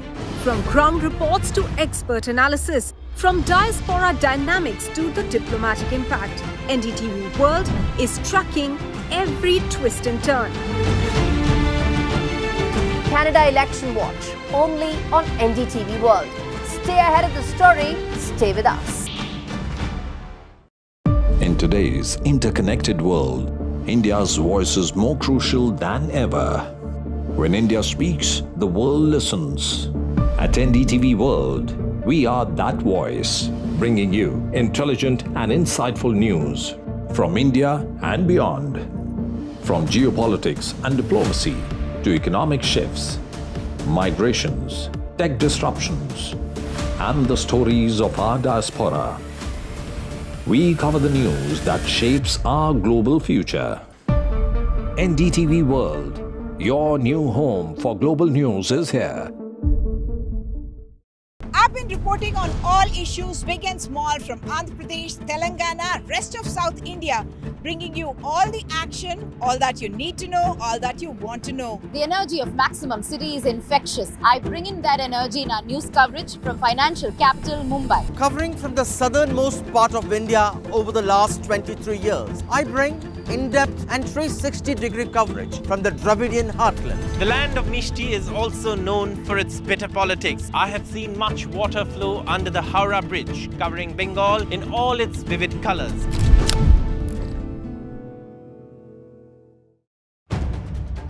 If it matters to you, if it matters to you, if it matters to you. It matters to India. It matters to India. And it matters to me. And it matters to me. India Matters with Shivaru. Only on NDTV 24/7.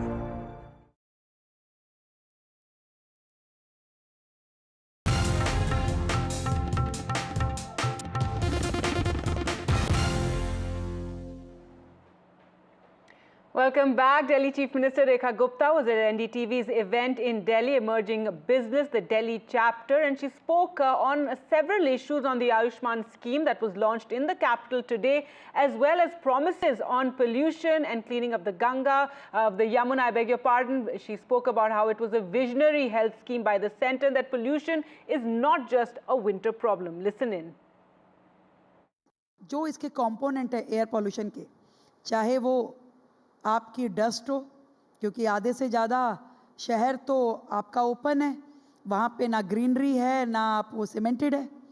दूसरा इसमें व्हीकलर pollution कि आपके जो vehicle पूरे शहर में चलते हैं उसका पोल्यूशन होता है। और ये जो डस्ट पार्टिकल एयर में रहते हैं ये कोई 2 महीने के लिए नहीं आते, ये साल भर है। वो आज गर्मी के मौसम में भी है, वो सर्दी के मौसम में भी है, हर समय है। तो हमने आते ही जितनी योजनाएं बनाई, हमने वाटर स्प्रिंकलर्स थे, हमने जो स्मोक गन्स थी, पूरा साल भर चले एक्सेप्ट मानसून मौसम, क्योंकि उस टाइम तो ईश्वर बारिश कर रहा है। तो पूरा साल भर स्प्रिंकलिंग हो, पूरा साल भर स्मोक गन्स चलें ताकि जो एयर पॉल्यूटिंग कंटेंट हैं वो बैठ जाएं। ये साल भर की योजना बनाई। और सेम यमुना पॉल्यूशन के लिए? यस, यमुना। देखिए, यमुना जी पे भी केवल बातें हुई। सरकार ने 8,000 करोड़ रुपए पिछली सरकार को दिया, अब वो उन्होंने कहाँ खर्च किया, क्या कर दिया, पर यमुना को सॉल्यूशन नहीं मिला। तो हम जो भी मेजरमेंट्स हैं उन सबको कर रहे हैं, और यमुना आपको एक दिन ज़रूर ऐसा मिलेगा जब साफ दिखाई देगी और आप सब उसके किनारे बैठ कर के यमुना जी की आरती करेंगे और मन से जो आपके भाव हैं उनको पूरा करेंगे। अभी आप एक कार्यक्रम से आ रही हैं जिसमें पहली बार for the first time in the history of this city, at least in the history of national capital, 70 साल के ऊपर के तमाम लोगों को एक हेल्थ कार्ड, आयुष्मान भारत का हेल्थ कार्ड हमने रोल आउट किया है।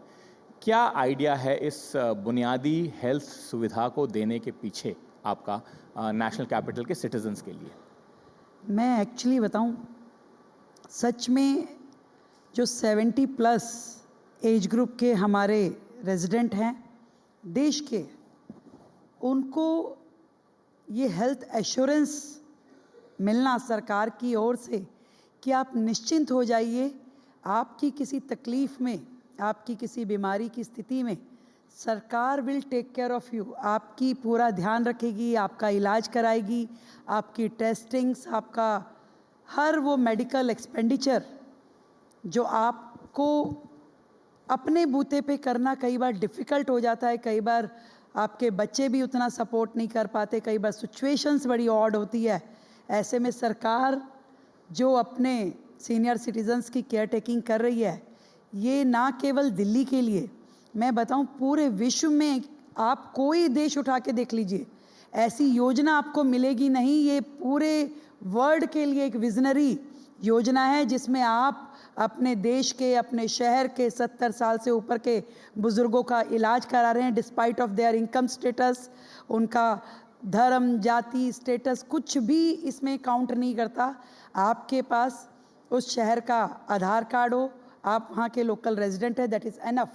आप सोचिए कितनी खूबसूरती है इस योजना में कि एक अमीर आदमी जो अपने सब कुछ उसके पास होगा उसके लिए भी ये योजना है, और एक गरीब रेडी बटरी वाला व्यक्ति भी, उसके लिए भी वो सेम योजना है। और सही बताऊं, अमेरिका हो या कोई और बड़ा देश हो, अगर उन्होंने कोई हेल्थ का प्रोविज़न अपने सिटीजन्स के लिए क्रिएट किया होगा तो केवल उसका क्राइटेरिया है आप टैक्स पेई हैं कि नहीं है। अगर आप टैक्स पेई हैं तो government will give you health assistance, पर ये जो योजना है, whether you are tax payer और नॉट, कुछ भी आपका स्टेटस है, आपको ये योजना समान रूप में हर एक बुज़ुर्ग को मिल रही है। मैं सच में थैंक्स करना चाहूँगी नरेंद्र मोदी जी का, देश के प्रधानमंत्री जी का, जिनकी वजह से आज दिल्ली के सब बुज़ुर्गों को उनको एक बहुत ही खूबसूरत लाभ मिला है, योजना मिली है और जीने का एक नया अधिकार मिला है। और मैं ये इसी बात पे आने वाला था कि प्रधानमंत्री का पर्सनल फोकस इस योजना को लेके बहुत रहा है। पर्सनली उन्होंने खुद पुश किया है 70+ की आरोग्य स्कीम को देश भर के लिए, और काफ़ी दिनों से ये रुकी हुई थी नेशनल कैपिटल में। और अब आपको लगता है कि आप इसको पूरा स्प्रेड दे पाएंगी? वो लोग खासकर जिनको कि इस तरह की चीज़ों की जानकारी नहीं पहुंच पाती है, जो लोगों को जानकारी हो जाती है वो तो जानकारी से सुविधा का फ़ायदा उठा लेते हैं, उनको भी आपकी सरकार कोशिश करेगी कि क्या उनको पूरी इन्फॉर्मेशन दे और वो इसका फ़ायदा ले सकें? मैं प्रॉमिस करती हूँ दिल्ली के हर एक 70 साल से ऊपर के बुज़ुर्ग को कि आप हम तक पहुँचे या ना पहुँचे, सरकार आप तक पहुँचेगी और एक एक बुज़ुर्ग का रजिस्ट्रेशन करा के उसको इस हेल्थ योजना का पूरा लाभ मिलेगा। वाटर लॉगिंग का चैलेंज है बस आने वाला है अब आपके पास कुछ 45 दिनों के अंदर। वो भी बड़ा कुछ एक पॉइंट्स ऐसे हैं दिल्ली में जो कि हर बार इंटरनेशनल शेम बनते हैं हमारे, जैसे कि मिंटो ब्रिज। वहाँ पे आपको मालूम कितने वाटर लॉगिंग के पॉइंट है दिल्ली में? लगभग 550 पॉइंट पे दिल्ली में बड़े वाटर लॉगिंग पॉइंट है। हर बार वर्षों तक आप सब ने देखा मिंटो ब्रिज के नीचे बस डूबी हुई है। ये पिक्चर एक ऐसी स्टैंडर्ड हो गया है जो हर बारिश में अखबार में फ्रंट पेज पे छपनी ही छपनी है। आपको तिलक ब्रिज पे पानी मिलेगा ही मिलेगा। आपके ऐसे पॉइंट जो आपके घरों के आसपास है, आपको वो वर्षों से उस पिक्चर को आप देखते हैं। और दिल्ली में देखिए तकलीफ किस बात की, दिल्ली वाले किसी वेदर को एंजॉय नहीं कर सकते। सर्दी आती है तो पॉल्यूशन आ जाता है, बारिश आता है तो ट्रैफिक जैम और वाटर लॉगिंग आ जाती है। अच्छा है मुख्यमंत्री जी, आपने मुख्यमंत्री होके ये बात बोल ली। अच्छा मैं बोल रही हूँ भाई, मुझे इस बात को कहने में कोई शर्म तकलीफ जरूर है, शर्म नहीं है कि जहाँ से हमें शुरू करना है, जहाँ हम खड़े हैं, मैं कोई गलत पिक्चर पोर्ट्रेट करके नहीं आगे बढ़ना चाहती। आप गर्मियों में हीट वेव का प्रॉब्लम है, हर मौसम कुछ ना कुछ प्रॉब्लम लेके आता है, पर उसका टाइमली समाधान हो जाए, उसकी एक पूरी वर्किंग हो जाए। वो अपना देख रही है, नाले भी डिसिल्ट होने चाहिए, आपके वाटर लॉगिंग के पॉइंटों को भी आपने कर्व करना है। आज मिंटो ब्रिज पे खुद हमने घंटों खड़े होके, कैसे होगा, मैं खुद 6 टैंकर पानी वहाँ लेके गई, गिरवाया, दिखाया कि भाई पानी आपका। एक बारिश में तो ये हुआ कि सरकार ने पंप लगा दिया, जब बारिश आई तो वो पंप ही डूब गया और वो ट्रैफिक जाम के कारण ऑपरेटर पहुंच ही नहीं पाया। तो ऐसी पढ़ी लिखी सरकार भी किस नाम की। तो हमने जो इस बार किया मिंटो ब्रिज पे, एक ऑटोमेटिक पंप जो ज़मीन से लगभग 10 फुट की ऊंचाई पे हमने उसको प्लेस किया, और जैसे ही पानी का लेवल एक मेजर के ऊपर जाएगा, ऑटोमेटिक पंप काम करना शुरू कर देगा। तो ये सारी चीज़ों की तैयारी आज हमने कर दी कि बारिश आएगी तो हमें और क्या क्या चीज़ें ज़रूरत पड़ सकती है, जिसको हमें आज ही करना है। The Delhi Chief Minister also spoke about the Pahalgam attack. She said every Indian has been moved by this terror attack and our responsibility to keep nation first, that everyone in the nation is angry. आपकी देखिए दिल्ली और बाकी यहाँ urban centres के साथ में एक ये बात होती है कि वहाँ ज़्यादातर जनता हाईली एजुकेटेड लोग होते हैं, पढ़े लिखे लोग होते हैं, तो उनकी शायद जिम्मेदारी भी ज़्यादा बन जाती है कंपेयर टू लोग जो एक्सपोज नहीं हैं, जिन्होंने ट्रैवल नहीं किया या जिनकी पढ़ाई लिखाई उतनी नहीं है। पढ़े लिखे लोगों की एक जिम्मेदारी भी ज़्यादा बनती है।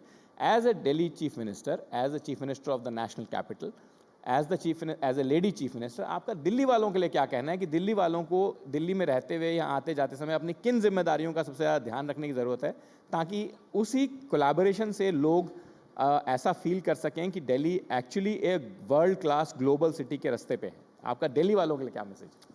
ये आपने बहुत मेरे मतलब की बात कही। मुझे हमेशा से ये लगता है, देखो पूरे देश में पहलगाम की चर्चा है, मैं उससे जोड़ती हूँ इसे। जब मैं पूरे विश्वास के साथ कह सकती हूँ कि पूरे देश में, पूरी दिल्ली में और यहाँ इस हॉल में बैठे हुए भी जितने लोग होंगे, उस हमले को देख करके सबके दिल में ये भाव जरूर आया होगा कि मुझे अगर मौका मिल जाए तो मैं ही जा कर के बंदूक उठाऊं और गोलियों से भून दूं उन्हें। ऐसी देशभक्ति, ऐसा देश के प्रति प्यार सबके अंदर है। हर व्यक्ति सोचता है मुझे मौका मिले तो शायद मैं कुछ कर पाऊं, पर मैं आपको विश्वास से बता सकती हूँ किसी को मौका मिलेगा ही नहीं, ना सरहद पे जाने का, ना गोली मारने का दुश्मन को, और ना सीने पे गोली खाने का। देश के लिए मरने का एक भी मौका नहीं है हम सबके पास। देश के लिए मरने का एक भी मौका हमारे पास नहीं है। हमारे पास यदि कुछ मौका है तो देश के लिए जीने का मौका है। And the Jammu and Kashmir Assembly held a special session today to condemn the Pahalgam terror attack. It started with MLAs observing a moment of silence for the victims of the attack. Discussions were around the impact of the incident, and the session was called to express condolences. Now, in a powerful speech, Chief Minister Omar Abdullah said that every part of the country from north to south, from east to west, came in the throes of this heinous attack. He also said that across Kashmir, the sentiment is not in my name. मेजबान होते हुए मेरी जिम्मेदारी थी कि सही सलामत मैं इन्हें यहां से वापस भेजूं। नहीं भेज पाया और माफी मांगने के अल्फाज नहीं थे।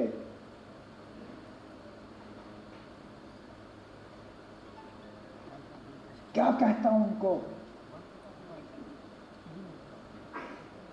उन छोटे बच्चों को जिन्होंने अपने वालिद को खून में लपेटा हुआ देखा, उस नेवी अफसर की विधवा को जिनको शादी हुए ही चंद दिन हुए थे। मुझे एक दो आए, मुझे कहा हमारा कसूर क्या था, हम पहली मर्तबा कश्मीर आए थे छुट्टी मनाने के लिए,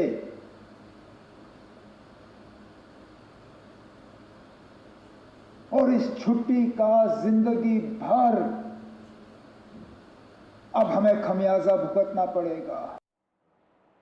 All right, a powerful speech there by the Chief Minister. Time for us to slip into a short break. On the other side, a look at international news.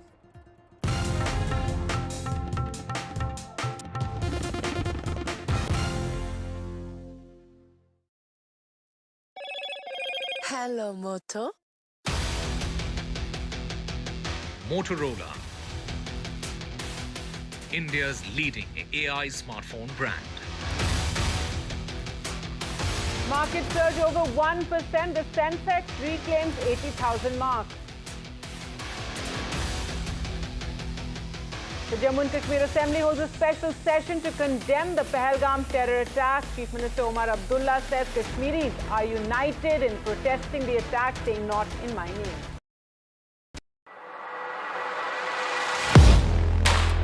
Do you really know the company you invest in? What is the real picture behind presentations and claims? Is the outlook as rosy as the company claims? Know Your Company, powered by NDTV Profit Research, shines a light on the biggest stock market movers.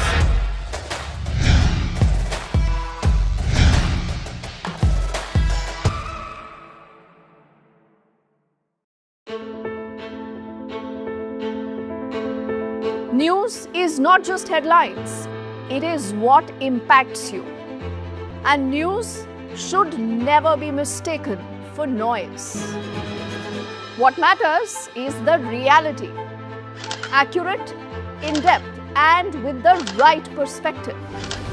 For over 20 years, I have been a journalist, and never has clarity mattered more than now. At Newsnight, we go beyond the surface.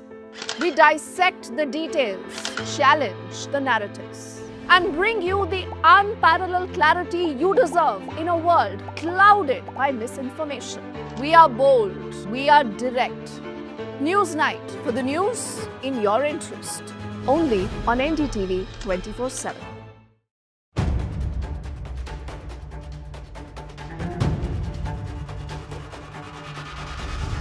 If it matters to you, if it matters to you, if it matters to you,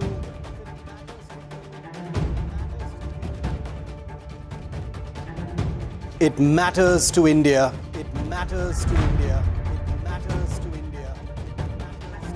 And it matters to me.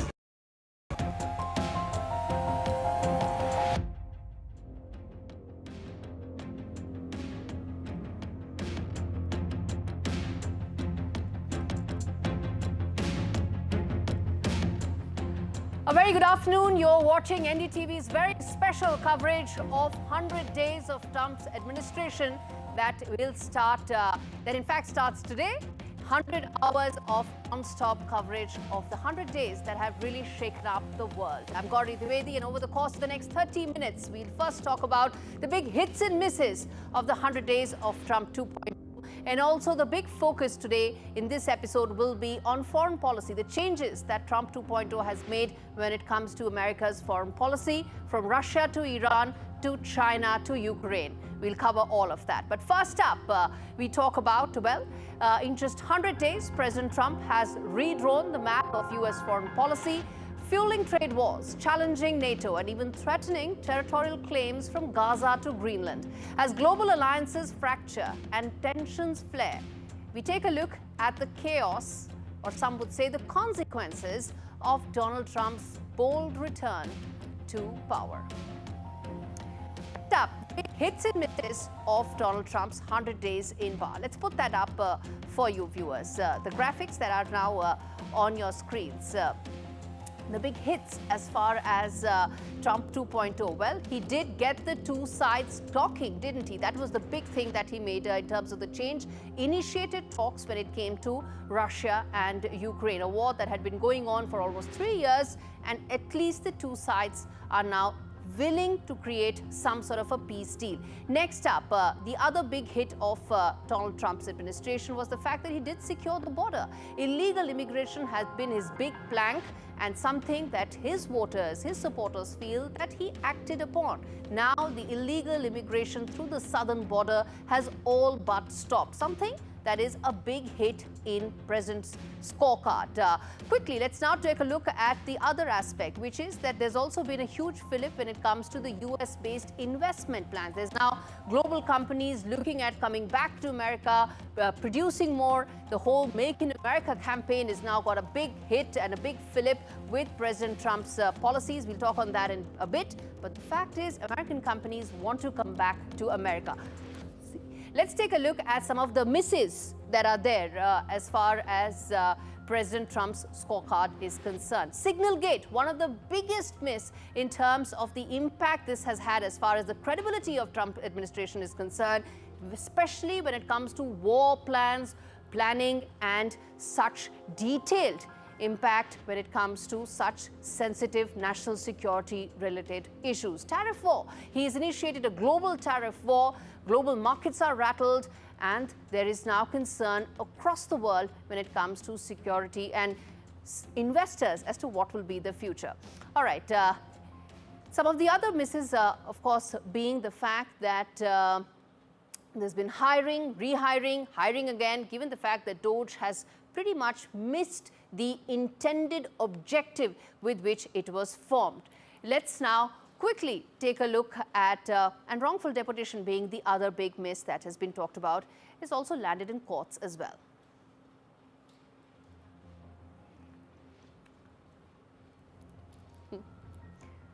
All right, before we move any further, let's quickly now take a look at this report that talks about what all has happened as far as Trump's foreign policy goals, objectives is concerned, and then we come back and decode that did it actually have the intended result or not. US President Donald Trump has stormed back onto the global stage with a chaotic and controversial first 100 days. His leadership thus far has been defined by punishing tariffs, fierce immigration crackdowns, and bold moves that have challenged international norms. And we're going to make America great again. Under his America First agenda, Trump is reshaping US foreign policy in ways in which global partners are growing increasingly wary, unsure of just how far the US president is willing to go.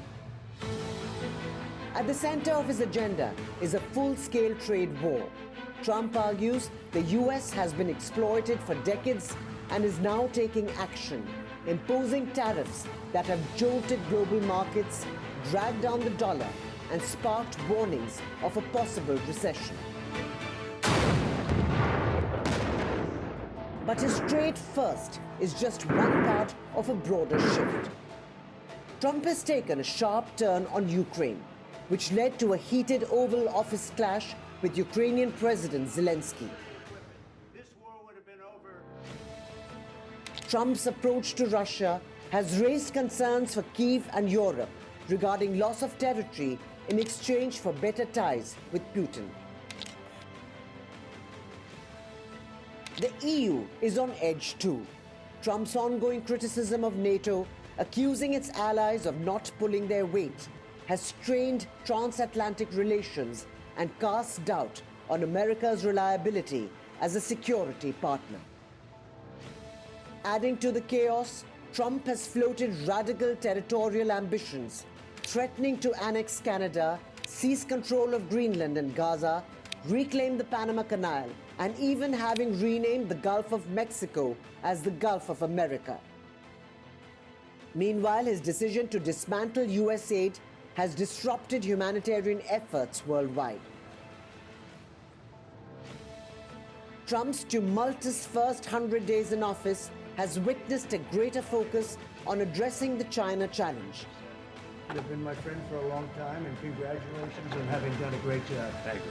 For India, the Trump administration is continuing the Biden-era focus on New Delhi and its role in Asia and the world. In a shifting global landscape, America First may have hit some of the traditional positions of American foreign policy, except for New Delhi.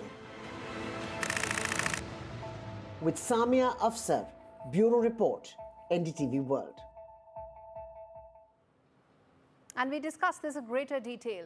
What is the big impact of Donald Trump's foreign policy changes, the big changes that he has brought about in American policies that have been there for the last several decades? Ravi Agrawal, Editor-in-Chief from Foreign Policy, joins me live to talk more on that. Ravi, thank you so much for speaking to me on NDTV. And as we speak, there are fresh updates coming in that there could be another round of talks that could take place between the Russians and the Americans. And we're going to come to that in just a bit. But I want to start by asking you, what do you make of the rapid changes that have taken place before we talk further about how many wars did Donald Trump really end?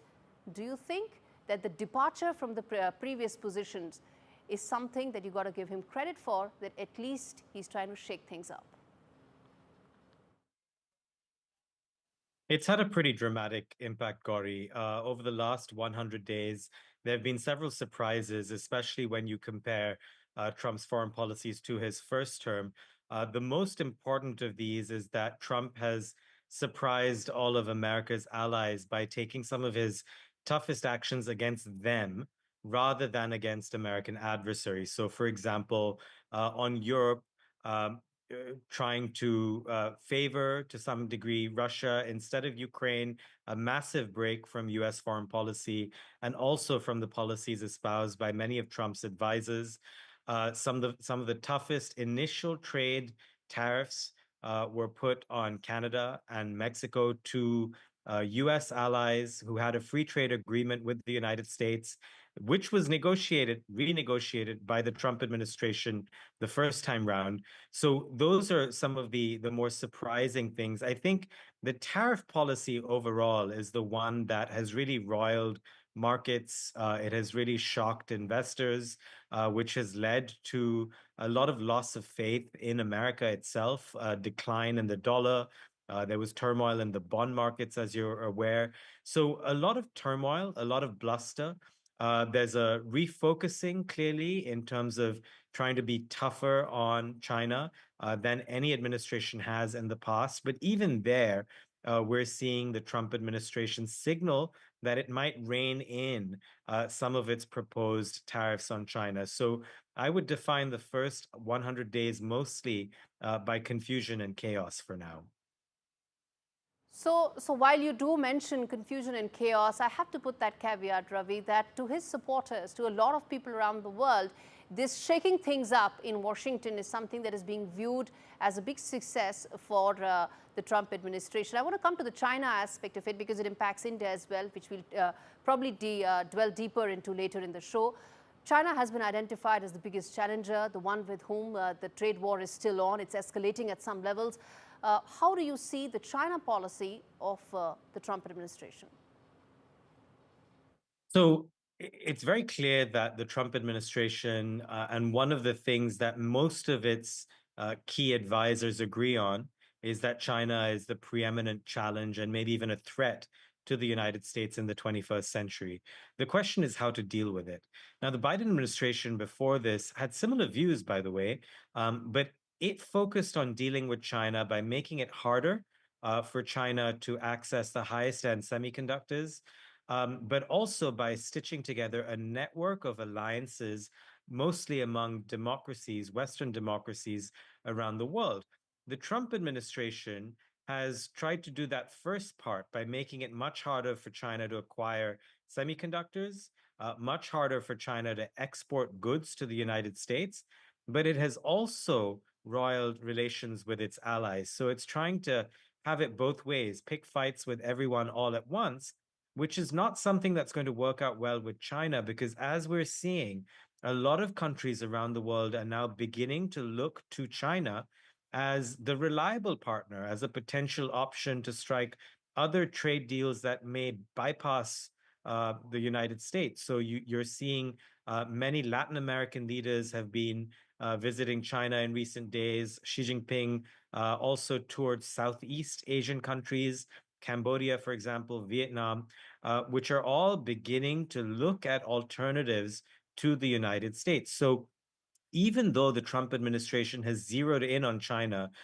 you could argue that it is doing so in a way that is to some degree counterproductive, which is why it now seems to be backing off from the historically high tariffs as much as 150%, which economists, by the way, have all said could end up hurting the United States more than it would China. Indeed. I have to ask you about the Russia question. There's been on again, off again, the peace talks that have been going on, some progress, derailed completely. In the backdrop of all that, a lot of people see that President Trump views the Russia-Ukraine war as a subset of how he views the US-Russia relationship. Is that a view you share, or do you think that's a very pessimistic view of how President Trump and his administration may sort out the 3-year-plus long war? So at the very start of his term, President Trump, as you say, pointed out that he would solve the war in 24 hours. That hasn't happened. But for much of the last 100 days, he has appeared to espouse Russian talking points. He has appeared to say that Russia is not responsible for starting the war. It, of course, is. He has said that in his proposal of a peace deal between Russia and Ukraine, Ukraine would essentially give up all the territory it's lost so far, including Crimea, which it lost in 2014, and it would get nothing in return. It wouldn't get any American security guarantees. It certainly wouldn't get membership to NATO, which is the one thing that it really wants if it does give up any territory. So he's appeared to really side with Russia in many respects. We're beginning to see that change in the last few days. When President Trump met President Zelensky of Ukraine at the Vatican City at the Pope's funeral last week, it seemed like he was finally coming round to the idea that Putin of Russia was playing him. And he said as much, that it seemed as if Putin was tapping him along, which means that we might be seeing signs now that Trump is realizing that Putin can't be trusted, that Putin has been stringing him along, and that in reality, all the problems that the Biden administration was dealing with in terms of Russia was probably true. So Trump may actually reverse some of what he's been saying so far. Of course, the jury's out. Right. In fact, stay with me, Ravi, because I want to quickly now get in Professor Harsh Pant and Nicholas Nugent joining me from New Delhi and London to essentially cover the entire gamut of what all Trump administration has achieved or intended to achieve, but sort of failed to reach there. Let me, in fact, get in a quick word from Professor Pant on the India aspect, and then we, of course, delve into some of the other aspects. Ravi, stay with me. Professor Pant, the other aspect in terms of foreign policy of Trump administration, while many would say and would probably have a a more pessimistic view, if for want of a better word, when it comes to US relationships with some of the NATO allies, Russia, so on and so forth. When it comes to India, not only there is continuity, stability, but there's in fact a great upside, isn't it? Well, Gauri, yes, I think with India, certainly there has been more continuity, there has been more stability. I would also use the word in these fraught times, but also a sense of predictability that, bilateral relations thrive when there is a degree of predictability about each other's intentions. And I think in that sense, the early visit that Mr. Modi took to Washington underscored almost all of the commitments that Biden administration and Modi government have been working on and towards. So I think in that sense, the broader framework of the relationship that had been set under Biden, which also part of that had come from Trump 1.0. We saw that continue. We saw an acceleration. We saw the fact that a lot of hinged on technology cooperation, and Trump administration in its second version decided to take it forward. So I do think that there are elements here which bind the two together. Certainly the changing balance of power in the Indo-Pacific, certainly the China factor is there, which allows you to engage each other more substantively. But I do think that the framework that Mr. Modi and President Trump developed or came to an agreement on during Mr. Modi's visit is a solid one. And therefore, we have seen progress, for example, on the bilateral trade agreement happening. India is notoriously bad when it comes to free trade agreements. But now that Mr. Trump is there, perhaps we will see an accelerated process towards that, which we are witnessing over a few years. So I think a lot of the problems were anticipated. Yes. And I think our work on them was done during the first meeting, which I think is a good sign in that sense. Indeed. And Nicholas, let me then ask you about the other aspect. Enough has been said and more is being talked about how NATO allies seem to have been getting the raw end of the deal here at this stage. Talk to us about what's the view like in London right now in terms of the Trump administration, its outlook for NATO, and also the again, on again, off again when it comes to the Ukraine-Russia issue. Well, I agree with everything that's been said so far, but you will not be surprised if I tell you that sitting here in the UK, our biggest concern is security in Europe. Because, and I would add to what Ravi said about confusion and chaos, I would add the word unpredictability, because I think that is, for Europe, that is the greatest problem we have. We don't know what's going to happen next.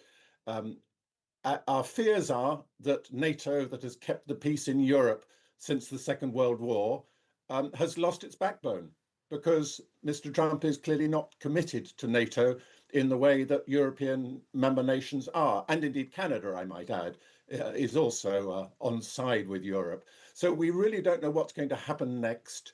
And we are very concerned because you have the greatest conflict in Europe since the Second World War going on at the moment.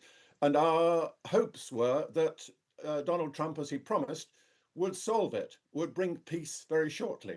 Now, 100 days on, that hasn't happened. So really, what is going to happen next, we don't know.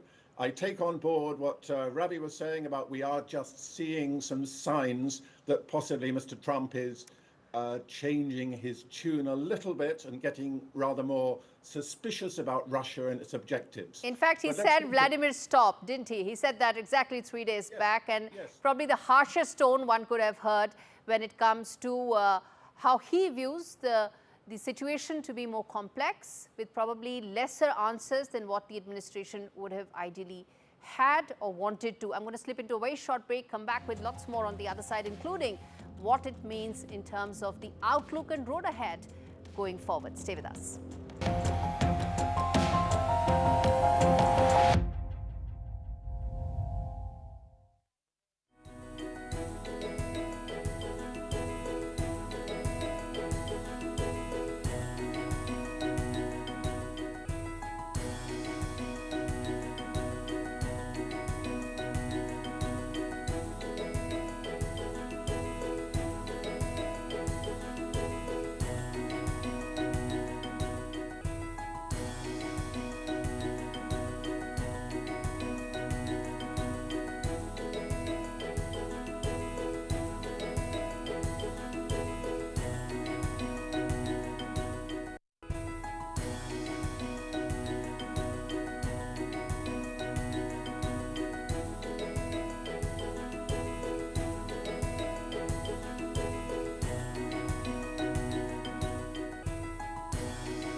Welcome back. You're watching our big focus, 100 days of Trump 2.0, impact on foreign policy.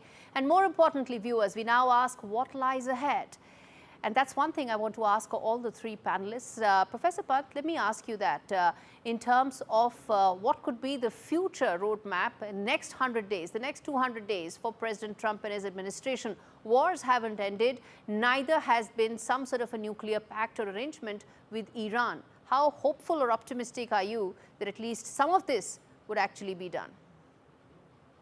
Well, I think if the first 100 days are anything to go by, I would say that more unpredictability is in the offing, because clearly none of the agenda items, big ticket items, have been met.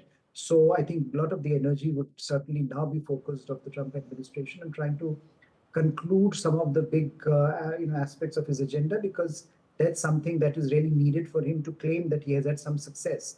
So while in the first 100 days we can be a bit nonchalant about the outcomes, the next 100 days would largely be all about the outcomes, because in the first 100 days it is all about challenging the existing assumptions, reordering, rearranging the world order in the ways that perhaps he would have felt best serve America and American interests. But I think now going forward, there will be a lot of questions, open questions about his ability or inability to deliver, particularly on war and peace issues, which he had said he would be able to deliver quickly. So I think a lot of the focus would be on what happens on the Ukraine front as well as on the Israel front, but perhaps also on the tariff front.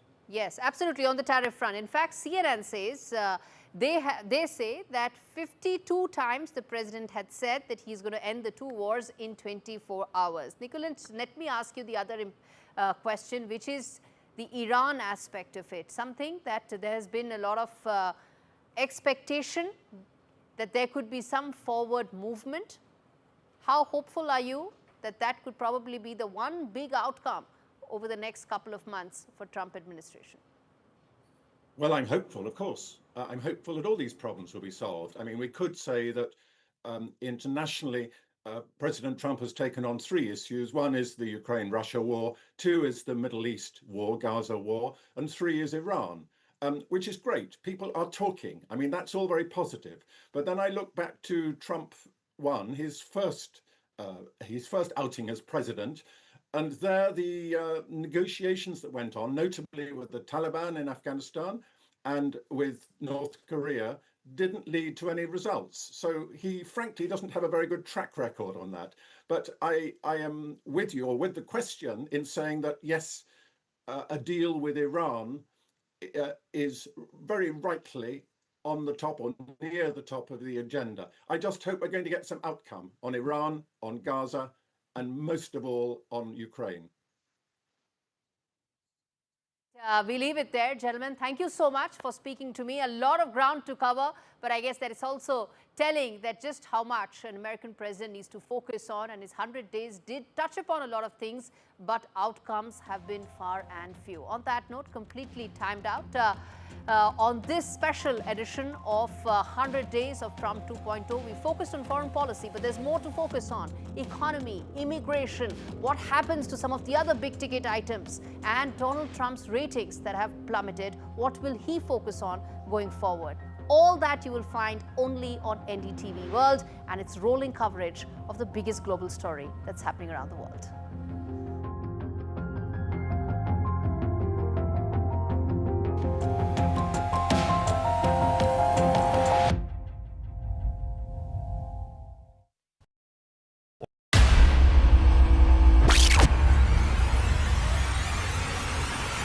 In the last 1 month, if you see, the share prices of Naval Engineering has fallen more than 58%. Why are the rating firms calling the debt payments as default? We have two credible credit rating agencies on March 4th coming and downgrading the stock to D. Statements are consistently being proven wrong, and transactions are being taken place which are different from what they were originally pictured to be.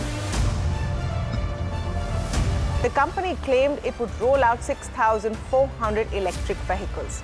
But what it has rolled out is a shocking scam. Funds meant for the project were funneled allegedly back to the promoters, the Junkie brothers. What did the money buy?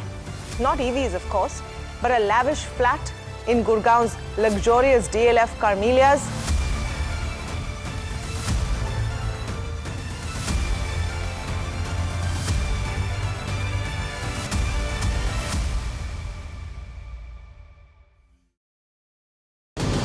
Empower India's growth engine. Join the game changers, industry leaders, policy makers and innovators at NDTV's Emerging Business Conclave. Discover exclusive insights, powerful networking and strategies to accelerate MSME growth in Delhi. NDTV's Emerging Business Conclave, Delhi chapter, April 28th, only on NDTV Network. Canada is at a crossroads. Political upheaval, economic uncertainty, and rising voices demanding change. As the battle for power intensifies, NDTV World brings you unmatched coverage from the heart of the storm. Welcome to Canada Election Watch, your window into a nation in churn and what it means for us in India. From ground reports to expert analysis, from diaspora dynamics to the diplomatic impact, NDTV World is tracking every twist and turn. Canada Election Watch, only on NDTV World. Stay ahead of the story, stay with us. In today's interconnected world, India's voice is more crucial than ever. When India speaks, the world listens. At NDTV World, we are that voice, bringing you intelligent and insightful news from India and beyond. From geopolitics and diplomacy to economic shifts, migrations, tech disruptions, and the stories of our diaspora. We cover the news that shapes our global future. NDTV World, your new home for global news is here. I've been reporting on all issues big and small from Andhra Pradesh, Telangana, rest of South India, bringing you all the action, all that you need to know, all that you want to know. The energy of Maximum City is infectious. I bring in that energy in our news coverage from financial capital Mumbai. Covering from the southernmost.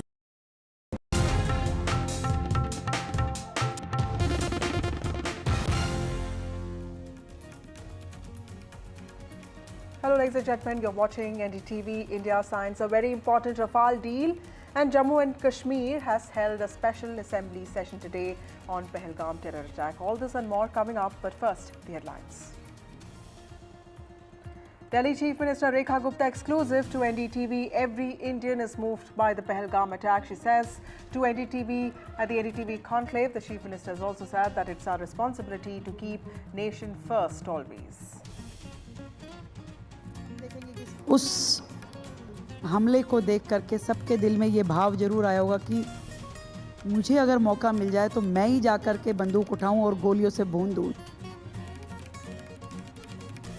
Jammu and Kashmir Assembly holds a special session today to condemn the Pahalgam terror attack. The Chief Minister has also paid tributes to victims and he calls this terror attack an attack on Kashmiriyat.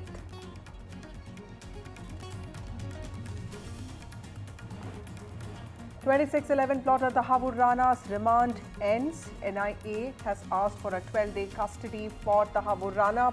Patiala House, meanwhile, has reserved the order on custody.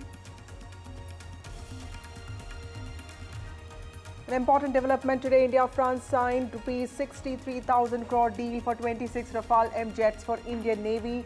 This is a big maritime boost for India's capabilities. India and France signing a 63,000 crore Rafale deal. Supreme Court issues notice to all OTT platforms. This is after plea in SE asked for all explicit content on OTT platforms to be banned.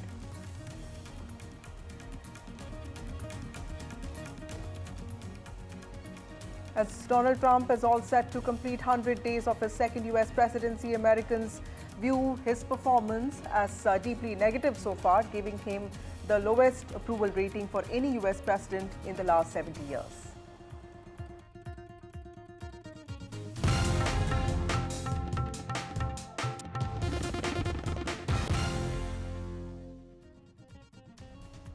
Delhi Chief Minister Rekha Gupta spoke at NDTV conclave today and she said that every Indian has been moved by the Pahalgam terror attack that also led to the loss of 26 innocent lives. She said that it is our responsibility, our collective responsibility to always think of the nation first.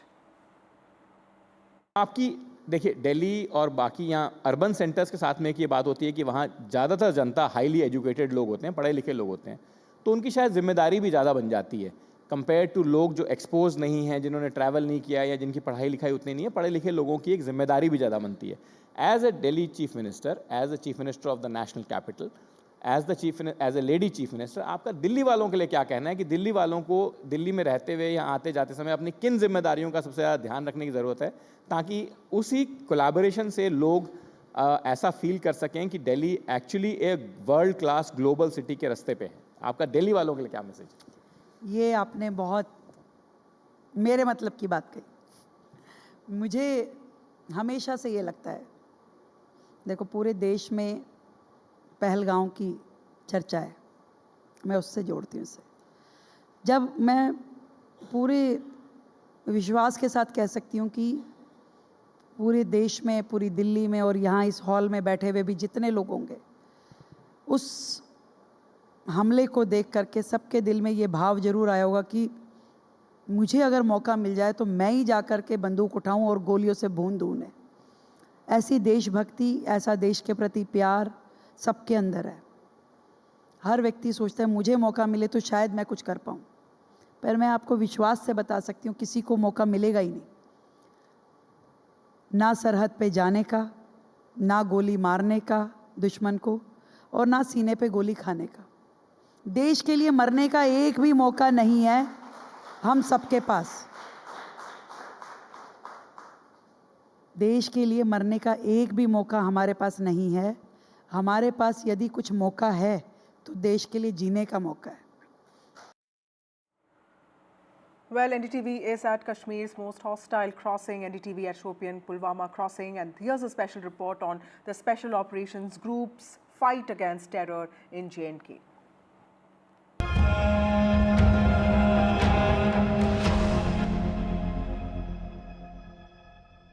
Days after the Pahalgam terrorist attack, we're standing here at the crossing point between two of the most tense parts of Kashmir. Where I'm standing right now is the Shopian district, and in a few steps beyond these two Special Operations Group men with their rifles on the ready pointing in two directions is Pulwama. Now Shopian and Pulwama, both parts of South Kashmir, are places where, as you know if you've been watching our reporting from here in J&K, are two places where the homes of terrorists have been destroyed in the last few days. As we ventured into this, the most restive part of South Kashmir today, this is a checkpoint where no mistakes can be made. All vehicles, every single vehicle has to be checked unless it already has some kind of clearance, and that's the reason why you have soldiers on the ready everywhere. Their weapons cocked, doing some of the most difficult work in Jammu and Kashmir at this point of time. On a normal day, the Special Operations Group has a difficult job. On a day after at least 10 homes have already been destroyed by the police of suspected terrorists, those connected with Pahalgam and those perhaps obliquely connected with Pahalgam, and all of them belonging to Pakistani terrorist groups.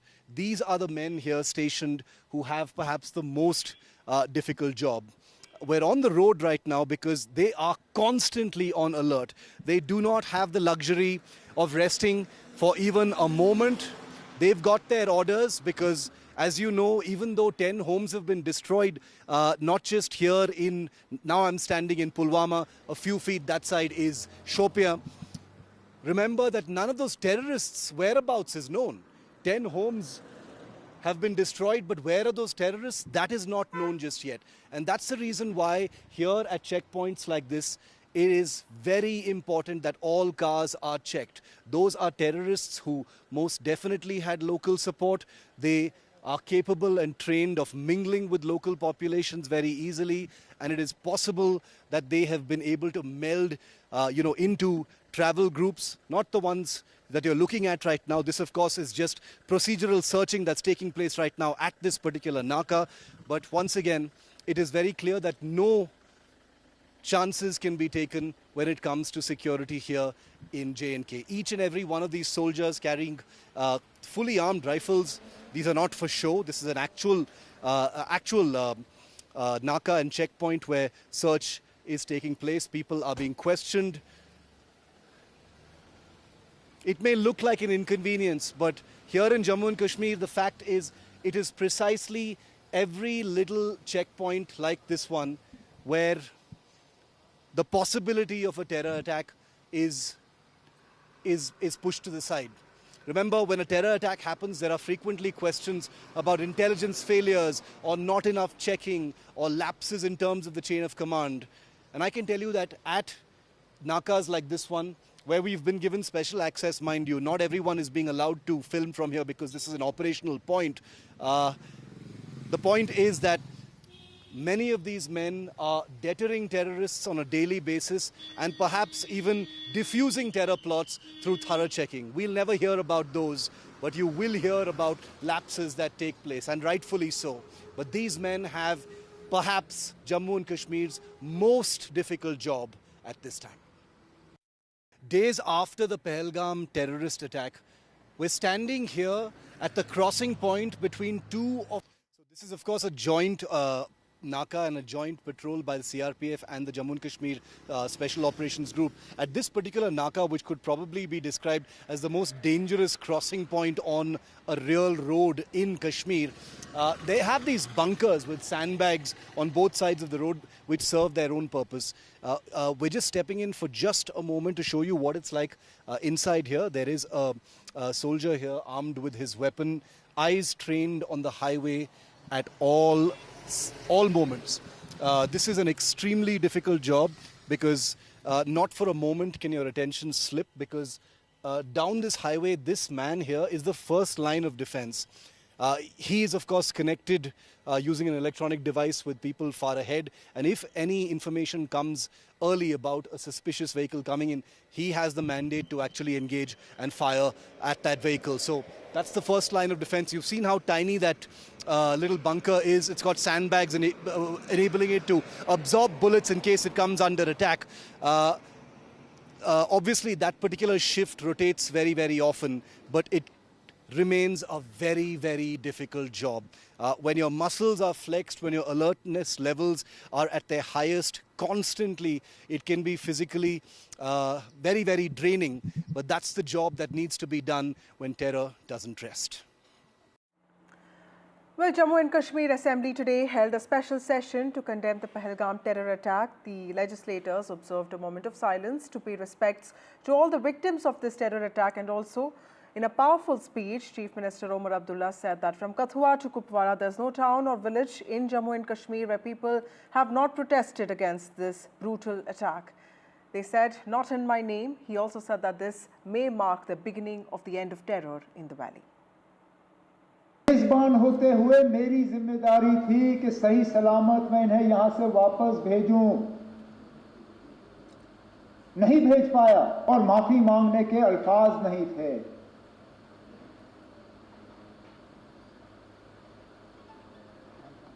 क्या कहता हूं उनको, उन छोटे बच्चों को जिन्होंने अपने वालिद को खून में लपेटा हुआ देखा, उस नेवी अफसर की विधवा को जिनको शादी हुए ही चंद दिन हुए थे। मुझे एक दो आए, मुझे कहा हमारा कसूर क्या था, हम पहली मर्तबा कश्मीर आए थे छुट्टी मनाने के लिए,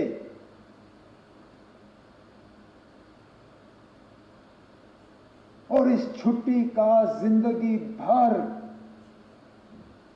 अब हमें खमियाजा भुगतना पड़ेगा। Well, Maharashtra Chief Minister Devendra Fadnavis has spoken on the deportation of Pakistani nationals living in India. He said, and I quote, "All Pakistani nationals have been identified. In fact, the administration in Maharashtra has also ensured the departure of those who had to leave." That's what he has said. Pakistani Hindus, however, are not required to leave. Remember, this was a clarification by MHA. This is an action that's been taken after Home Minister's directive to all states, and the Home Minister had in fact asked all chief ministers of India to identify and deport Pakistani nationals. My colleague Anu joins us with more details on this. But before that, let's also listen in to what Mr. Fadnavis said today. मैं आपको बताना चाहता हूं कि जो पाकिस्तानी नागरिक केंद्र सरकार के आदेश के अनुसार देश छोड़कर जाने चाहिए, ऐसे सबको आइडेंटिफाई कर लिया गया। इसमें से कोई भी बचा नहीं और उनको बाहर भेजने के लिए कंप्लीट ट्रैकिंग चल रहा है। इसका कंप्लीट आंकड़ा जल्दी ही पुलिस आपको देगी। जो लोग शॉर्ट टर्म वीजा पर आए हैं, ऐसे पाकिस्तानी नागरिक जो है, इनको 48 घंटे में देश निकाला करना था। उसके लिए महाराष्ट्र ने पूरे तरीके से अपना फर्ज निभाया है। Well, Anuj, my colleague, joins us with more details. Anuj, earlier it was told to all of you, in fact, you're the one who had also reported that there were around 5,000 people, of which 1,000 people had to leave from Maharashtra. They qualified, they did not qualify to staying in India. Tell us, what is the latest update on the administration's attempts to ensure that all Pakistani nationals who have been asked to leave finally depart from the country? There are a few interesting pointers about this entire development. Firstly, the latest being that, according to the Chief Minister, all the Pakistani nationals who hold the short-term visas have been identified, and the government is also keeping a very close watch on their exit. Right? Yesterday, of course, was the last day, but we could gather it from the Chief Minister's statement yesterday that even 28th would be used, as another, kind of a bonus day to let them leave the country, because the government identified them first, then communicated it to them that they've got to leave the country, and then made sure that they leave the country using particular means. But another important point that Devendra Fadnavis mentioned here was to address the question surrounding the long-term visa holders. Now, this is something that he did not give a lot of clarity on yesterday, but today he's made it very clear that all those who hold long-term visas, he only specified, Hindu community, but even those who have married to people in Maharashtra and have applied for Maharashtra or other Indian citizenship, even they will qualify as, people who are not necessarily the ones who are under the criterion of the central government to leave the country in 48 hours. So the long-term visa holders are safe at the moment is what we've gathered from the Chief Minister's statement. But the short-term visa holders will be leaving the country, leaving the state by the end of today. The official number will be put forth by Maharashtra police in a short while from now onwards. But then yesterday we also saw that there was a bit of contradiction between the statement of Deputy Chief Minister Eknath Shinde, who had stated that 107 Pakistani nationals are missing from Maharashtra. But in a very short while after that statement came out, Devendra Fadnavis made it very clear that no Pakistani national was missing and all of them had been tracked by the state government. Right. Thank you, Anuj, for joining us with those details. Maharashtra Chief Minister Devendra Fadnavis clarifying that all Pakistani nationals who had been expected to leave India have already left the country. In fact, they've been identified and they've been deported. Meanwhile, moving on to some political stories now, the Congress leadership is upset with some objectionable statements that have been made by some of the party leaders regarding the Pahalgam terror incident. The party, what we understand, has instructed all leaders to refrain from making these unnecessary remarks. After the all-party meeting, Rahul Gandhi and Mallikarjun Kharge had stated that the party stands firmly with the government on every step. They had also talked about a lapse in security, but now what we understand is that the Congress leadership is upset with some objectionable remarks that have been issued by some Congress leaders. My colleague Sunil Prabhu, who tracks the Congress very closely for us, joins us now. Sunil, tell us the latest about why does the Congress feel this way, and also tell us what kind of comments have really come out which has also upset the Congress leadership. Well, there are two important leaders. One, of course, as you've already seen, Manishankar Iyer, and then, of course, Sachi Tharoor, who have talked in the manner in which they have. The Congress Working Committee had met immediately in the aftermath of the Pahalgam incident and had passed a resolution, a very categorical statement saying that they give their full support to the government. They've also asked questions about, the operational in terms of, whether the security infrastructure and the intelligence failure and other aspects, but made it clear very categorically that they will give the government its full support. In fact, both Mr. Kharge as well as Mr. Rahul Gandhi, immediately after the Congress Working Committee had gone for the all-party meeting where they endorsed, even though they asked important questions One, of course, of the Prime Minister's absence, and the other, of course, of the security lapse in terms of no security personnel being there when over 1,000 tourists have visited the area where the incident of the crime. But after Manishankar Iyer, as well as Mr. Shashi Tharoor, the Congress once again reiterating that only they are able to speak on this matter and definitely not taking kindly to their remarks and their outbursts, which they say is definitely not the Congress point of view. Right. Thank you, Sunil Prabhu, for joining us with those details. Moving on to other stories now. Karnataka Chief Minister Siddaramaiah lost his cool on stage today. In fact, he also made a slap gesture to a senior cop. BJP protest at the rally had in fact upset the Karnataka Chief Minister. CM was seen scolding a senior cop and making a slap gesture. And the BJP has also reacted to this. Let's listen into that reaction.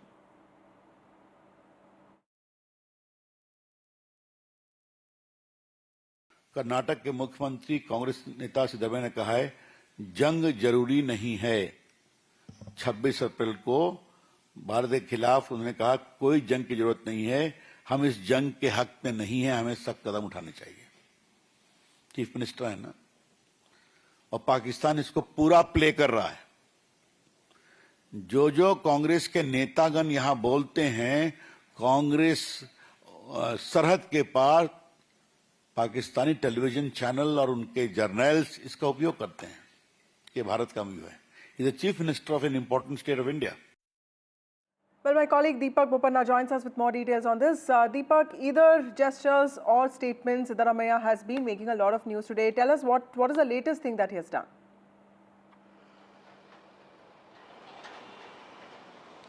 Well, you were just earlier, speaking about how the Congress High Command has been unhappy over some of the statements that have come in over the Pahalgam terror attack. And some of those statements have come in from Karnataka leaders, including the Chief Minister himself, who's put himself in a spot of bother after his recent comments about the terror attack, saying that the war is not needed, talking about intel failure, talking about how the BJP has been making false promises and so on. Some of his cabinet colleagues also have been under fire.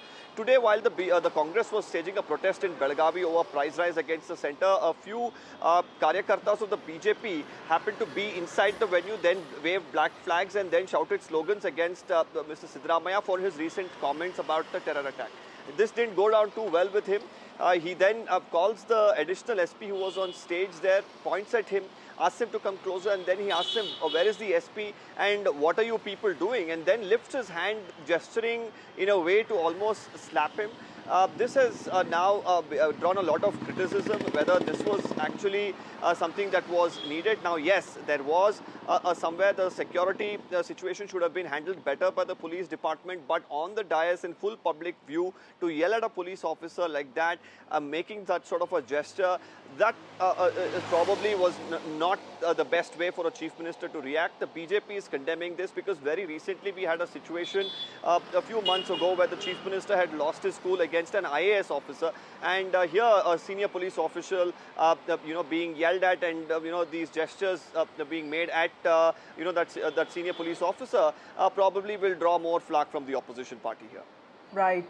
Thank you, Deepak, for joining us with those details.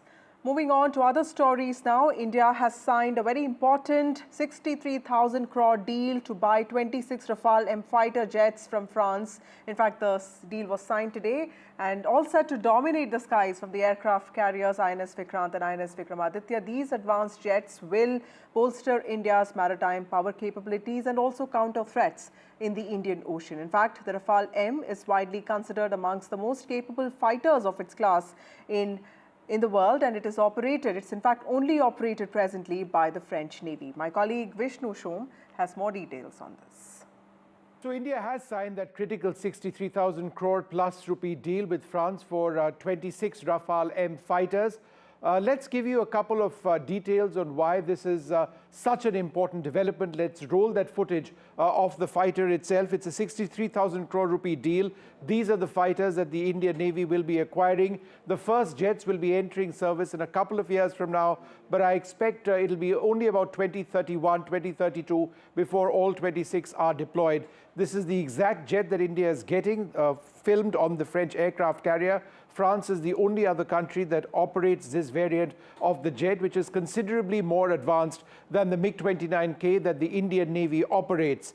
The addition of this would add a great deal to the firepower of the Indian Navy. The Rafale M comes with anti-ship missiles, cruise missiles, including the Scalp, which can hit targets on land with precision and long-range air-to-air missiles. The Rafale M fighter will also be integrated with Indian weaponry, including the Astra platform as well. As I mentioned, it will be deployed on the Vikrant and Vikramaditya, the two aircraft carriers that India operates. All of this comes at a time when we are seeing Chinese air power grow substantially in the in the Asia-Pacific region, and many suggest that India needs a ship aircraft carriers with platforms like the Rafale M to take on what seems inevitable, a Chinese carrier deployment in the Indian Ocean. So all this is very important. It's a fillip to military aviation, certainly naval aviation, and integral air as it is known. This performs a very critical role in defending an Indian Navy fleet. It also has a huge offensive capability. Remember, planes like this ensure that a carrier battle group can protect a circumference roughly of hundreds of kilometers from any assault. So that's what this is all about. Remember, the Indian Air Force already operates 36 Rafales. This is different. This has hardened the undercarriage to ensure that operations of aircraft carriers can take place. Very, very significant development.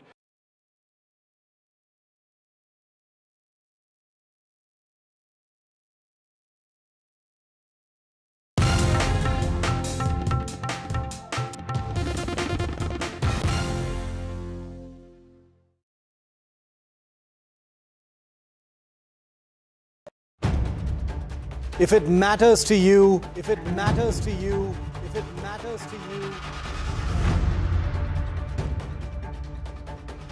it matters to India. It matters to India. And it matters to me.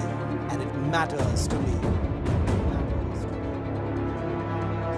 India Matters with Shivaru, only on NDTV 24/7.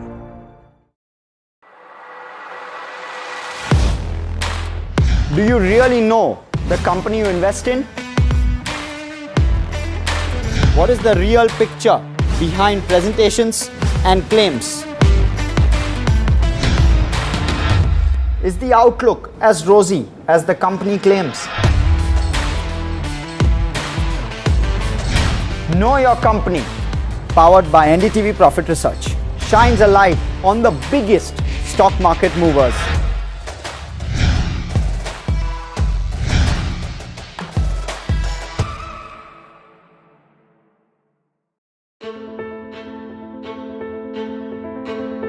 News is not just headlines, it is what impacts you. And news should never be mistaken for noise. What matters is the reality. Accurate, in-depth, and with the right perspective. For over 20 years, I have been a journalist, and never has clarity mattered more than now. At Newsnight, we go beyond the surface. We dissect the details, challenge the narratives, and bring you the unparalleled clarity you deserve in a world clouded by misinformation. We are bold, we are direct. Newsnight, for the news in your interest. Only on NDTV 24/7.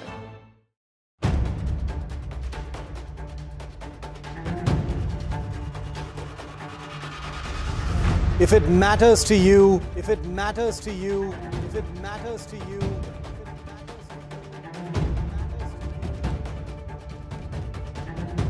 it matters to India. It matters to India. It matters to India.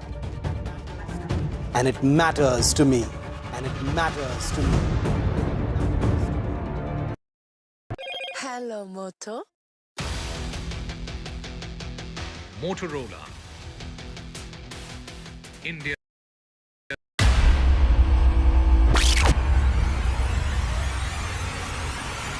In the last 1 month, if you see, the share prices of Jenzol Engineering has fallen more than 58%. Why are the rating firms calling the debt payments as default? We have two credible credit rating agencies on March 4th coming and downgrading the stock to D. Statements are consistently being proven wrong, and transactions are being taken place which are different from what they were originally pictured to be. Welcome back. Former Water Commission Chair has spoken to NDTV. AK Bajaj has spoken on Indus Water Treaty that was recently put on abeyance by India after the terror attack in Pahalgam. And this treaty was suspended. I realized 2 years ago that the treaty favors Pakistan. That's what Mr. Bajaj has said. He has also said that they've started work on 2 new water projects. Let's listen into that conversation that my colleague had with AK Bajaj. Water treaty को अबेंस में रखने का फैसला सरकार की नई strategic रणनीति का हिस्सा है। इस पर बात करने के लिए मेरे साथ हैं AK बजाज, जो कमिश्नर इंडस रहे हैं और करीब 10 साल तक उन्होंने इंडस वाटर ट्रीटी के तहत टेक्निकल कंसल्टेंट के तौर पर पाकिस्तान के साथ निगोशिएशंस भी किया है। NDTV में आपका स्वागत है। पहला सवाल ये है कि क्या जो अबेंस में रखने का फैसला है इंडस वाटर ट्रीटी को, वो फैसला एक शॉर्ट टर्म का डिसीजन है या ये सरकार की लॉन्ग टर्म रणनीति का हिस्सा है? नहीं, ये करीब 2 साल पहले से ही हमको रियलाइज़ हुआ था कि ये ट्रीटी में बहुत सारे ऐसे प्रोविजंस हैं जो कि पाकिस्तान को बहुत ज़्यादा फेवर कर रहे हैं। तो हम लोगों ने उस वक़्त पाकिस्तान से रिक्वेस्ट किया, जो कि ट्रीटी के अंडर प्रोविज़न है, कि हम लोग ट्रीटी के कुछ पार्ट्स को रीनेगोशिएट करना चाहते हैं। तो वो 2 साल पहले से फैसला हुआ था जब हमने रिक्वेस्ट डाली वर्ल्ड बैंक को और पाकिस्तान को, we want to go for renegotiation. और उस 2 साल पहले से हमने फिर प्लानिंग कर ली थी कि हम क्या क्या उसमें चेंजेस चाहते हैं जो एग्जिस्टिंग ट्रीटी में। तो 2 साल से वो काम ऑलरेडी चल रहा है कि ये ट्रीटी को हम कैसे बदलें और कैसे हमारे फेवर में जाए। तो इस दिशा में कितना 2 साल में क्या नए प्रोजेक्ट्स भी शुरू किए गए हैं भारत पाकिस्तान सीमा पर? हाँ, अभी तक तो क्योंकि ट्रीटी एब्रोगेट नहीं हुई थी ना, या रीनेगोशिएट नहीं हुई थी, तो जो कुछ हमको ट्रीटी के अंडर हमको जो परमिसिबल था वही काम हम लोगों ने थोड़ा स्पीडली टेकअप करके और काम शुरू किए हैं कई प्रोजेक्ट्स पे। तो इसमें जैसे कि एक 3.6 मिलियन एकड़ फीट MAF का जो स्टोरेज है वो इंडिया को अलाउड है क्रिएट करना ऑन द वेस्टर्न रिवर जो पाकिस्तान को पानी जाता है। और वो 3.6 मिलियन एकड़ फीट हम लोग कुछ परमिसिबल उसमें यूजेस हैं जो कि हम उसको यूज़ कर सकते हैं। तो उसके तहत 2 प्रोजेक्ट इंडिया ने ऑलरेडी शुरू कर दिए हैं ऑलमोस्ट। एक पाकुलदुल प्रोजेक्ट है, JNK में है ऊपर काफ़ी, जिसमें काफ़ी काम हो चुका है और उम्मीद है कि अगले 4-5 साल में ऑपरेशनलाइज हो जाएगा। और एक बरसर प्रोजेक्ट है, उसमें भी काफ़ी स्टोरेज है, तो वो भी हम लोग काफ़ी एडवांस प्लानिंग में है। उस पर भी काम शुरू होने पे ऑन द ग्राउंड काम शुरू होने की उम्मीद है जल्दी। तो इसका मतलब है कि जब ये प्रोजेक्ट्स पूरे हो जाएंगे तो अभी जितना पानी भारत की तरफ से पाकिस्तान पहुंचता है उतना पानी नहीं पहुंचेगा और भारत अपनी ज़रूरत के हिसाब से पानी को स्टोर करना शुरू कर देगा। हाँ, सिर्फ स्टोर करने से फ़ायदा नहीं होगा, क्योंकि स्टोर आप कितना पानी करते जाएंगे वो कभी ना कभी तो छोड़ना ही पड़ेगा आपका। Meanwhile, Tahawur Rana, an accused in the 26/11 Mumbai terror attacks, was brought to the Patiala House Court in Delhi today in the midst of tight security. The National Investigation Agency NIA has sought a 12-day custody for Tahawur Rana, and this development comes after he completed an 18-day NIA remand. The NIA took Rana from its headquarters earlier today to appear before the court. Senior advocate Dayan Krishnan and Special Public Prosecutor were also present, and they presented arguments on behalf of the NIA, and this was an in-camera hearing. And what we understand is that the Patiala court has extended Rana's custody. Rana, remember, is a close associate of 26/11 Mumbai attacks conspirator David Coleman Headley, and he was extradited to India after the US Supreme Court rejected his review petition against extradition on the 4th of April.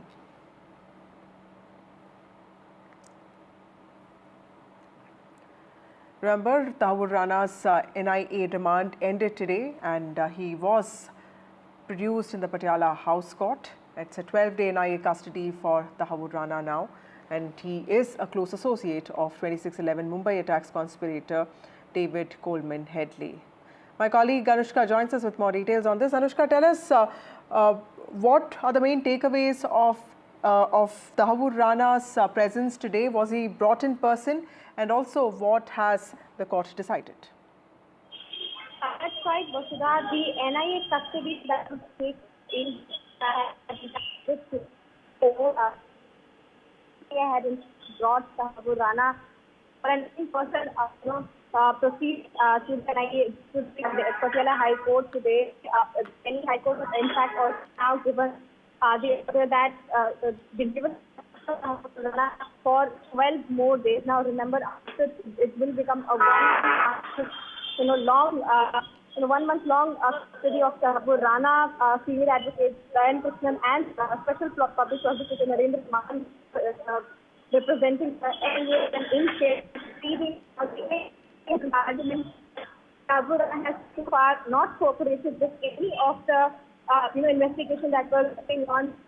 Police had in fact also had been responsive, and we're also learning that in fact were more days of custody, and for 12 days keeping him the NIA and briefing him regarding his role. Now the NIA has in fact also said that this was not a terror attack but also part of a larger conspiracy that was in fact trying to cross the border. Right. So Tahawur Rana's custody has been extended. That's what we understand. Thank you so much, Anushka, for joining us with those details. Moving on to other stories, Mumbai residents will soon have to pay almost double the fare for using the best buses of Mumbai, as the BMC has given the nod to increase the bus fares, with the final decision now left to the state government. The proposal for hiking bus fares, the first revision in best bus fares since 2018, was given an approval recently by the BMC. Currently, what we understand is that the fare for non-AC buses around is between ₹5 and ₹20, and for AC buses, it's between ₹6 and ₹25. My colleague Anuj Raite joins us with more details on this. Anuj, the fare hike is expected to mitigate the financial strain on the city bus operating body, is what we understand. But of course, the opposition is saying that this service has been completely neglected for years. Tell us also about the politics that's playing out, and what does this mean for the residents of Mumbai? Vasudha, BEST has been one of the most cash-strapped institutions of the local authority here in Mumbai for the longest possible time. It has been under debt for a severely long amount of time, and it has also in a way, as the critiques have pointed out, has put the safety of the people at stake because of the lack of funds that it has received. We know what happened in Kurla because of wet lease buses which were taken on contract, and since then the conversation started to grow louder about how the BEST needs to take more buses and increase its fleet. While that is one solution for increasing the revenue of the buses, the other and the most go-to solution which was looked into by the BEST was to increase the fare. And that is what is in motion at the moment. The BEMC, and the Maharashtra government has given a preliminary nod to it, but a final decision will be taken by the Transport Department on it. But Aditya Thackeray in Shiv Sena UBT has already started criticizing this matter and has highlighted how there is a lot of improvement that needs to undergo as far as the BEST is concerned, be it the time, be it the quality of the buses, be it the quality of the drivers, and be it the tremendously low number of buses that are there for 32 lakh people who use the BEST services on a daily basis. Mind you, there are less than 5,000 bus services in motion at the moment for 32 lakh people. All of these things were pointed out by Aditya Thackeray, but as it seems, as far as the BEST activities and the BMC nod is concerned, is that the bus fare increase seems to be inevitable at the moment. But what kind of a role will it play in the upcoming BMC election is something that we'll have to wait and watch out for, because the Bus Kamgar Sena of the UBT, which is the bus union that the party runs, has severely been criticizing this matter, considering that the overall quality of the BEST is not as much as the fare requires at the moment. Okay, thank you so much, Anuj, for reporting those details. Moving on to stories from the south of India now. Tamil Nadu Chief Minister and also DMK Chief M.K. Stalin on Monday made 9 announcements in the Assembly for the welfare of government employees. These included restoration of earned leave surrender system from the 1st of October this year, and also a 2% hike in the DA or DNS allowance from January 1st. But let me get in my colleague Sam Daniel here with more details on this. Sam, encashment of earned leaves and also 3,200 crore allocated for leave encashment. These are some of those important announcements that MK Stalin has made. What we understand is that Finance Minister Thangam Thennarasu in his budget speech had also announced that the EL surrender system, which was suspended due to severe financial strain in the wake of COVID-19 pandemic, would be restored from the 1st of April 2026. The Chief Minister said that it would be restored as early as October 1st this year. This comes as a welcome move for government employees, and this decision is expected to benefit around 8 lakh government employees, mainly teachers, and also the state exchequer could have to incur around 3,000 crore annual expenditure is what we understand. Important set of announcements made by Tamil Nadu Chief Minister MK Stalin today. My colleague Sam Daniel joins us with more details on this. Sam, tell us about the most important announcements that MK Stalin has made. Of course, 2026 Assembly elections are also now closer in sight. This restoration of earned leave surrender system, something that was suspended during COVID, and also the hike in DA, what does this mean for government employees, and how many people are these moves expected to benefit? Vasudha, in a sense, it's raining sops for government employees in Tamil Nadu, with MK Stalin announcing 9 major allowances or financial benefits for government employees. The key one is, of course, the restoration of the surrendered leave encashment up to 15 days in a year. And this could benefit 16 lakh government employees across the state. And second one is, of course, the two-way dearness allowance to keep them on par with government employees at the center, and a 5 lakh rupees wedding allowance for any government employee in Tamil Nadu. The larger expectation, of course, is over the restoration of the old pension scheme, for which recently the government had formed a committee which was originally expected to give its report only in the month of November, but now Stalin says that that committee will be asked to give in September, so that any kind of discontentment over that, the Stalin government is trying to quell it. For women, the government is extending the maternity leave from 9 months to 12 months, besides taking into account their probation time as well, to gauge their eligibility for that. And largely, of course, this comes before the 2026 Assembly elections, and with 16 lakh government employees and teachers, they constitute a major size of the vote bank, and particularly with the ruling DMK promising the restoration of the old pension scheme. Although that's not been done yet, the party wants to keep them in good humor so that they do not cause any kind of dent or damage electorally for the ruling DMK. This also, in a sense, raises speculation whether Stalin is looking at early polls after fulfilling these things in September. Right. Sam Daniel, also there's a saying that often Tamil Nadu's governance model is quite strong because a lot of credit goes to bureaucracy, the government institutions. Tell us the importance that the government employees have in a state like Tamil Nadu, and politically, what kind of a role have they had to play? Vasudha, Tamil Nadu follows the welfare state model, with many government welfare schemes can be implemented only with the support and cooperation of the bureaucrats from the top till those who enforce it on the ground at the lower level. And this is very important. 16 lakh government employees, be it the IAS officers, be it the police, be it the tahsildars or village administrative officers, going down the line to health workers. And it's they who implement schemes like, be it the popular schemes like the free bus rides or the free 1,000 rupee assistance for women, or even the what they call it as doorstep delivery of medical services to improve the health conditions of people. In all these things, government employees can make or mar the image of the government. In that sense, irrespective of the government in power, they make sure they are taken care, they're well taken care. And it's on those lines one looks at MK Stalin's announcement, particularly closer to elections due next year. Right. Thank you, Sam Daniel, for joining us with those details. Moving on to other stories, this time from the judiciary. In the midst of Judiciary versus executive face-off.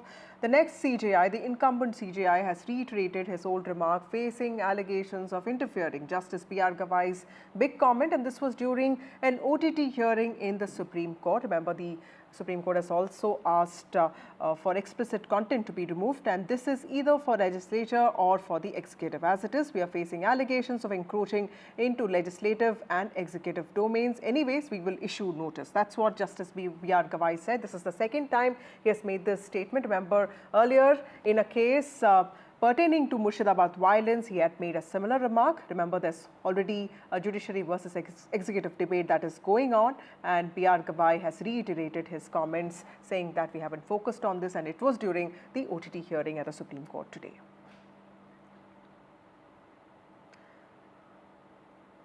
Moving on, Supreme Court order release of Ranveer Alabadia's passport. Supreme Court has also expressed apprehensions over pleas seeking transfer of cases to Mumbai from Assam. Supreme Court was told that investigation against Alabadia is complete.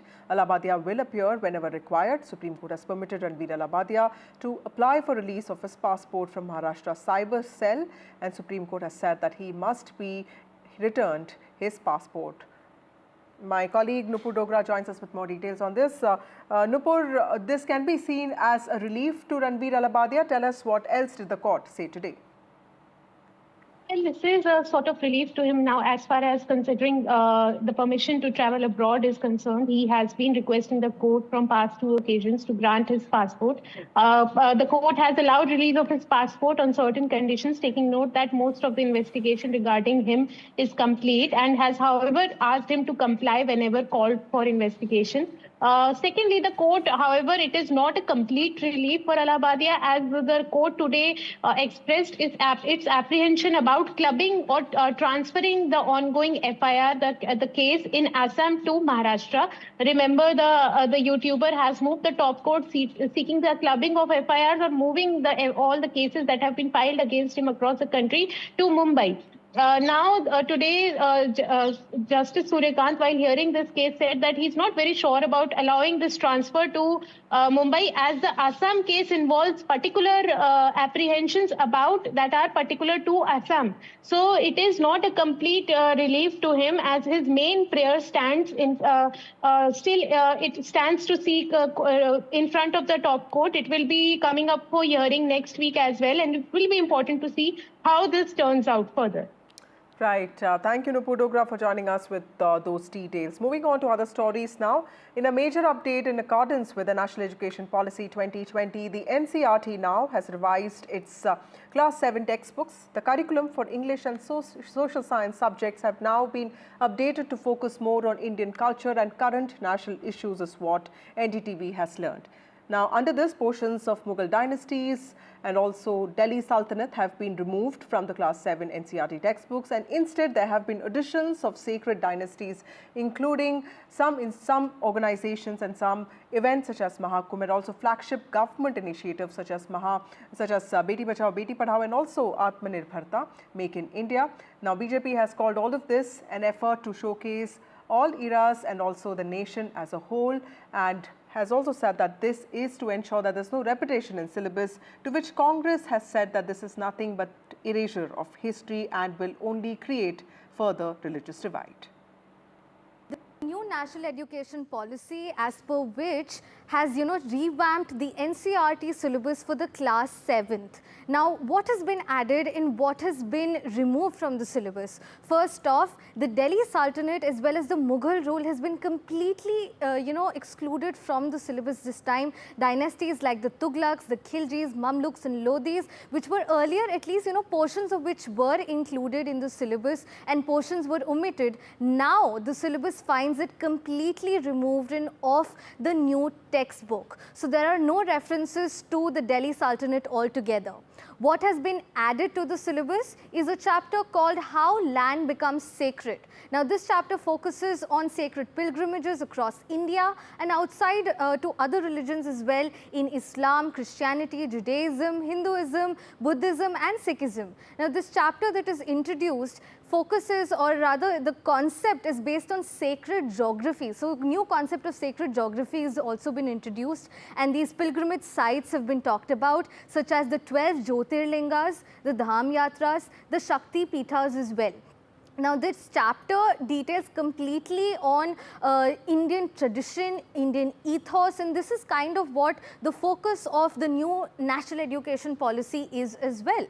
What we also know of the new additions to this new syllabus that has been formed is that of the 12 Jyotirlingas that we just spoke about, and explicitly, in detail mentioning about these pilgrimage sites. So naturally, there is a more focus on the Indian culture. The other addition is that of the Mahakumbh Mela as well, that was held in Prayagraj earlier this year. The book mentions that this Mela had 660 million people that participated from around the globe in it. However, it does not mention the stampede that had happened at the Mahakumbh Mela this time round. There are also references to the government initiatives, the flagship programs of the government in this new textbook as well, of Beti Padhao, Beti Bachao, of Make in India schemes. So there is focus on these government schemes in the new textbook as well. What we also know that the textbook mentions is that of the caste system. It says that it earlier provided societal stability, but later it became rigid, particularly under the British rule,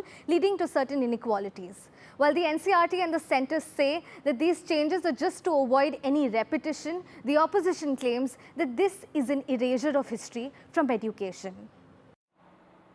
Well, several changes there, and of course a history war that's coming up. With that, it's time for a short break. More news and updates on the other side.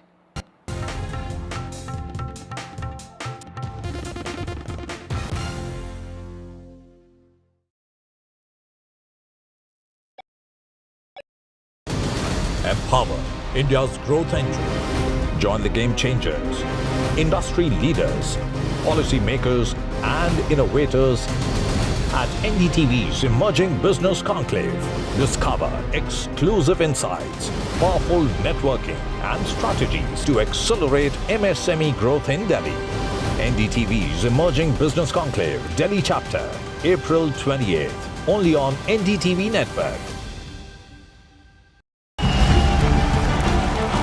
Canada is at a crossroads. Political upheaval, economic uncertainty, and rising voices demanding change.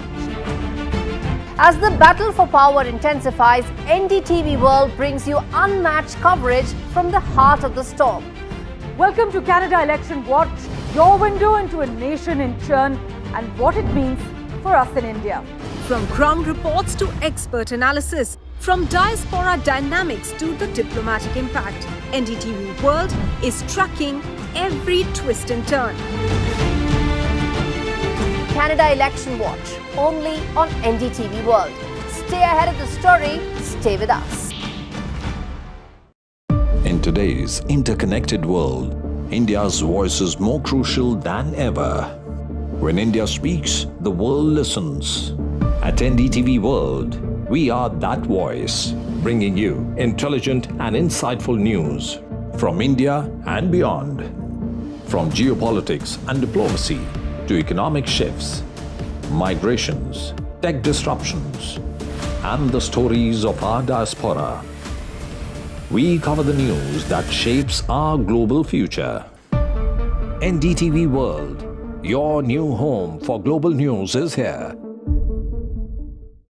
I've been reporting on all issues big and small from Andhra Pradesh, Telangana, rest of South India, bringing you all the action, all that you need to know, all that you want to know. The energy of Maximum City is infectious. I bring in that energy in our news coverage from financial capital, Mumbai. Covering from the southernmost part of India over the last 23 years, I bring in-depth and 360-degree coverage from the Dravidian heartland. The land of Mishti is also known for its bitter politics. I have seen much water flow under the Howrah Bridge, covering Bengal in all its vivid colors.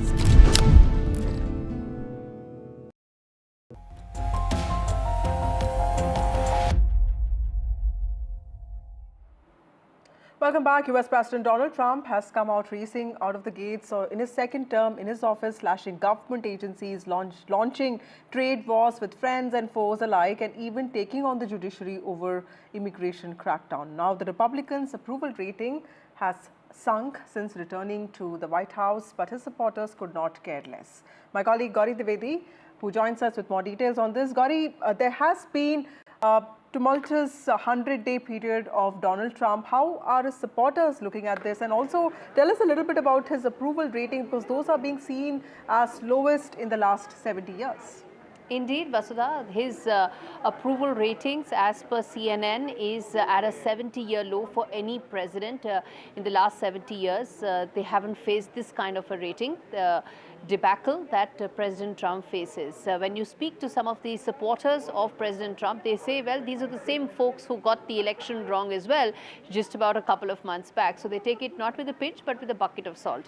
Having said that, a lot of Donald Trump's core supporters love his shock and awe style of functioning, where he's really pretty much turned the entire DC rule book upside down. There's been a constitutional crisis in the last 100 days. There's been an issue with regard to how the White House deals with the Congress. There's been an issue with regard to the justice system. Then there have been issues with regard to how the government can go ahead and defund institutions and departments that are actually getting funding from the Congress. So covering the entire gamut of possibilities is what the Trump administration has been all about. But if one were to speak about the hallmark of what the last 100 years has been, well, Donald Trump has been true to his words, especially when it comes to his core vote base, on two things. He wanted to address the tariff issue, he wanted to address the immigration issue, both of which many executive orders have been in fact undertaken, 135 to be precise have been taken, a lot of which have to do with immigration and tariffs. Some of this has also landed in courts, and it's only a matter of time when we will actually know how much of the tariff dispute that's going on right now will rewrite global trade, and how much of the immigration policies that he's actually executed will stand the court of law. But one thing is sure, in the last 100 days, President Trump has been true to his word in terms of what all he campaigned for, and his supporters back him to the hilt, even though there are some reports that seem to indicate that some of his supporters feel that President Trump's priorities need to align more with the economic challenges that an average American is facing. Right. Also, Gauri, help us understand what does his first 100 days mean for India, because India has always looked at Trump with a lot of expectation, but also a little bit of apprehension, because he's also seen as somebody who is quite brazen with his words and actions. How would you look at the consequences of his decisions on India, the decisions that he has taken in the first 100 days of his presidency? For India, there have been three impacts in terms of where all it impacts the US-India relationship and the Indian Americans as well as the community. First, on the trade part of it, India has the 90-day pause period, which allows us to be able to thrash out a trade pact. Reports indicate that we've made a lot of headway in it, and we are quite close to actually finalizing a trade deal between India and US, ensuring that India actually did make the best possible use of the window that exists of the 90-day before, of course, those reciprocal tariffs kick in. So that, I think, is a great plus for India.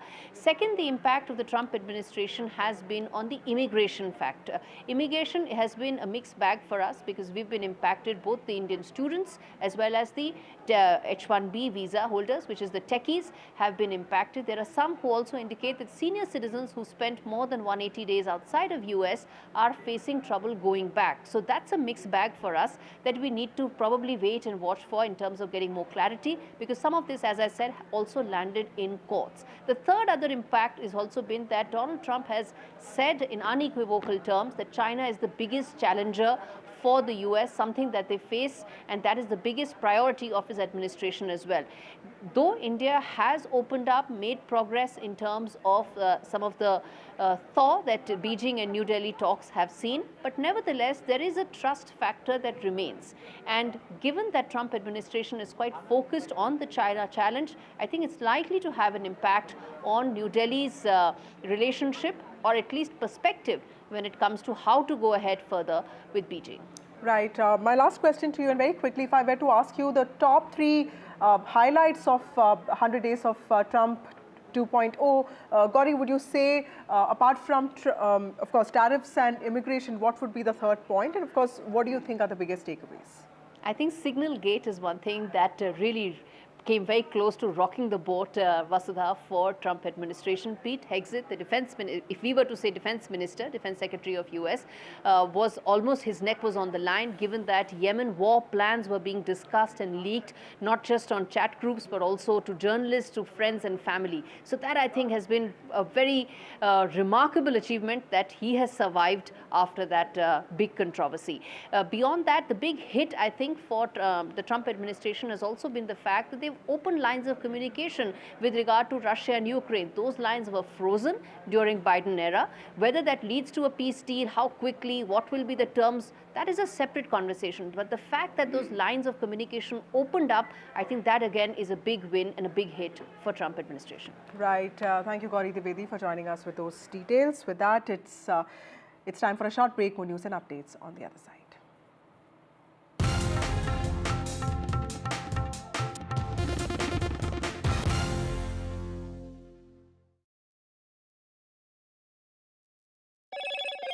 Hello, Moto. Motorola, India's leading AI smartphone brand. If it matters to you, if it matters to you, if it matters to you, it matters to India. It matters to India. And it matters to me. And it matters to me. India Matters with Shivaru. Only on NDTV 24/7.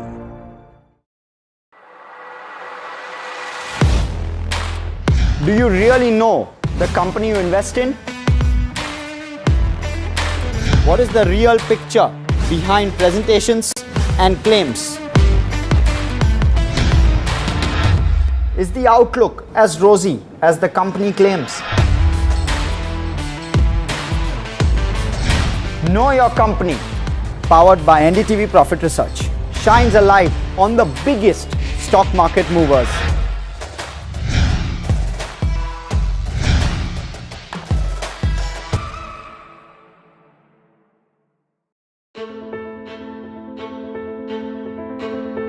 News is not just headlines, it is what impacts you. And news should never be mistaken for noise. What matters is the reality. Accurate, in-depth, and with the right perspective. For over 20 years, I have been a journalist, and never has clarity mattered more than now. At Newsnight, we go beyond the surface. We dissect the details, challenge the narratives, and bring you the unparalleled clarity you deserve in a world clouded by misinformation. We are bold, we are direct.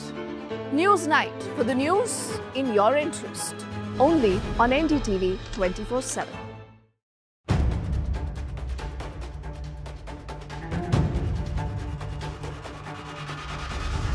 If it matters to you,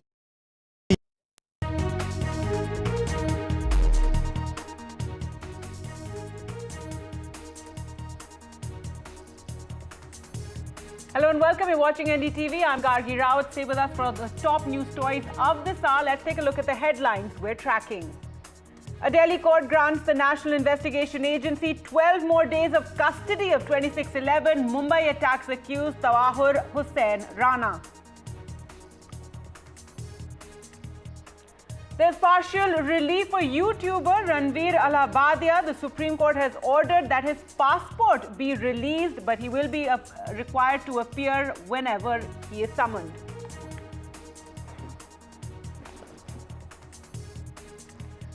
A big boost for the Indian Navy. India and France have signed the 63,000 crore deal for 26 Rafale M jets for the Navy. These are expected by 2031.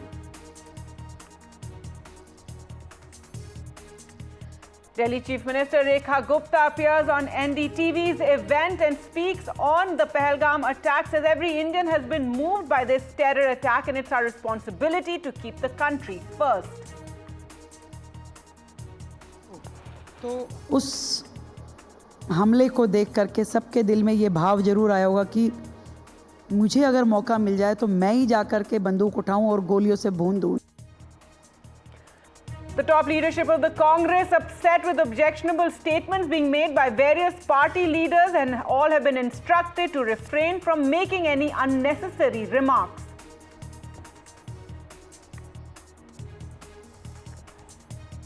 And as the US President Donald Trump all set to complete 100 days of his second US presidency, an extremely disruptive term so far turning around the global world order. Watch the highlights on NDTV.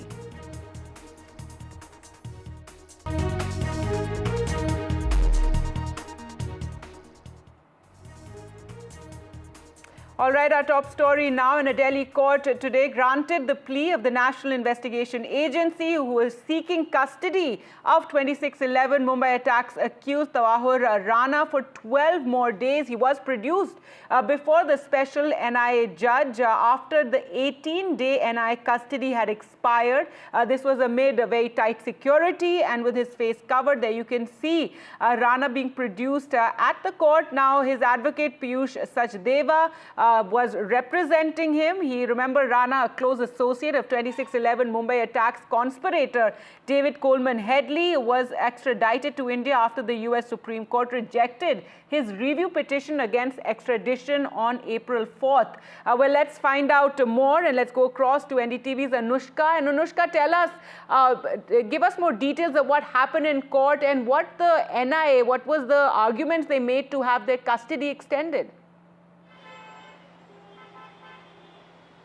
That's right, Gargi. When Rana was arrested by the NIA, he was produced in the court for the first time, and the NIA had asked for an 18-day custody. Today, the custody had expired, and that is why he was brought for a physical proceeding here at the Delhi High Court, wherein the NIA had argued that there are many more investigation processes that are due, and Tahawur Rana is not very much cooperative. The Mumbai ATS team had come here at the NIA headquarters, where he is lodged currently, to quiz him on regarding several of the logistics and several of the matter in which he was involved with the main conspirator, that is David Headley. Today the NIA has asked for a custody for 12 more days. They have said and have argued that they need to take Tahawur Rana to all those places where this terror attack was planned, and they have to in fact ask Tahawur Rana as to what all the dots, the missing dots, how are they connected, and that is why they need a custody for 12 more days. The court has in fact granted them the custody of 12 more days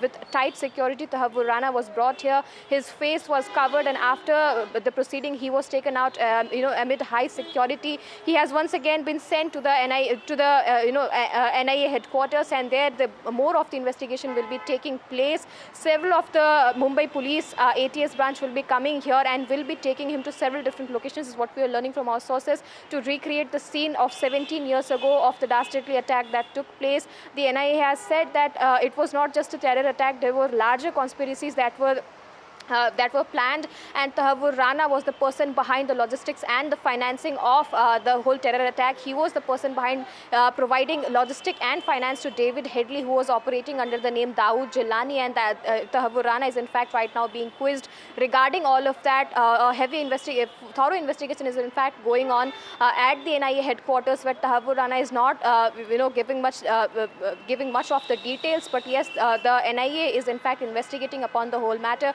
to get to the root of the whole conspiracy that took place and took lives of many of the Indian citizens that were at that were in fact there at the attacks, and those people who are the victims of the attack. Over to you. All right, thanks so much, Anushka, for taking us through the details of what went on in the NIA court there as the custody was extended of Tahawur Rana. Well, let's now go across to Navneet Vasan, former Joint Director of the CBI. Thank you so much for speaking to us here at NDTV, sir, and help us understand about this investigation so far. As my colleague was telling us, that the NIA planned to take Tahawur Rana to various locations to further hopefully get more information from him regarding the 26/11 attacks. Yeah, you see, under Section 43D of UAPA Act, the police custody can be given for a total number of 30 days. So 18 days was given earlier, and the court has today extended, as your correspondent told, for 12 more days. Now, this case is a very complicated case. It's not a very, very simple, straightforward case, because the conspiracy has taken place over where large number of people were involved. And I'm sure that the number of people from this country who were based here, they were also involved. And it is necessary for an investigation agency like NIA to, take Tahawur Rana to places and confront people with whom he was in touch. And second thing, one must understand that Tahawur Rana is a security risk, so it's not very easy to take him whenever the police wants. You have to take necessary security precautions. So that makes the job of NIA all the more difficult. NIA and for that matter, ATS Mumbai. So in this case, there are many mysteries. There are many missing links which we got to establish, for which this custody, I think, was necessary, and the court has accordingly given. Has extended the police custody.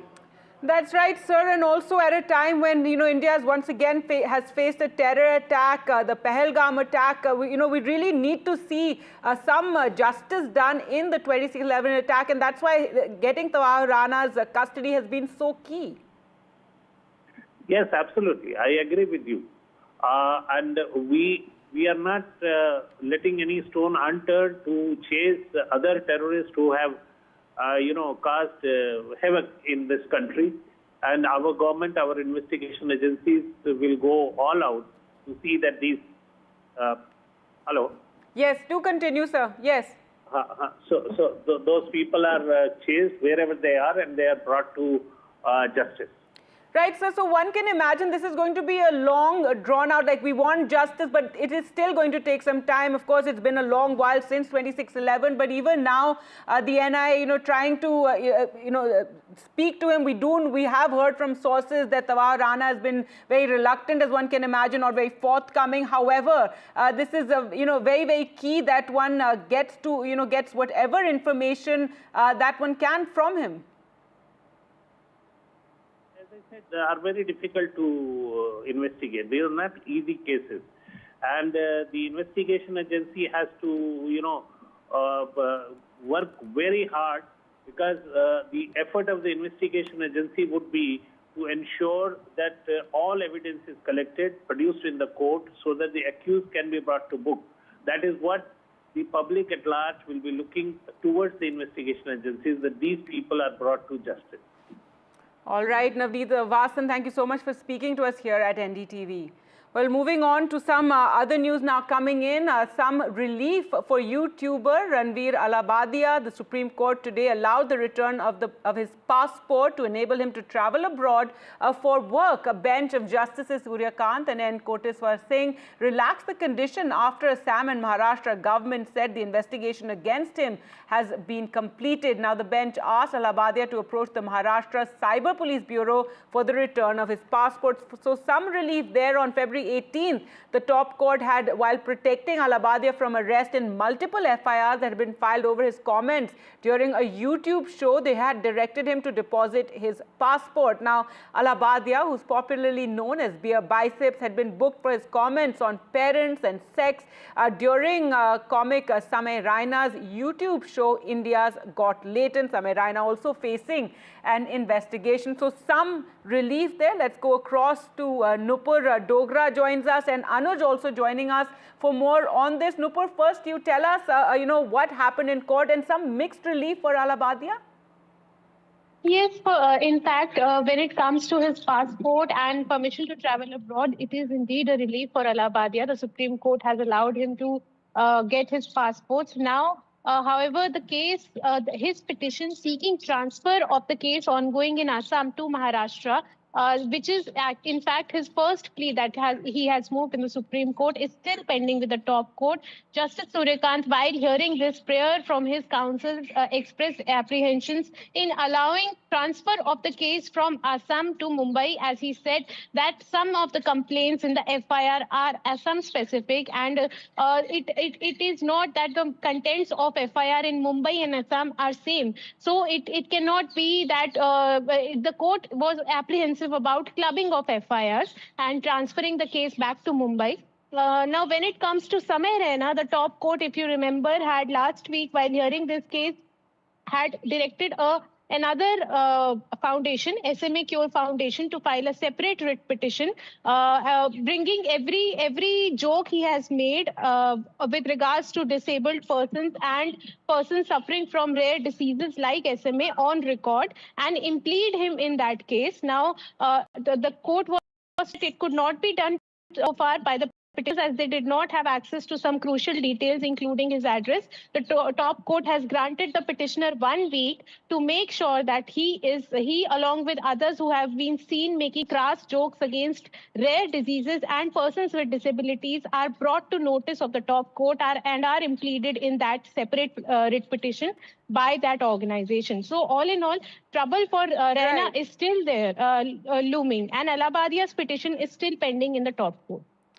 All right, well, let's go across to Anuj now for more. And Anuj, this had been a massive controversy at the time that it broke. You had, members of parliament, ministers all speaking out against Ranveer Allahabadia and the other YouTubers in this entire matter. If you could take us, through all those developments, and today finally some, mixed relief for Ranveer Allahabadia.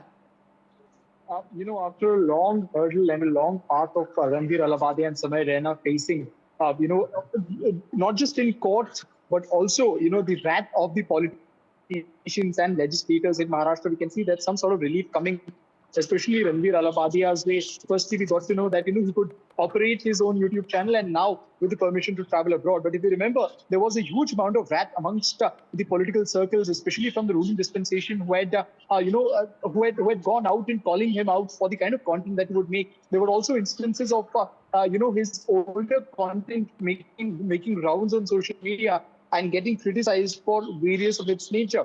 And then multiple cases were filed against him in an Assam earlier, and then later to Mumbai, which resulted in many summons being given by the authorities here, by the cyber cell and by the Maharashtra police first, and then the cyber cell, not just to Ranveer Allahabadia, but to all those people who were involved in this entire matter. If you remember, it was not just the 6 members on the panel who were called for the investigation or for the interrogation back then, but it was also, all the people who had served on the panel of India's Got Latent Controversy, all of them were called, and a few of the visitors, few of the audience members were also communicated, or rather, were called or summoned by the police for their statements. While this was happening from the ruling dispensation, saying it did not go very well with the opposition, as they had criticized the stance of the government and the stance of Mumbai police on what is termed as the extent to which the state exercised, or the people of the state exercised their freedom of expression. And then, of course, later on, we saw the Kunal Kamra case kind of, served as an extension of the similar debate elsewhere in that circle. But the relief that has come to, Ranveer Allahabadia, especially earlier the rescue from the arrest, and now the fact that he could travel abroad,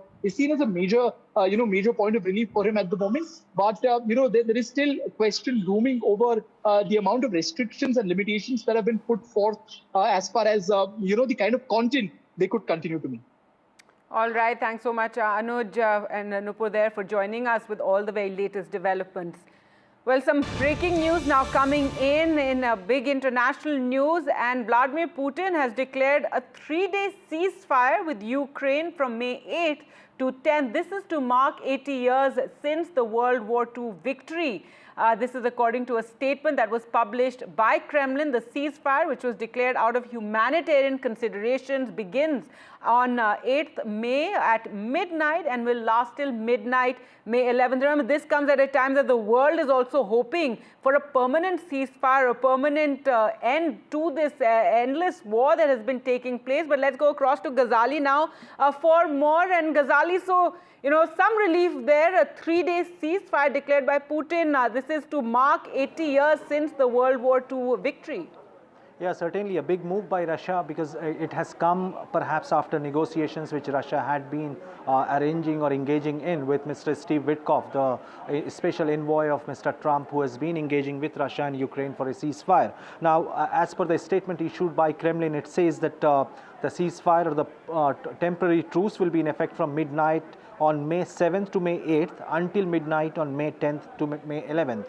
May 10th is the day when Russia will be celebrating the victory day for its victory in World War II. And through this truce, perhaps Mr. Putin is also trying to send a message that he's the one who is trying to achieve peace or looking for peace in this war and not Ukraine, because the statement also later says that if Ukraine violates the truce, the Russian armed forces will respond effectively. And this is in a series of such announcements which have been made in the recent weeks by Russia, because last time when a truce was announced, both Russia and Ukraine had actively accused each other of targeting their energy infrastructure, because the previous truce was announced with the intervention of the United States, and back then the White House had announced that perhaps there will be a temporary truce between the two countries and both countries will avoid targeting the energy infrastructure. But immediately after that announcement, both Russia and Ukraine had accused each other. Visuals came out from both the regions at how both the countries are targeting energy infrastructure. Now this time around, perhaps Russia has taken that lead in announcing the ceasefire or permanent truce, not a ceasefire,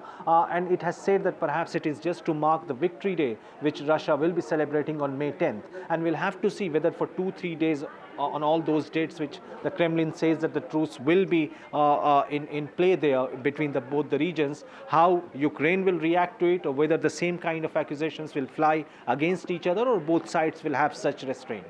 That's right, Ghazali. So some relief there. A temporary truce, a 3-day, ceasefire declared by Russia, and we're waiting to see what Ukraine's response is. But this comes at a time, as you mentioned, we're waiting, for a larger end to this war, and something that the U.S. has been talking about. We've heard President Trump just recently saying that, he's very hopeful of that ceasefire being arrived at, and he's urging both sides to hold high-level talks. Mr. Trump is now using harsh words, because if you remember his few posts which he has put on Truth Social on his personal account, that is stop Putin, because he is also running out of time, because it's been more than 2 months that he's in office, and he came to power riding on this big claim that he's the president who will stop all the wars, be it in the Middle East or be it in Europe. And he has held talks with both sides in Europe, between with the Russians and with the Ukrainians. He has been sending his envoy, but Russia and Ukraine both doesn't seem to be in that position of stopping the war, because after all the verbal agreements, after all the verbal assurances, the war still continues, the attacks continue from both sides, lives are being lost from both sides, and that is why just in his last post he appeared very frustrated that despite all the assurances, neither Russia is stopping nor the Ukrainian side.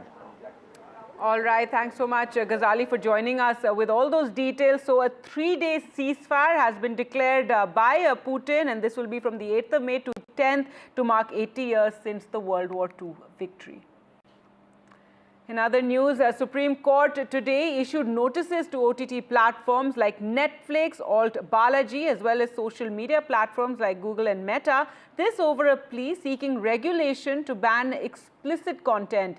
The court did acknowledge that the petition's significant concerns, emphasizing the need for action. Government counsel in court did say the center is fine-tuning regulations to address the issue of unfiltered content. Well, let's go across to Nupur for more on this story. And Nupur, give us more details of what was said in court. And this is something that, we see being raised time and again.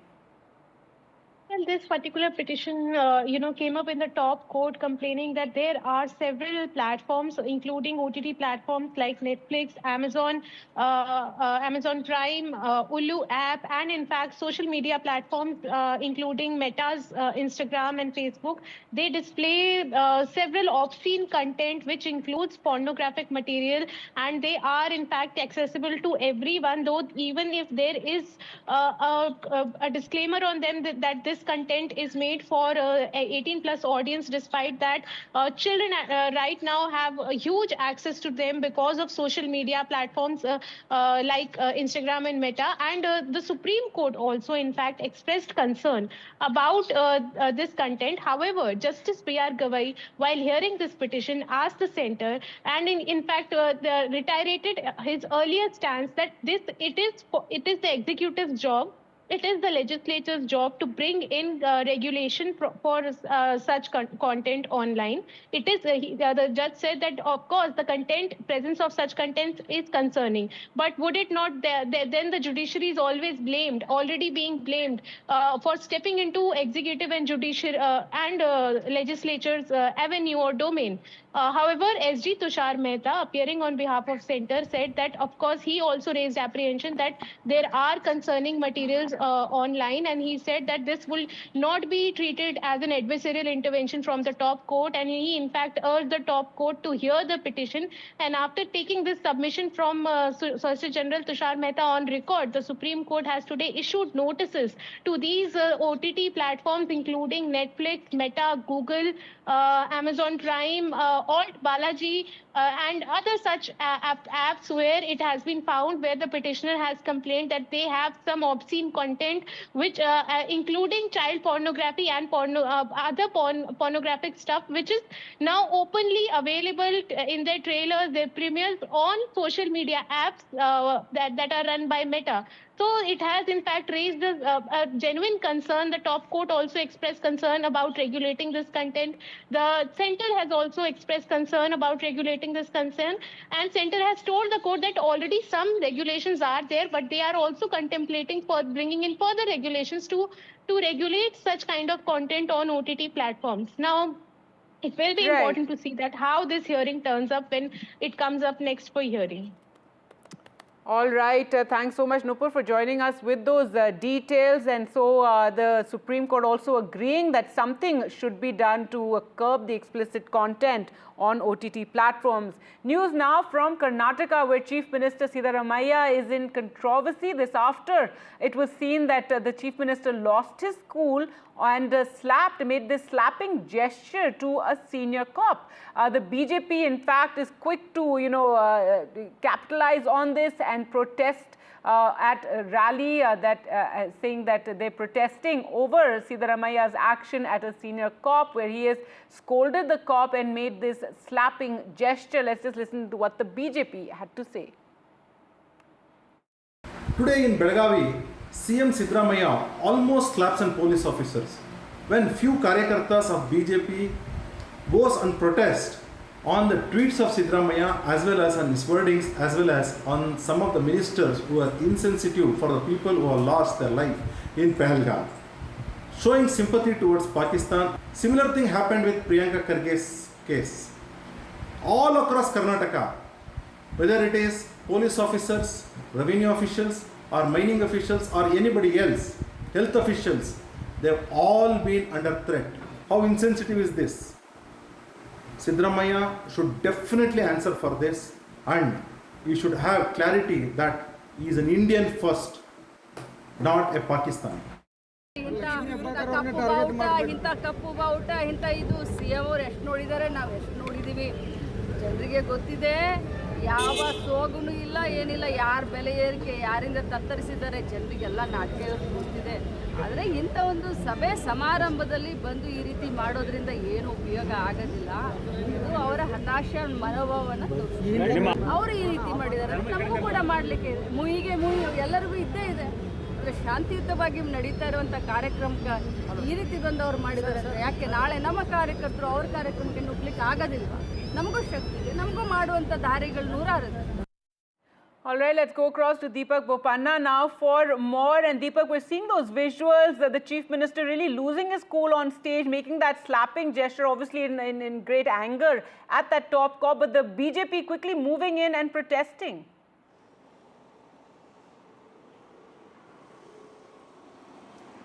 Well, to give you better context of what has happened there, this was a protest that was being staged by the Congress party, an event that was organized to protest against the increase in prices of LPG and several other by the centre. Now, during these protests, a few BJP karyakartas, women karyakartas, began to stage a protest against Mr. Siddaramaiah.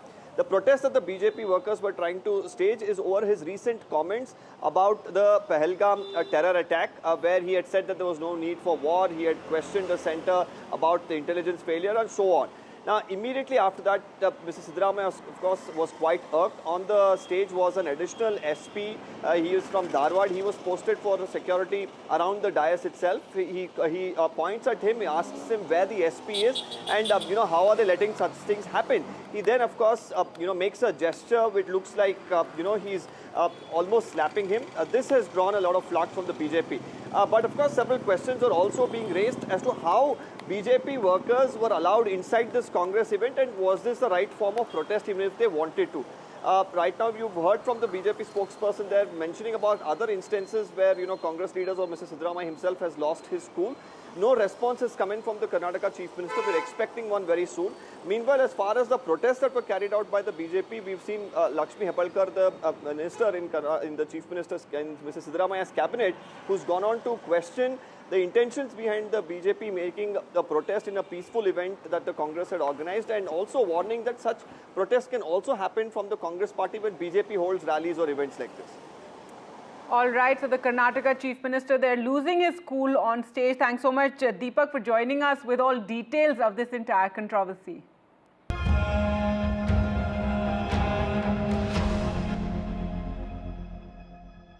Now, a special report from Jammu and Kashmir in India's war on terror in the aftermath of the Pahalgam attacks. It's been a fourth day of Pakistani troops resorting to unprovoked firing and violating the ceasefire along the line of control. NDTV reports from Kashmir's most hostile crossing, the Shopian-Pulwama crossing. Here's a special report. With permission, we've just decided to join this foot patrol by the Special Operations Group. This is part of the Naka itself. We've sought special permission, so it's not disrupting any operations that are taking place. They're just moving from one place to the other. So we've just jumped in to reflect the difficulty of the kind of work that the Jammu and Kashmir police is doing right now. Remember, many of the men, all of the men are from here, from communities around here, and therefore it is a sensitive tightrope that needs to be walked between professional duties and their families. And therefore, the work that they do becomes difficult on a daily basis. And at a time when, the homes of people, some of them from their own villages, are being destroyed, it becomes an emotionally difficult experience. They're some of the most professional warriors, that we're showing you here on NDTV. And we salute them in so many ways. I'm sure I say this on behalf of all Indians when we say we thank all of our security personnel for the extremely difficult job they do in a place that has so many shades of grey. But as we continue to report on this patrol, this checkpoint, and all of these warriors who have no choice but to stay awake, this is a 24-hour Naka here between Shopian and Pulwama. We will continue to bring you stories like this up close of just what an incredibly critical job that they do. And Delhi Chief Minister Rekha Gupta attended an NDTV event in Delhi, an NDTV conclave, where she also spoke of the Pahalgam attack and said that every Indian was moved by this terror attack, that our responsibility is to keep nation first, and every citizen of the nation is angry. देखिए दिल्ली और बाकी यहाँ urban centres के साथ में एक ये बात होती है कि वहाँ ज़्यादातर जनता हाईली एजुकेटेड लोग होते हैं, पढ़े लिखे लोग होते हैं, तो उनकी शायद जिम्मेदारी भी ज़्यादा बन जाती है कंपेयर टू लोग जो एक्सपोज नहीं हैं, जिन्होंने ट्रैवल नहीं किया या जिनकी पढ़ाई लिखाई उतनी नहीं है. पढ़े लिखे लोगों की एक जिम्मेदारी भी ज़्यादा बनती है. As a Delhi chief minister, as a chief minister of the national capital, as a lady chief minister, आपका दिल्ली वालों के लिए क्या कहना है कि दिल्ली वालों को दिल्ली में रहते हुए या आते जाते समय अपनी किन जिम्मेदारियों का सबसे ज़्यादा ध्यान रखने की ज़रूरत है, ताकि उसी कोलैबोरेशन से लोग ऐसा फील कर सकें कि दिल्ली एक्चुअली एक वर्ल्ड क्लास ग्लोबल सिटी के रास्ते पे है. आपका दिल्ली वालों के लिए क्या मैसेज? ये आपने बहुत मेरे मतलब की बात कही. मुझे हमेशा से ये लगता है, देखो पूरे देश में पहलगांव की चर्चा है, मैं उससे जोड़ती हूँ इसे. जब मैं पूरे विश्वास के साथ कह सकती हूँ कि पूरे देश में, पूरी दिल्ली में और यहाँ इस हॉल में बैठे हुए भी जितने लोग होंगे, उस हमले को देख करके सबके दिल में ये भाव जरूर आया होगा कि मुझे अगर मौका मिल जाए तो मैं ही जा कर के बंदूक उठाऊं और गोलियों से भून दूं उन्हें. ऐसी देशभक्ति, ऐसा देश के प्रति प्यार सबके अंदर है. हर व्यक्ति सोचता है मुझे मौका मिले तो शायद मैं कुछ कर पाऊँ, पर मैं आपको विश्वास से बता सकती हूँ किसी को मौका मिलेगा ही नहीं, ना सरहद पे जाने का, ना गोली मारने का दुश्मन को, और ना सीने पे गोली खाने का. देश के लिए मरने का एक भी मौका नहीं है हम सबके पास. देश के लिए मरने का एक भी मौका हमारे पास नहीं है। हमारे पास यदि कुछ मौका है तो देश के लिए जीने का मौका है। All right, and in Jammu and Kashmir, the Assembly held a special session today to condemn the Pahalgam terror attack, where MLAs observed a moment of silence to pay respects to the victims. And in a powerful speech, Chief Minister Omar Abdullah said that from Kathua to Kupwara, there's no town or village where people did not come out and protest against this attack and say, "Not in my name." He also said that this may mark the beginning of the end of terror in the valley.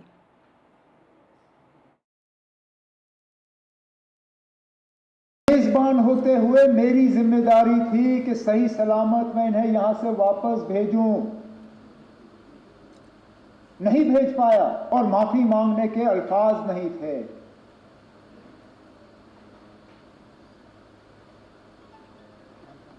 क्या कहता हूं उनको, उन छोटे बच्चों को जिन्होंने अपने वालिद को खून में लपेटा हुआ देखा, उस नेवी अफसर की विधवा को जिनको शादी हुए ही चंद दिन हुए थे। मुझे एक दो आए, मुझे कहा हमारा कसूर क्या था,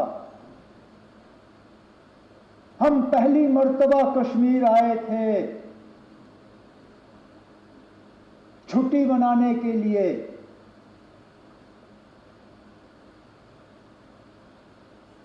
और इस छुट्टी का जिंदगी भर अब हमें खमियाजा भुगतना पड़ेगा। क्या यह हमारी इजाजत से हुआ? हम में से कोई इस हमले के साथ नहीं है। इस हमले ने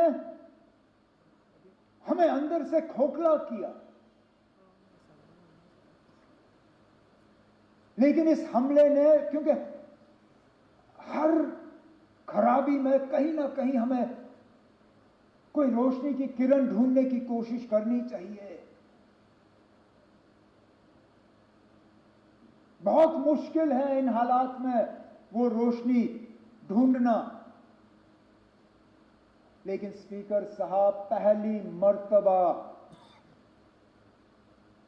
26 साल में मैंने जम्मू कश्मीर में किसी हमले के बाद लोगों को इस तरह बाहर आते हुए नहीं देखा। मिलिटेंसी, टेरर, दहशत, आतंकवाद, इसका खात्मा तब होगा जब लोग हमारे साथ होंगे, और ये स्पीकर साहब उस मौके की शुरुआत है। अगर कि हम इस मौके पे एहतियात से कदम जो है लें, हमारे तरफ से कोई ऐसा कदम नहीं उठना चाहिए जिससे कि हम लोगों को अपने से दूर करें। हम बंदूक के जरिए मिलिटेंसी को कंट्रोल कर सकते हैं, उसको खत्म नहीं कर सकते। खत्म तब होगा जब लोग हमारे साथ होंगे। नौजवान आदिल के बारे में क्या कहें? अब जान की परवाह सबको होती है, लेकिन अपनी जान की फिक्र ना करते हुए टूरिस्टों को, अपने मेहमानों को बचाने के लिए वो अपनी जान की कुर्बानी दे गया। मैं सलाम करता हूं। यही है हमारी मेहमान नवाजी। उसके साथ साथ उनका शुक्रिया करता हूं कि उन्होंने ये किया। With that, we'll slip into a short break. More news on the other side, and the Congress leadership has asked members to stop making any remarks on the Pahalgam attack.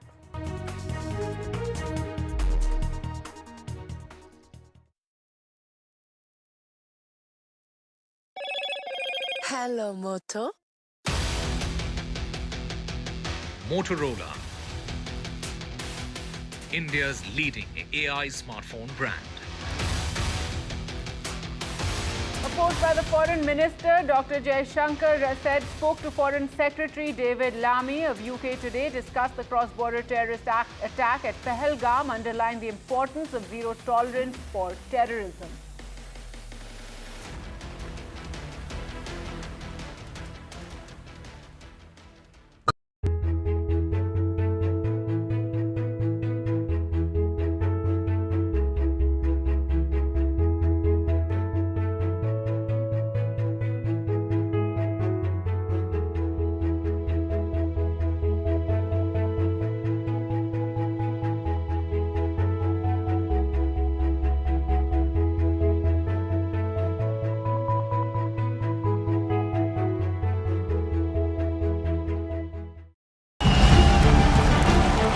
Canada is at a crossroads. Political upheaval, economic uncertainty, and rising voices demanding change.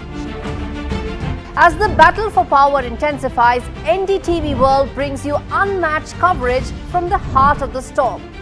Welcome to Canada Election Watch, your window into a nation in churn and what it means for us in India. From ground reports to expert analysis, from diaspora dynamics to the diplomatic impact, NDTV World is tracking every twist and turn. Canada Election Watch, only on NDTV World. Stay ahead of the story, stay with us. In today's interconnected world, India's voice is more crucial than ever. When India speaks, the world listens. At NDTV World, we are that voice, bringing you intelligent and insightful news from India and beyond. From geopolitics and diplomacy to economic shifts, migrations, tech disruptions, and the stories of our diaspora. We cover the news that shapes our global future. NDTV World, your new home for global news is here.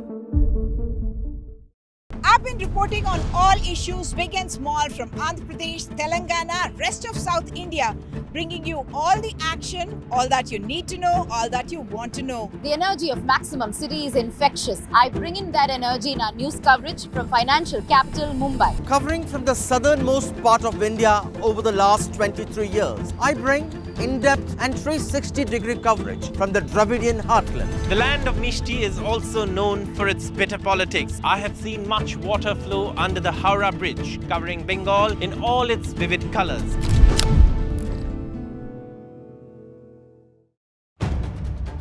If it matters to you, if it matters to you, if it matters to you, it matters to India. It matters to India. And it matters to me. And it matters to me. India Matters with Shivaru, only on NDTV 24/7.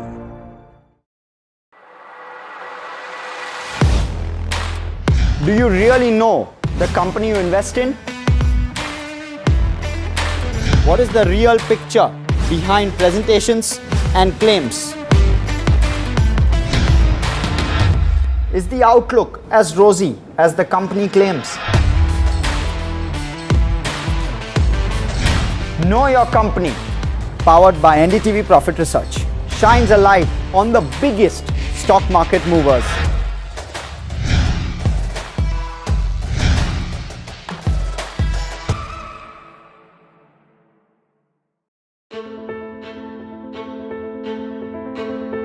News is not just headlines, it is what impacts you.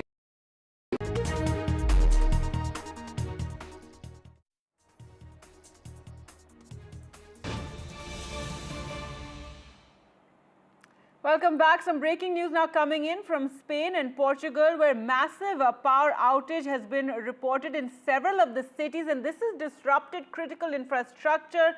There are reports in the local media that services, train stations, airports have also been impacted. Let's go across to Disha for more. And Disha, give us more details of what's happening. And there are reports that slowly, power is coming back in some places. Right, Gargi. So, various cities in Spain, Portugal, and even southern France were affected by a major power outage. And now, as you mentioned, there are reports that the power is back in certain areas, but the power outage and the blackout remains in various parts of these countries as well. And this has severely affected the transport as well as telecommunications, hospitals, airports, and trains. So, in terms of the blackout, one of the reasons that is being speculated of the behind this outage is a fire which has disrupted a high voltage power line in southern France, but it is yet to be ascertained whether this was the main reason or there were other reasons. In fact, Spanish national security committees and departments are also speculating that a hacking could have been a reason behind this power outage, but all of the main cause behind it remains unclear. But the electrical companies, some of the main electrical companies in Portugal and Spain are now saying that they are working to restore power, and in some cities the power has already been restored. But this is quite a developing story, and in fact millions in these cities in Spain, Portugal and southern France have been affected by this massive blackout that is quite rare to witness in Europe. All right, thanks so much, Disha. So still not known what has caused this outage, but one can imagine how disruptive and chaotic it must be. But some, good news there that slowly power is coming back in some of those cities. So major disruptions there in Portugal, Spain, and even parts of France. In other news, the Congress leadership has asked its party members to avoid making any unnecessary remarks after the Pahalgam terror attack. The party's leadership has said that such comments don't reflect its position, that an official statement has been made and individual remarks do not reflect their position. This distancing comes amid a political row over remarks made by several congressmen, including even the Karnataka Chief Minister Siddaramaiah. Well, let's go across to Sunil Prabhu now for more. And Sunil, give us more details of this and the Congress now distancing itself from remarks made by various leaders, including the Karnataka Chief Minister.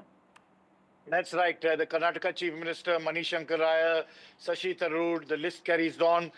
Everyone has their own viewpoint, and the Congress party making it clear that what Rahul Gandhi, as well as the Congress president, said at the all-party meeting, as well as the party resolution, which we reported about, two aspects that they've made very clear. One, of course, Mr. Kharge pointing out the Prime Minister's absence at the all-party meeting, saying it would have been good if he was present rather than the CCS members conveying to him, because that would have been the best way to speak in one voice to the entire nation.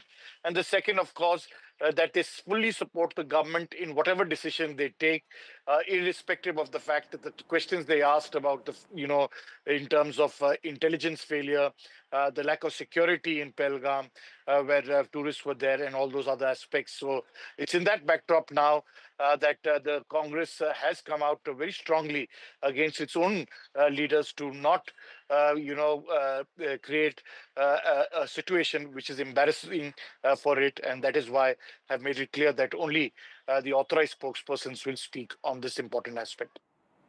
All right. Thanks so much, Sunil, for joining us with those details. So leaders instructed to not make any unnecessary remarks, and top leadership said to be upset over some of those remarks being made. And in other news, farm leader Rakesh Tikayat's remarks have ignited a controversy. Tikayat opposed stopping water to Pakistan. Remember, after the Pahalgam attack, India has said that they will not provide water to Pakistan as has been prescribed in this water treaty. However, Shivraj Singh Chauhan has hit back on this and said we won't give water to killers. एक समझौता हो रहा पहला, तो उसमें तो गलत निर्णय है उसका, वो तो जो समझौता है वो तो लागू रहना चाहिए। हम उसके पक्ष में नहीं, पानी हम किसान हैं, अगर वहाँ का किसान तो कहीं का भी हो, पूरे भारत का किसान हो, इस पर प्रभावित हो उस पर ये नहीं, जो पानी का तो वो नहीं, उसका नहीं हमने सही मानते। पानी तो चलता रहना चाहिए, पानी बिना तो सब कुछ बेकार हो जाएगा मामला। कुछ लोग सरकार का विरोध करते करते देश का विरोध करने लगे हैं। जिन्होंने निर्दोषों का खून बहाया है उसके लिए जिम्मेदार हैं, उन्हें पानी नहीं देंगे। All right, Naresh Tikai's remarks, they're sparking a controversy. In other news, India today signed a 63,000 crore deal to buy 26 Rafale M fighter jets from France, set to dominate the skies from the aircraft carriers INS Vikrant and INS Vikramaditya. These advanced jets will bolster India's maritime power, countering threats in the Indian Ocean. NDTV's Vishnu Shom with the details. So India has signed that critical 63,000 crore plus rupee deal with France for 26 Rafale M fighters. Let's give you a couple of details on why this is such an important development. Let's roll that footage of the fighter itself. It's a 63,000 crore rupee deal. These are the fighters that the Indian Navy will be acquiring. The first jets will be entering service in a couple of years from now, but I expect it'll be only about 2031, 2032 before all 26 are deployed. This is the exact jet that India is getting, filmed on the French aircraft carrier. France is the only other country that operates this variant of the jet, which is considerably more advanced than the MiG-29K that the Indian Navy operates. The addition of this would add a great deal to the firepower of the Indian Navy. The Rafale M comes with anti-ship missiles, cruise missiles, including the Scalp, which can hit targets on land with precision, and long-range air-to-air missiles. The Rafale M fighter will also be integrated with Indian weaponry, including the Astra platform as well. As I mentioned, it will be deployed on the Vikrant and Vikramaditya, the two aircraft carriers that India operates.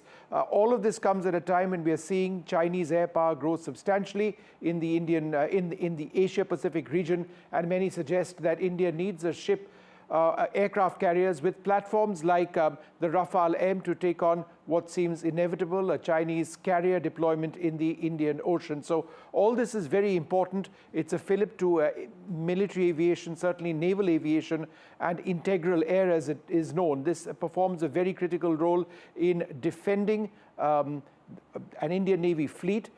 It also has a huge offensive capability. Remember, planes like this ensure that a carrier battle group can protect a circumference roughly of hundreds of kilometers from any assault. So that's what this is all about. Remember, the Indian Air Force already operates 36 Rafales. This is different. This has hardened the undercarriage to ensure that operations of aircraft carriers can take place. Very, very significant development. Delhi Chief Minister Rekha Gupta was at the NDTV conclave on emerging business, Delhi chapter, and she spoke on various schemes as well as challenges for her government. She spoke on the Ayushman scheme that was launched today in Delhi, and also on pollution, which is a huge challenge for Delhi, and as well as Yamuna cleaning. जो इसके component है air pollution के, चाहे वो आपकी dust हो, क्योंकि आधे से ज़्यादा शहर तो आपका ओपन है, वहाँ पे ना ग्रीनरी है ना आप वो सीमेंटेड है. दूसरा इसमें व्हीकलर पोल्यूशन कि आपके जो व्हीकल पूरे शहर में चलते हैं उसका पोल्यूशन होता है. और ये जो डस्ट पार्टिकल एयर में रहते हैं ये कोई 2 महीने के लिए नहीं आते, ये साल भर है. वो आज गर्मी के मौसम में भी है, वो सर्दी के मौसम में भी है, हर समय है. तो हमने आते ही जितनी योजनाएं बनाई, हमने वाटर स्प्रिंकलर्स थे, हमने जो स्मोक गन्स थी, पूरा साल भर चले एक्सेप्ट मानसून मौसम, क्योंकि उस टाइम तो ईश्वर बारिश कर रहा है. तो पूरा साल भर स्प्रिंकलिंग हो, पूरा साल भर स्मोक गन्स चलें ताकि जो एयर पॉल्यूटिंग कंटेंट हैं वो बैठ जाएं. ये साल भर की योजना बनाई. और सेम यमुना पॉल्यूशन के लिए? यस, यमुना. देखिए, यमुना जी पे भी केवल बातें हुई. सरकार ने 8,000 करोड़ रुपए पिछली सरकार को दिया. अब वो उन्होंने कहाँ खर्च किया, क्या कर दिया, पर यमुना को सॉल्यूशन नहीं मिला. तो हम जो भी मेजरमेंट्स हैं उन सबको कर रहे हैं, और यमुना आपको एक दिन ज़रूर ऐसा मिलेगा जब साफ दिखाई देगी और आप सब उसके किनारे बैठ कर के यमुना जी की आरती करेंगे और मन से जो आपके भाव हैं उनको पूरा करेंगे. अभी आप एक कार्यक्रम से आ रही हैं जिसमें पहली बार for the first time in the history of this city, at least in the history of national capital, 70 साल के ऊपर के तमाम लोगों को एक हेल्थ कार्ड, आयुष्मान भारत का हेल्थ कार्ड हमने रोल आउट किया है. क्या आइडिया है इस बुनियादी हेल्थ सुविधा को देने के पीछे आपका नेशनल कैपिटल के सिटीजन्स के लिए? मैं एक्चुअली बताऊं, सच में जो 70 प्लस एज ग्रुप के हमारे रेजिडेंट हैं देश के, उनको ये हेल्थ एश्योरेंस मिलना सरकार की ओर से कि आप निश्चिंत हो जाइए, आपकी किसी तकलीफ़ में, आपकी किसी बीमारी की स्थिति में सरकार will take care of you, आपकी पूरा ध्यान रखेगी, आपका इलाज कराएगी, आपकी टेस्टिंग्स, आपका हर वो मेडिकल एक्सपेंडिचर जो आपको अपने बूते पे करना कई बार डिफ़िकल्ट हो जाता है, कई बार आपके बच्चे भी उतना सपोर्ट नहीं कर पाते, कई बार सिचुएशंस बड़ी ऑड होती है। ऐसे में सरकार जो अपने सीनियर सिटीजन्स की केयर टेकिंग कर रही है, ये ना केवल दिल्ली के लिए, मैं बताऊं पूरे विश्व में आप कोई देश उठा के देख लीजिए, ऐसी योजना आपको मिलेगी नहीं। ये पूरे वर्ल्ड के लिए एक विजनरी योजना है जिसमें आप अपने देश के, अपने शहर के 70 साल से ऊपर के बुज़ुर्गों का इलाज करा रहे हैं despite of their income status. उनका धर्म, जाति, स्टेटस कुछ भी इसमें काउंट नहीं करता। आपके पास उस शहर का आधार कार्ड हो, आप वहाँ के लोकल रेजिडेंट है, दैट इज़ एनफ। आप सोचिए कितनी खूबसूरती है इस योजना में कि एक अमीर आदमी जो अपने सब कुछ उसके पास होगा उसके लिए भी ये योजना है, और एक गरीब रेडी पटरी वाला व्यक्ति भी, उसके लिए भी वो सेम योजना है। और सही बताऊं, अमेरिका हो या कोई और बड़ा देश हो, अगर उन्होंने कोई हेल्थ का प्रोविज़न अपने सिटीजन्स के लिए क्रिएट किया होगा तो केवल उसका क्राइटेरिया है आप टैक्स पेई हैं कि नहीं है। अगर आप टैक्स पेई हैं तो government will give you health assistance. पर ये जो योजना है, whether you are tax payer और नॉट, कुछ भी आपका स्टेटस है, आपको ये योजना समान रूप में हर एक बुज़ुर्ग को मिल रही है। मैं सच में थैंक्स करना चाहूँगी नरेंद्र मोदी जी का, देश के प्रधानमंत्री जी का, जिनकी वजह से आज दिल्ली के सब बुज़ुर्गों को उनको एक बहुत ही खूबसूरत लाभ मिला है, योजना मिली है और जीने का एक नया अधिकार मिला है। और मैं ये इसी बात पे आने वाला था कि प्रधानमंत्री का पर्सनल फोकस इस योजना को लेके बहुत रहा है। पर्सनली उन्होंने खुद पुश किया है 70 प्लस की आरोग्य स्कीम को देश भर के लिए, और काफ़ी दिनों से ये रुकी हुई थी नेशनल कैपिटल में, और अब आपको लगता है कि आप इसको पूरा स्प्रेड दे पाएंगी। वो लोग खासकर जिनको कि इस तरह की चीज़ों की जानकारी नहीं पहुंच पाती है, जो लोगों को जानकारी हो जाती है वो तो जानकारी से सुविधा का फ़ायदा उठा लेते हैं, उनको भी आपकी सरकार कोशिश करेगी कि क्या उनको पूरी इन्फॉर्मेशन दे और वो इसका फ़ायदा ले सके? मैं प्रॉमिस करती हूँ दिल्ली के हर एक 70 साल से ऊपर के बुज़ुर्ग को कि आप हम तक पहुँचे या ना पहुँचे, सरकार आप तक पहुँचेगी और एक एक बुज़ुर्ग का रजिस्ट्रेशन करा के उसको इस हेल्थ योजना का पूरा लाभ मिलेगा। वाटर लॉगिंग का चैलेंज है बस आने वाला है अब आपके पास कुछ 45 दिनों के अंदर। वो भी बड़ा कुछ एक पॉइंट्स ऐसे हैं दिल्ली में जो कि हर बार इंटरनेशनल शेम बनते हैं हमारे, जैसे कि मिंटो ब्रिज। वहाँ पे आपको मालूम कितने वाटर लॉगिंग के पॉइंट है दिल्ली में? लगभग 550 पॉइंट पे दिल्ली में बड़े वाटर लॉगिंग पॉइंट है। हर बार वर्षों तक आप सब ने देखा मिंटो ब्रिज के नीचे बस डूबी हुई है। ये पिक्चर एक ऐसी स्टैंडर्ड हो गया है जो हर बारिश में अखबार में फ्रंट पेज पे छपनी ही छपनी है। आपको तिलक ब्रिज पे पानी मिलेगा ही मिलेगा। आपके ऐसे पॉइंट जो आपके घरों के आसपास है, आपको वो वर्षों से उस पिक्चर को आप देखते हैं। और दिल्ली में देखिए तकलीफ किस बात की, दिल्ली वाले किसी वेदर को एंजॉय नहीं कर सकते। सर्दी आती है तो पॉल्यूशन आ जाता है, बारिश आता है तो ट्रैफिक जैम और वाटर लॉगिंग आ जाती है। अच्छा है मुख्यमंत्री जी, आपने मुख्यमंत्री होके ये बात बोल ली। अच्छा मैं बोल रही हूँ भाई, मुझे इस बात को कहने में कोई शर्म, तकलीफ जरूर है, शर्म नहीं है कि जहाँ से हमें शुरू करना है, जहाँ हम खड़े हैं, मैं कोई गलत पिक्चर पोर्ट्रेट करके नहीं आगे बढ़ना चाहती। आप गर्मियों में हीट वेव का प्रॉब्लम है, हर मौसम कुछ ना कुछ प्रॉब्लम लेके आता है, पर उसका टाइमली समाधान हो जाए, उसकी एक पूरी वर्किंग हो जाए, वो अपना देख रही है। नाले भी डिसिल्ट होने चाहिए, आपके वाटर लॉगिंग के पॉइंटों को भी आपने कर्व करना है। आज मिंटो ब्रिज पे खुद हमने घंटों खड़े होके, कैसे होगा, मैं खुद 6 टैंकर पानी वहाँ लेके गई, गिरवाया, दिखाया कि भाई पानी आपका। एक बारिश में तो ये हुआ कि सरकार ने पंप लगा दिया, जब बारिश आई तो वो पंप ही डूब गया और वो ट्रैफिक जाम के कारण ऑपरेटर पहुँच ही नहीं पाया। तो ऐसी पढ़ी लिखी सरकार भी किस नाम की। तो हमने जो इस बार किया मिंटो ब्रिज पे, एक ऑटोमेटिक पंप जो ज़मीन से लगभग 10 फुट की ऊंचाई पे हमने उसको प्लेस किया। और जैसे ही पानी का लेवल एक मेजर के ऊपर जाएगा ऑटोमेटिक पंप काम करना शुरू कर देगा। तो ये सारी चीज़ों की तैयारी आज हमने कर दी कि बारिश आएगी तो हमें और क्या क्या चीज़ें ज़रूरत पड़ सकती है जिसको हमें आज ही करना है।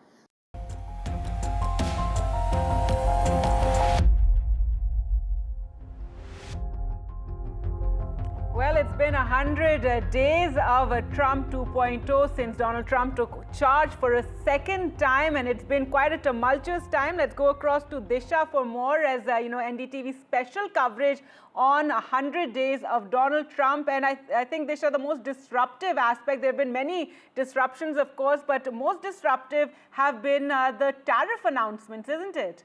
Absolutely. When it comes to tariffs, the policy flip-flop that the Trump administration has continued to show has been, as you mentioned, one of the big disrupting factors. And in fact, it has led to a lot of uncertainty when it comes to the voter mood, the opinions in the by the Americans towards the economy. And because the fact is, tariffs impact all portions of life, all sectors of lives for not just the Americans but across the world. And the Trump administration, whether it comes on April 2nd when they impose the much feared reciprocal tariffs, and then within 6 days paused all of these tariffs, and now they are in a trade war, an escalating trade war with China. And now, in fact, US Treasury Secretary Scott Bessent saying that India is one of the first countries that is likely to ink a trade pact with the US. There's been so much back and forth and so much flip-flops by the Trump administration that it has become quite difficult to ascertain what the Trump administration really wants to do when it comes to tariffs. And in fact, that has impacted US opinions towards the economy and its growth in the next year. So that has been one of the big disruptions in the 100 days of the Trump administration. That's right, Disha. Thanks so much for joining us, and do watch our special coverage. Despite everything, remember, Donald Trump's supporters love the unconventional billionaire. That's all from me for the moment. News continues right here on NDTV. Stay tuned.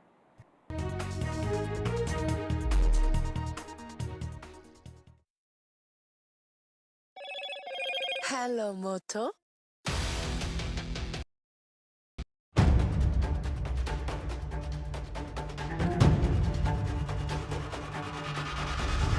If it matters to you, if it matters to you, if it matters to you,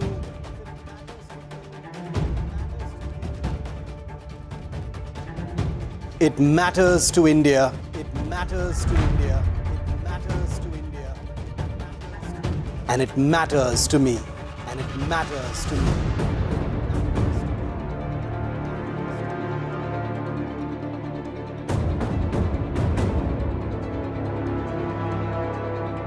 India Matters with Shivaru, only on NDTV 24/7. Empower India's growth engine. Join the game changers, industry leaders, policy makers and innovators at NDTV's Emerging Business Conclave. Discover exclusive insights, powerful networking and strategies to accelerate MSME growth in Delhi. NDTV's Emerging Business Conclave, Delhi Chapter, April 28th, only on NDTV Network. Canada is at a crossroads. Political upheaval, economic uncertainty, and rising voices demanding change. As the battle for power intensifies, NDTV World brings you unmatched coverage from the heart of the storm. Welcome to Canada Election Watch, your window into a nation in churn and what it means for us in India. From ground reports to expert analysis, from diaspora dynamics to the diplomatic impact, NDTV World is tracking every twist and turn. Canada Election Watch, only on NDTV World. Stay ahead of the story, stay with us. In today's interconnected world, India's voice is more crucial than ever. When India speaks, the world listens.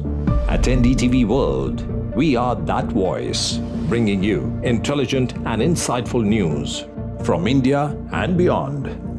From geopolitics and diplomacy to economic shifts, migrations, tech disruptions, and the stories of our diaspora. We cover the news that shapes our global future. NDTV World, your new home for global news, is here.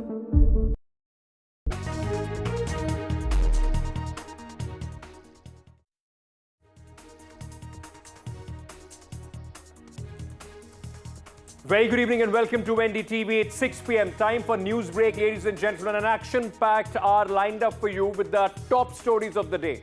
We'll get our focus on Kashmir as well, but before that, other important stories in the headlines at this hour. Supreme Court issues notices to OTT platforms on plea seeking OTT regulation.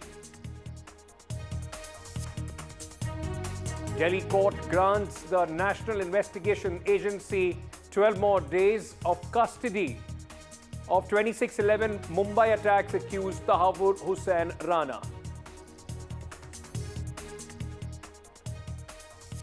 Partial relief for controversial YouTuber Ranveer Allahabadiya. Supreme Court orders release of Allahabadiya's passport. Allahabadiya to appear whenever required before the authorities, says the court. India, France signed 63,000 crore deals of 26 Rafale M jets for Indian Navy. Big boost for India's fighting capabilities. Delhi Chief Minister Rekha Gupta exclusively speaks to NDTV, says every Indian moved by Pahalgam attack, our responsibility is to keep the nation first. हमले को देख करके सबके दिल में ये भाव जरूर आया होगा कि मुझे अगर मौका मिल जाए तो मैं ही जाकर के बंदूक उठाऊं और गोलियों से भून दूं. Vladimir Putin announces 3-day ceasefire with Ukraine from May 8th to May 10th. Big step between Russia and Ukraine.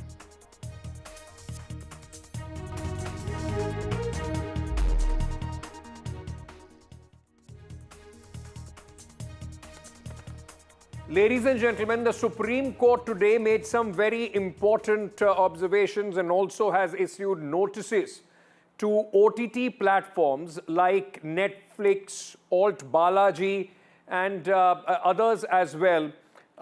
And there are some social media platforms including Google and Meta.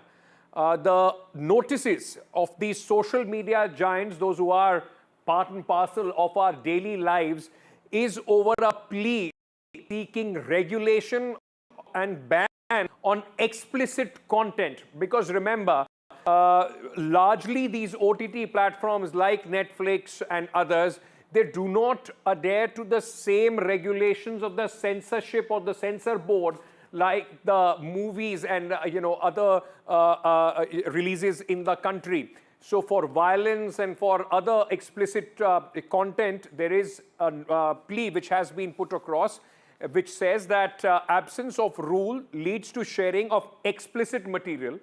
Because many of these are not age regulated, or even if they are age regulated, there is no guarantee of who's watching, then becomes a problem. Seek central authority to monitor online content. This has been an ongoing, at least a debate when it comes to between censorship and freedom of expression as far as the filmmakers and these platforms are concerned.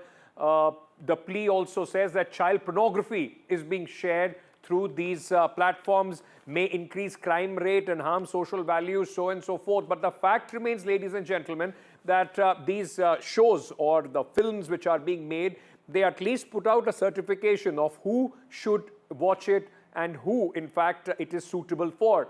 Now, the petition's significant concerns are emphasizing the need for action, and many now see this as a precursor to government moving in with some sort of regulation as far as these contents are concerned. Let me go across at this moment to my colleague Nupur Dogra, who's bringing us more details on this big story. this particular petition, came up in the top court complaining that there are several platforms, including OTT platforms like Netflix, Amazon, Amazon Prime, Ulu app, and in fact, social media platforms, including Meta's Instagram and Facebook. They display several obscene content, which includes pornographic material, and they are in fact accessible to everyone, though even if there is a disclaimer on them that this content is made for 18 plus audience. Despite that, children right now have huge access to them because of social media platforms like Instagram and Meta. And the Supreme Court also in fact expressed concern about this content. However, Justice B.R. Gavai, while hearing this petition, asked the center and in fact reiterated his earlier stance that it is the executive's job, it is the legislature's job to bring in regulation for such content online. It is the judge said that of course the presence of such content is concerning, but would it not then the judiciary is already being blamed for stepping into executive and judicial and legislature's avenue or domain. However, SG Tushar Mehta, appearing on behalf of Centre, said that of course he also raised apprehension that there are concerning materials online, and he said that this will not be treated as an adversarial intervention from the top court, and he in fact urged the top court to hear the petition. And after taking this submission from Solicitor General Tushar Mehta on record, the Supreme Court has today issued notices to these OTT platforms, including Netflix, Meta, Google, Amazon Prime, Alt, Balaji, and other such apps where it has been found where the petitioner has complained that they have some obscene content, which including child pornography and other pornographic stuff, which is now openly available in their trailers, their premieres on social media apps that are run by Meta. So it has in fact raised a genuine concern. The top court also expressed concern about regulating this content. The center has also expressed concern about regulating this concern, and center has told the court that already some regulations are there, but they are also contemplating for bringing in further regulations to regulate such kind of content on OTT platforms. Now, it will be important to see that how this hearing turns up when it comes up next for hearing. Right, Nupu, thank you for joining us with all those details. So is this the precursor for another round of censorship, as many critique would call it? They very clearly mention who is it suitable, whatever content that you're consuming, what is the age group it is suitable for? Or should we just, let the government decide what people should be watching or not? Joining me at this moment, Mr. Rahul Eshwar. He's an activist who is joining us at this moment. He has, in fact, also led a few campaigns, on issues regarding as such. And also, we are being joined at this moment is Shahzad Khan, actor. Thank you so much for joining us, gentlemen. Rahul, let me ask you this.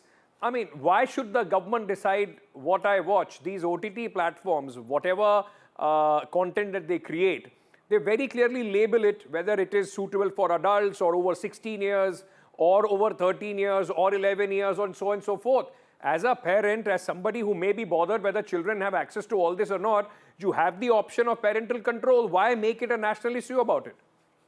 Please remember that's a classic liberal argument which may sound good, but which will not run good in the real life. For example, there are websites that's easily available in India called RapeTube, that shows vulgar and rape pictures. Child pornography is easily available. There are more extreme forms which I cannot even tell that is available. So shouldn't we have some kind of a control? Nobody is saying that you have to be the Aloknath Sanskari person, but at the same point of time some line has to be drawn somewhere, right? But some Lakshmana Rekhas are always there. Sure. And I'm a person.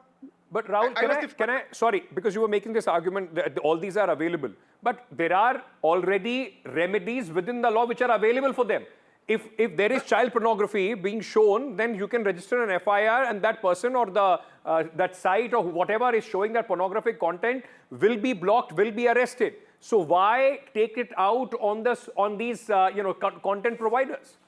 But please remember, the law many times doesn't have a teeth. For example, right now I am speaking in UAE. There are many pornographic materials that is absolutely not available in net. See, we have to have a nuanced debate in this. We have to, categorize erotica as different and pornography as different. The hardcore, extreme pornographic material are freely available. That will psychologically damage our children. Please don't think, I am the Harichandra or I am the Sri Rama or I am the, holier than thou person. But having said that, I am a person who gave the first complaint against Ranveer Allahabadiya. There are some lines that we have to limit. I am not being the Sanskari Aloknath, but at the same point of time, you cannot have a free for all. But you are then saying that there are certain extreme cases, hence ban everything, ban whatever Netflix is showing, have some kind that of kind of content also. Hold on.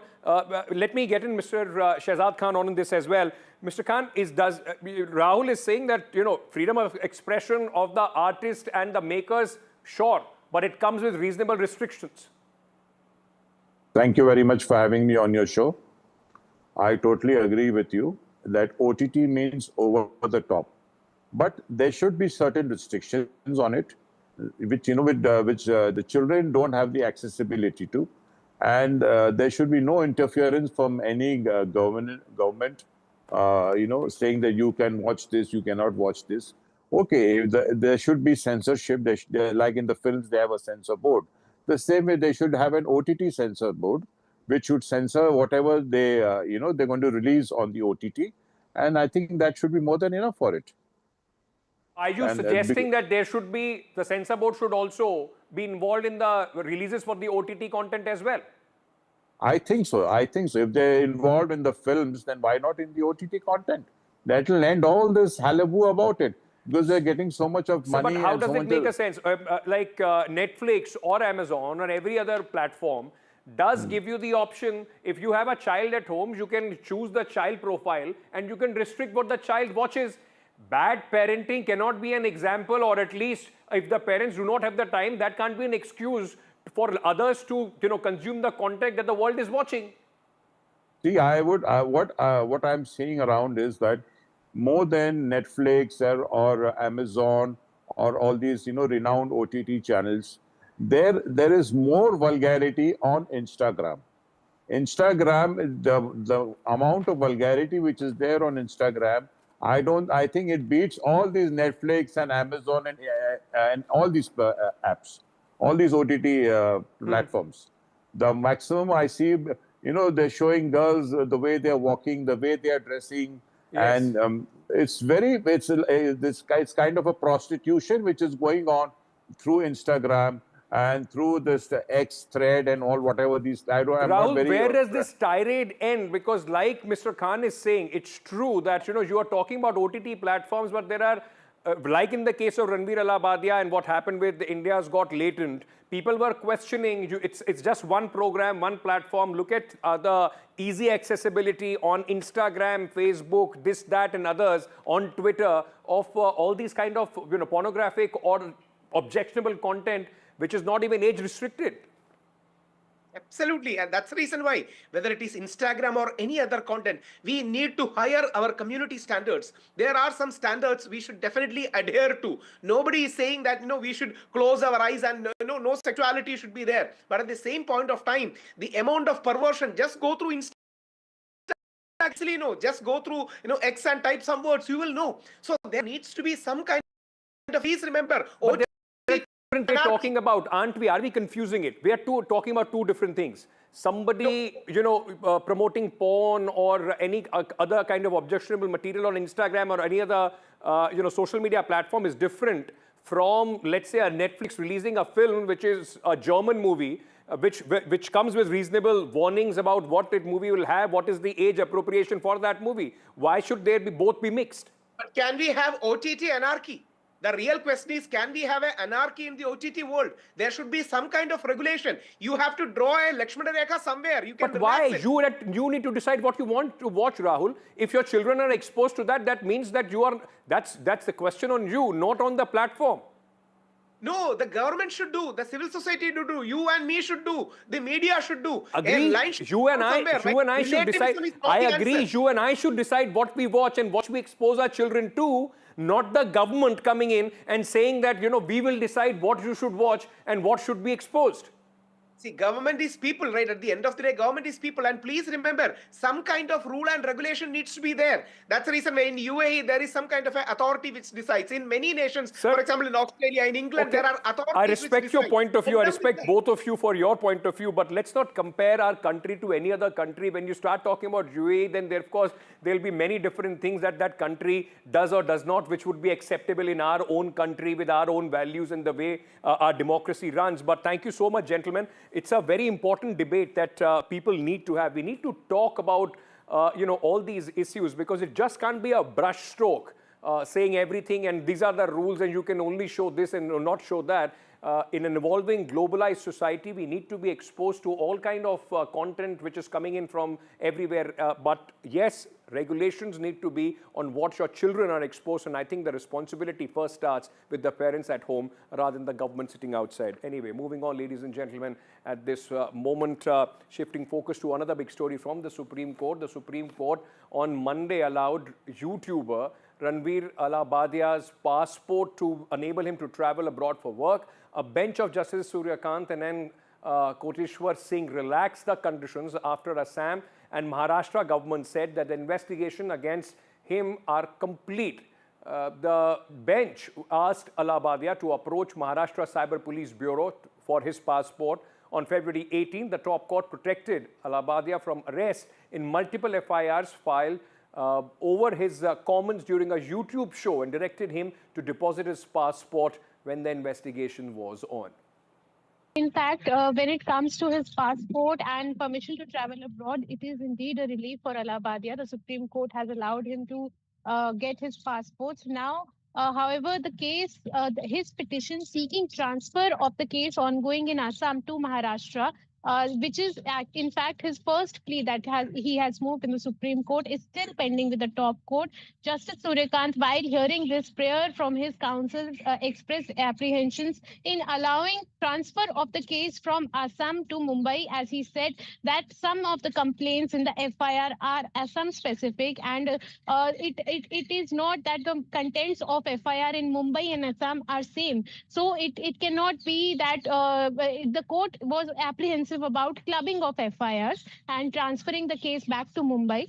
Now, when it comes to Samay Raina, the top court, if you remember, had last week, while hearing this case, had directed another foundation, SMA Cure Foundation, to file a separate writ petition, bringing every joke he has made with regards to disabled persons and persons suffering from rare diseases like SMA on record and implead him in that case. Now, the court was told that it could not be done so far by the petitioners as they did not have access to some crucial details, including his address. The top court has granted the petitioner 1 week to make sure that he along with others who have been seen making crass jokes against rare diseases and persons with disabilities are brought to notice of the top court and are impleaded in that separate writ petition by that organization. So all in all, trouble for Raina is still there looming, and Alabadia's petition is still pending in the top court.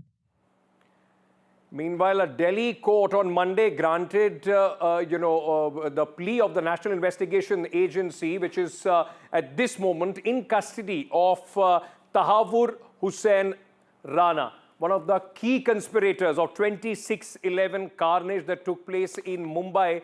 This man, who of course, is walking with his head covered in that black cloth, was recently brought back from United States and investigation is going on. The court has given another 12 days to the agency to investigate Tahawur Rana. Rana was produced before the special NIA judge on expiry of his 18-day NIA custody. He has again been sent. He will be in 12-day custody of the NIA, where further questioning regarding the conspiracy of 26/11 is going to take place. Anushka, my colleague, has more.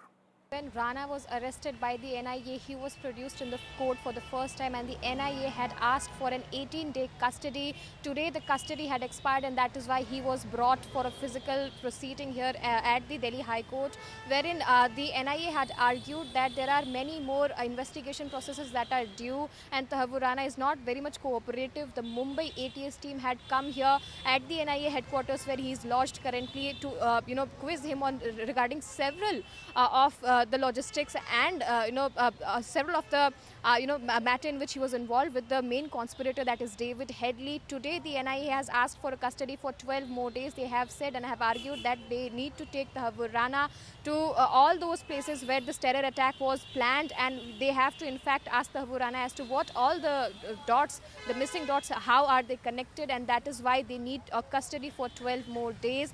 The court has in fact granted them the custody of 12 more days with tight security. Tahawur Rana was brought here. His face was covered, and after the proceeding he was taken out amid high security. He has once again been sent to the NIA headquarters, and there more of the investigation will be taking place. Several of the Mumbai police ATS branch will be coming here and will be taking him to several different locations, is what we are learning from our sources, to recreate the scene of 17 years ago of the dastardly attack that took place.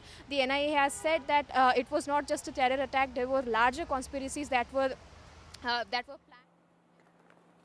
Meanwhile, some international news, ladies and gentlemen. A massive power outage, something that, in few places of our country we are used to, now is now being reported from several cities across Spain and Portugal. The blackout disrupted critical infrastructure. Media is reporting that services like trains and airports were severely impacted due to this outage. Now, this is not just in Spain. In fact, what we are learning is 3 countries in Europe are impacted by these outages. In large parts of Spain are suffering blackouts. In Portugal as well, there are areas which are suffering from these blackouts. Spain and Portugal Spanish power operator Red Electrica has said these blackouts are across the country. What is the reason why and how it is impacting the life there? My colleague Paridhi Banot is joining us at this moment from Paris at this moment. Paridhi, thank you for joining us. Just give us viewers a sense of what's happening in Europe. I mean, people in India in many parts would be used to this, but how is Europe dealing with it? Good evening, Ankit. Yes, you've given us a lot of the details already on what is happening. Well, primarily, there have been some power outages that have been reported in Spain and Portugal. From Madrid to Lisbon, the impact has been felt across the Iberian Peninsula and, in fact, has left millions across Spain as well as Portugal without electricity. Now, the Portuguese Portuguese energy supplier has clarified the reason for the interruption and said that it was due to a problem in the European electricity grid. However, Ankit, we're not sure of the exact reason, and it's still being ascertained as to why there were outages in Spain as well as Portugal. Now, I do know that there are some media reports that are saying that France was also hit due to this outage. However, there's no local media reports that have emerged from France as of now. If at all France is hit, then it'll probably be in the southwest region of France, which is where Spain and Portugal and France are to meet, and where Spain and Portugal have been affected so far. Just talking about what the disruptions have been, Ankit, Madrid's Barajas International Airport and Lisbon's Humberto Delgado were closed. Telecommunications have been affected. It seems that as far as trains are concerned, those have also been impacted. Lots of voyagers that were on their way here and there have been disrupted in Spain and Portugal largely.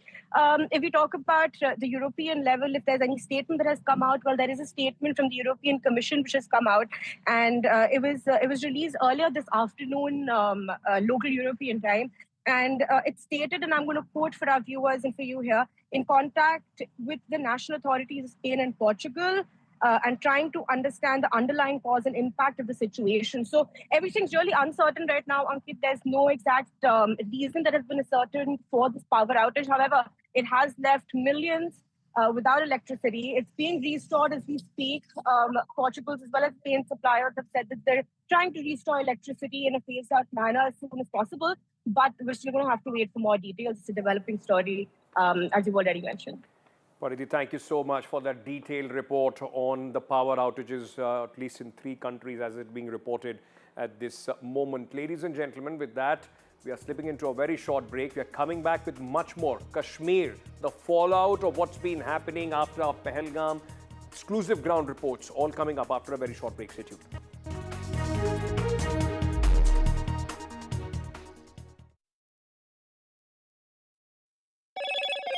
Hello, Moto.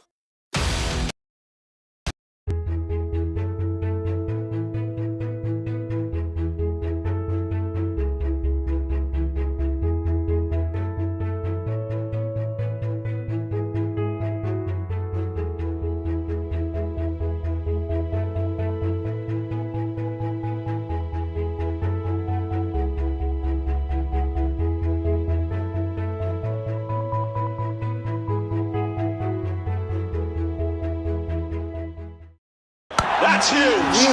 That is a biggie. It's out of there. Gold Plus Clear Glass. Far ho ya near, sab kuch dikhe clear. Canada is at a crossroads. Political upheaval, economic uncertainty, and rising voices demanding change. As the battle for power intensifies, NDTV World brings you unmatched coverage from the heart of the storm. Welcome to Canada Election Watch, your window into a nation in churn and what it means for us in India. From ground reports to expert analysis, from diaspora dynamics to the diplomatic impact, NDTV World is tracking every twist and turn. Canada Election Watch, only on NDTV World. Stay ahead of the story, stay with us. In today's interconnected world, India's voice is more crucial than ever. When India speaks, the world listens. At NDTV World, we are that voice, bringing you intelligent and insightful news from India and beyond. From geopolitics and diplomacy to economic shifts, migrations, tech disruptions, and the stories of our diaspora. We cover the news that shapes our global future. NDTV World, your new home for global news is here. If it matters to you, if it matters to you, if it matters to you, it matters to India, it matters to India, and it matters to me, and it matters to me. India Matters with Shivaru, only on NDTV 24/7.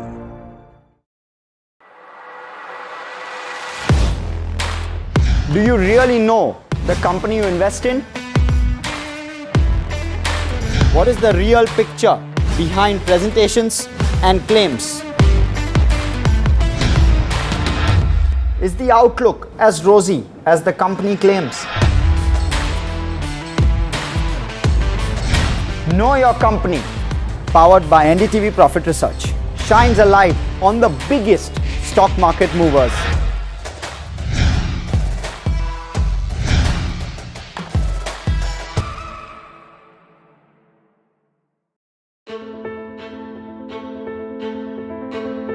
News is not just headlines, it is what impacts you.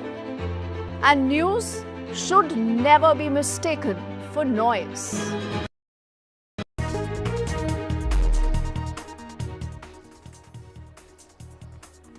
Welcome back, ladies and gentlemen. At NDTV, since the attack took place in Pahalgam last Tuesday, it's been 6 days and we have been continuously tracking every development, getting you ground reports, also getting you what it means, not only just for India and Pakistan, but the implications of the larger world.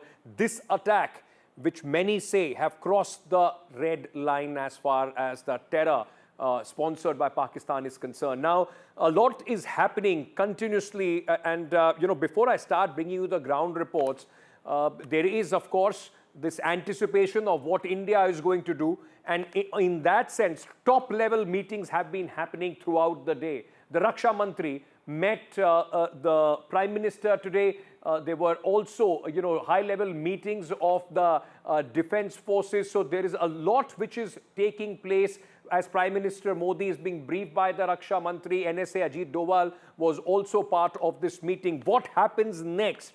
Before I bring you the ground reports which have been sent by my colleague, let me bring in NDTV's Shiv Arur, who has been on the ground right after this attack took place, bringing us exclusive reports. And also, Shiv, bring our viewers a sense at this moment, because the anticipation, of course, strategically, tactically, many would say that this is good because there is Pakistan right now is sitting in wait. What India is going to do, so is the world. We'll choose our own time when we want to, in fact, react. But across the border and in Kashmir, what are the top highlights today?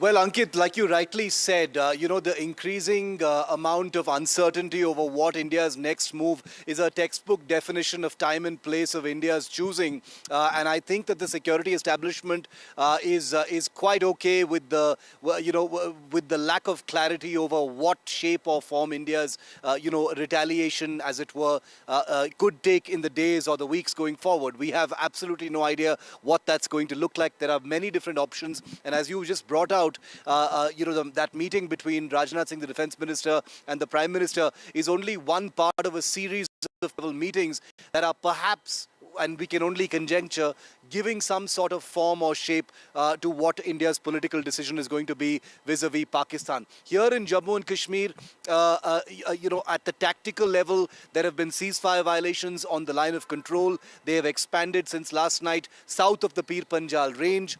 Actions are being taken against terrorists and overground workers in different parts of Jammu and Kashmir.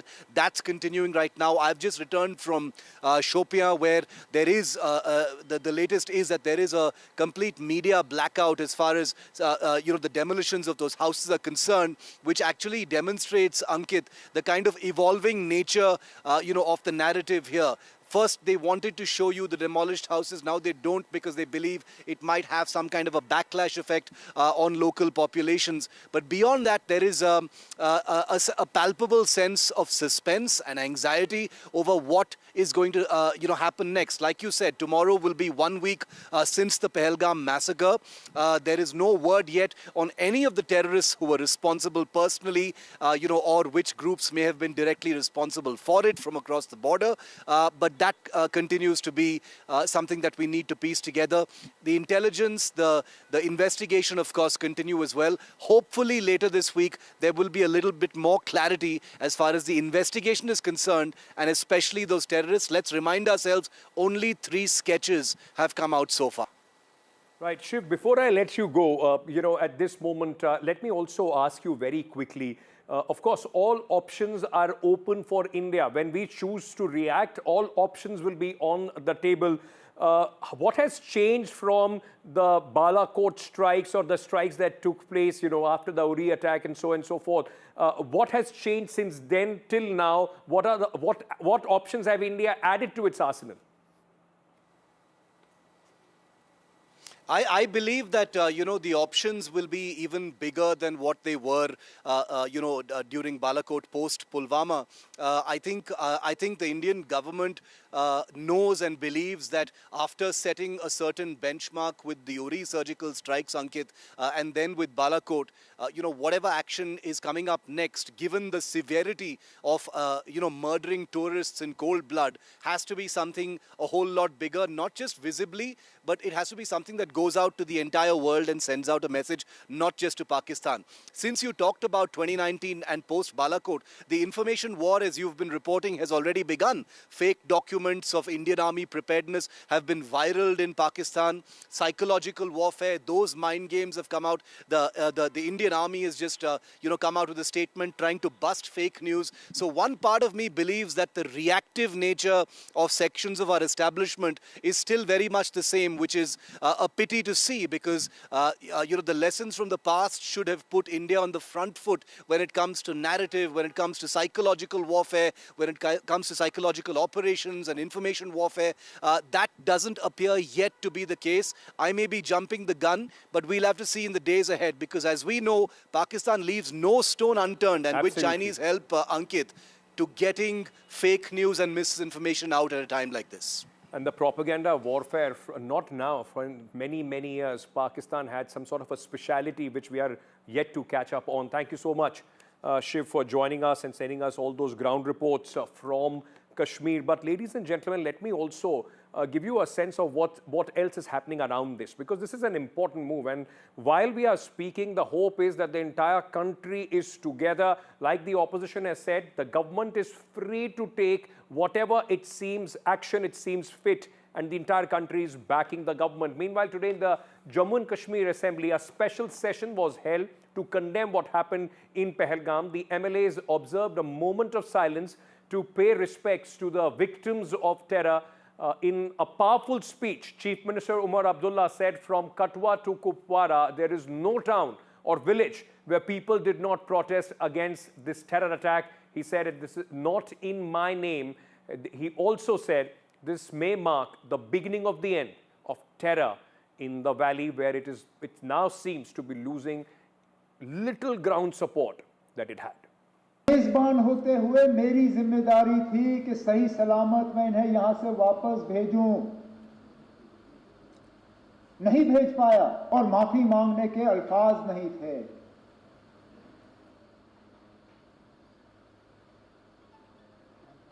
क्या कहता हूं उनको, उन छोटे बच्चों को जिन्होंने अपने वालिद को खून में लपेटा हुआ देखा, उस नेवी अफसर की विधवा को जिनको शादी हुए ही चंद दिन हुए थे। मुझे एक दो आए, मुझे कहा हमारा कसूर क्या था, हम पहली मर्तबा कश्मीर आए थे छुट्टी मनाने के लिए,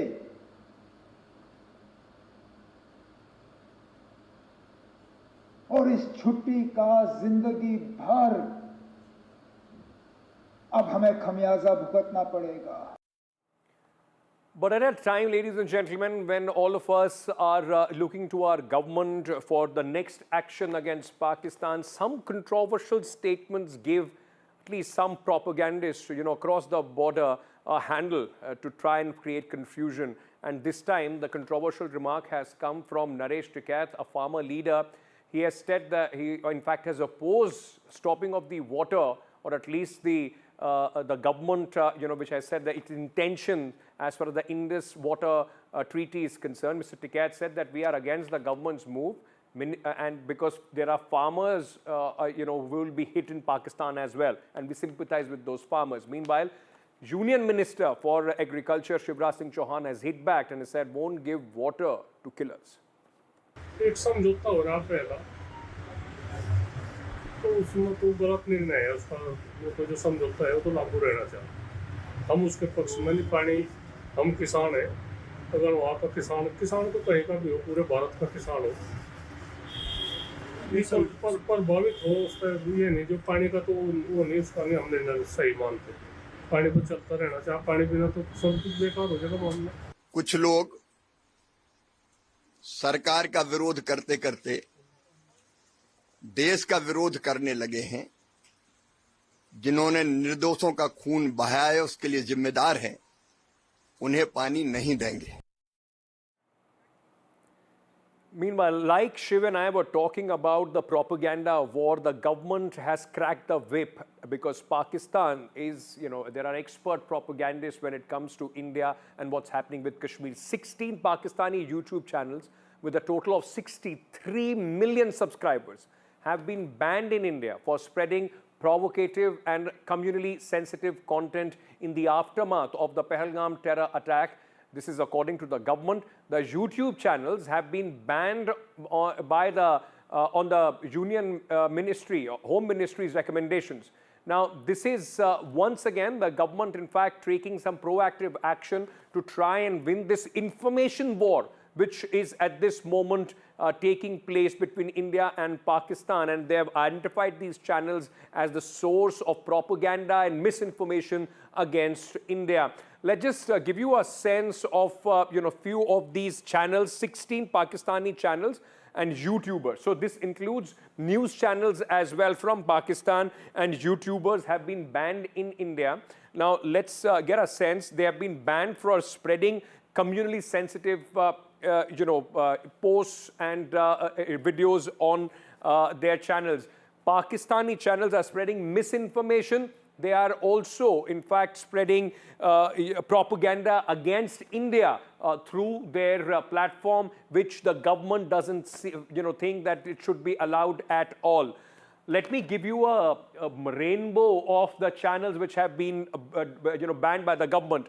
Dawn News, Samay TV, ARY News, Bol News, Raftar, all these are news channels in Pakistan. Geo News, one of the top news channels in Pakistan. Suno News, the Pakistan Reference, Sama Sports, Uzair Cricket, Razi Nama are few of the channels which have been banned by the government. Their accessibility in India is completely being curtailed so that they do not use the social media platforms against India and benefit monetarily out of it as well. My colleague Aishwarya has more. This is the exercise of Government of India on a usual basis. Such fake narratives, such propaganda is not allowed in the country, and that's a state message from the government. This time on the recommendation of the Home Ministry, it is almost 16 YouTube channels, 3 social media posts which had completely put down by the government, which had more than 65 million followers across the globe. Now this includes several Pakistani news channels, YouTube platforms. This includes Pakistani sports YouTube platforms as well, and certainly individuals from the Pakistani side who spreads fake narrative.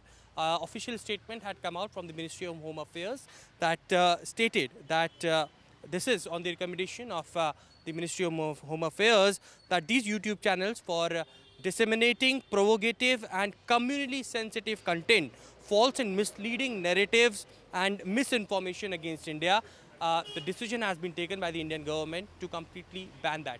Of course, as we are mentioning about why this is so important, of course, after the Pahalgam terror attack, we had been witnessing several Pakistani news channels spreading fake narrative against the Indian government.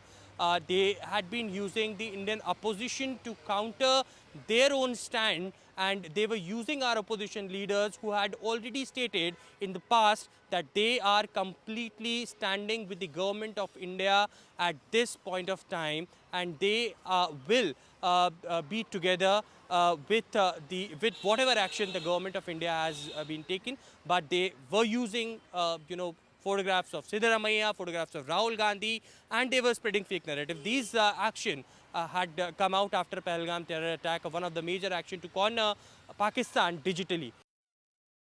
Meanwhile, the Congress leadership has asked party members to avoid making unnecessary controversy or remarks as far as Pahalgam is concerned. Remember, this has all started after Chief Minister Siddaramaiah and some other leaders in Maharashtra made some remarks which has embarrassed the Congress party. The party's leadership has said such comments do not reflect the position of the Congress party. The clarification and distancing has come amid the political controversy over remarks made by several Congress leaders, including Karnataka Chief Minister Siddaramaiah, after the party leadership pledged complete support to the government in the time of crisis. Sources from the Congress party have told NDTV the Congress top leadership is upset with the objectionable statements made by the party leaders regarding the Pahalgam incident. The party has instructed all leaders to refrain from making unnecessary remarks. It also gives a handle to the BJP to in fact hit out at the Congress party in domestic politics. After the all-party meeting, Rahul Gandhi, leader of opposition, and Congress President Mallikarjun Kharge had stated categorically that the party stands with the government on every step. They had also alleged there was security lapses which the government in fact agreed to while in the all-party meeting. Meanwhile, a lot is happening as far as the deportation of the Pakistani nationals from the country is concerned. Now, Maharashtra Chief Minister Devendra Fadnavis has also reacted to this because there are a lot of people from Maharashtra, those who were given a 48-hour deadline. He has said that all Pakistani nationals have been identified and they have ensured, the government of Maharashtra has ensured departure of those who had to leave. Pakistani Hindus are not required to leave after the remarks, action after a Home Minister directed Chief Ministers. The Home Minister in fact had said identify and deport Pakistani nationals, but Hindus from Pakistan are exempt from this order. मैं आपको बताना चाहता हूं कि जो पाकिस्तानी नागरिक केंद्र सरकार के आदेश के अनुसार देश छोड़कर जाने चाहिए, ऐसे सबको आइडेंटिफाई कर लिया गया। इसमें से कोई भी बचा नहीं और उनको बाहर भेजने के लिए कंप्लीट ट्रैकिंग चल रहा है। इसका कंप्लीट आंकड़ा जल्दी ही पुलिस आपको देगी। जो लोग शॉर्ट टर्म वीजा पर आए हैं, ऐसे पाकिस्तानी नागरिक जो है, इनको 48 घंटे में देश निकाला करना था। उसके लिए महाराष्ट्र ने पूरे तरीके से अपना फर्ज निभाया है। I was just talking to you about the Congress party's diktat to its leaders. One of the reasons for that diktat is, of course, Chief Minister of Karnataka, Siddaramaiah. Now, after his remarks, there is a lot of outrage against the Chief Minister. He has also issued a clarification as well, ladies and gentlemen. Black flag protests took place against the Chief Minister of Karnataka.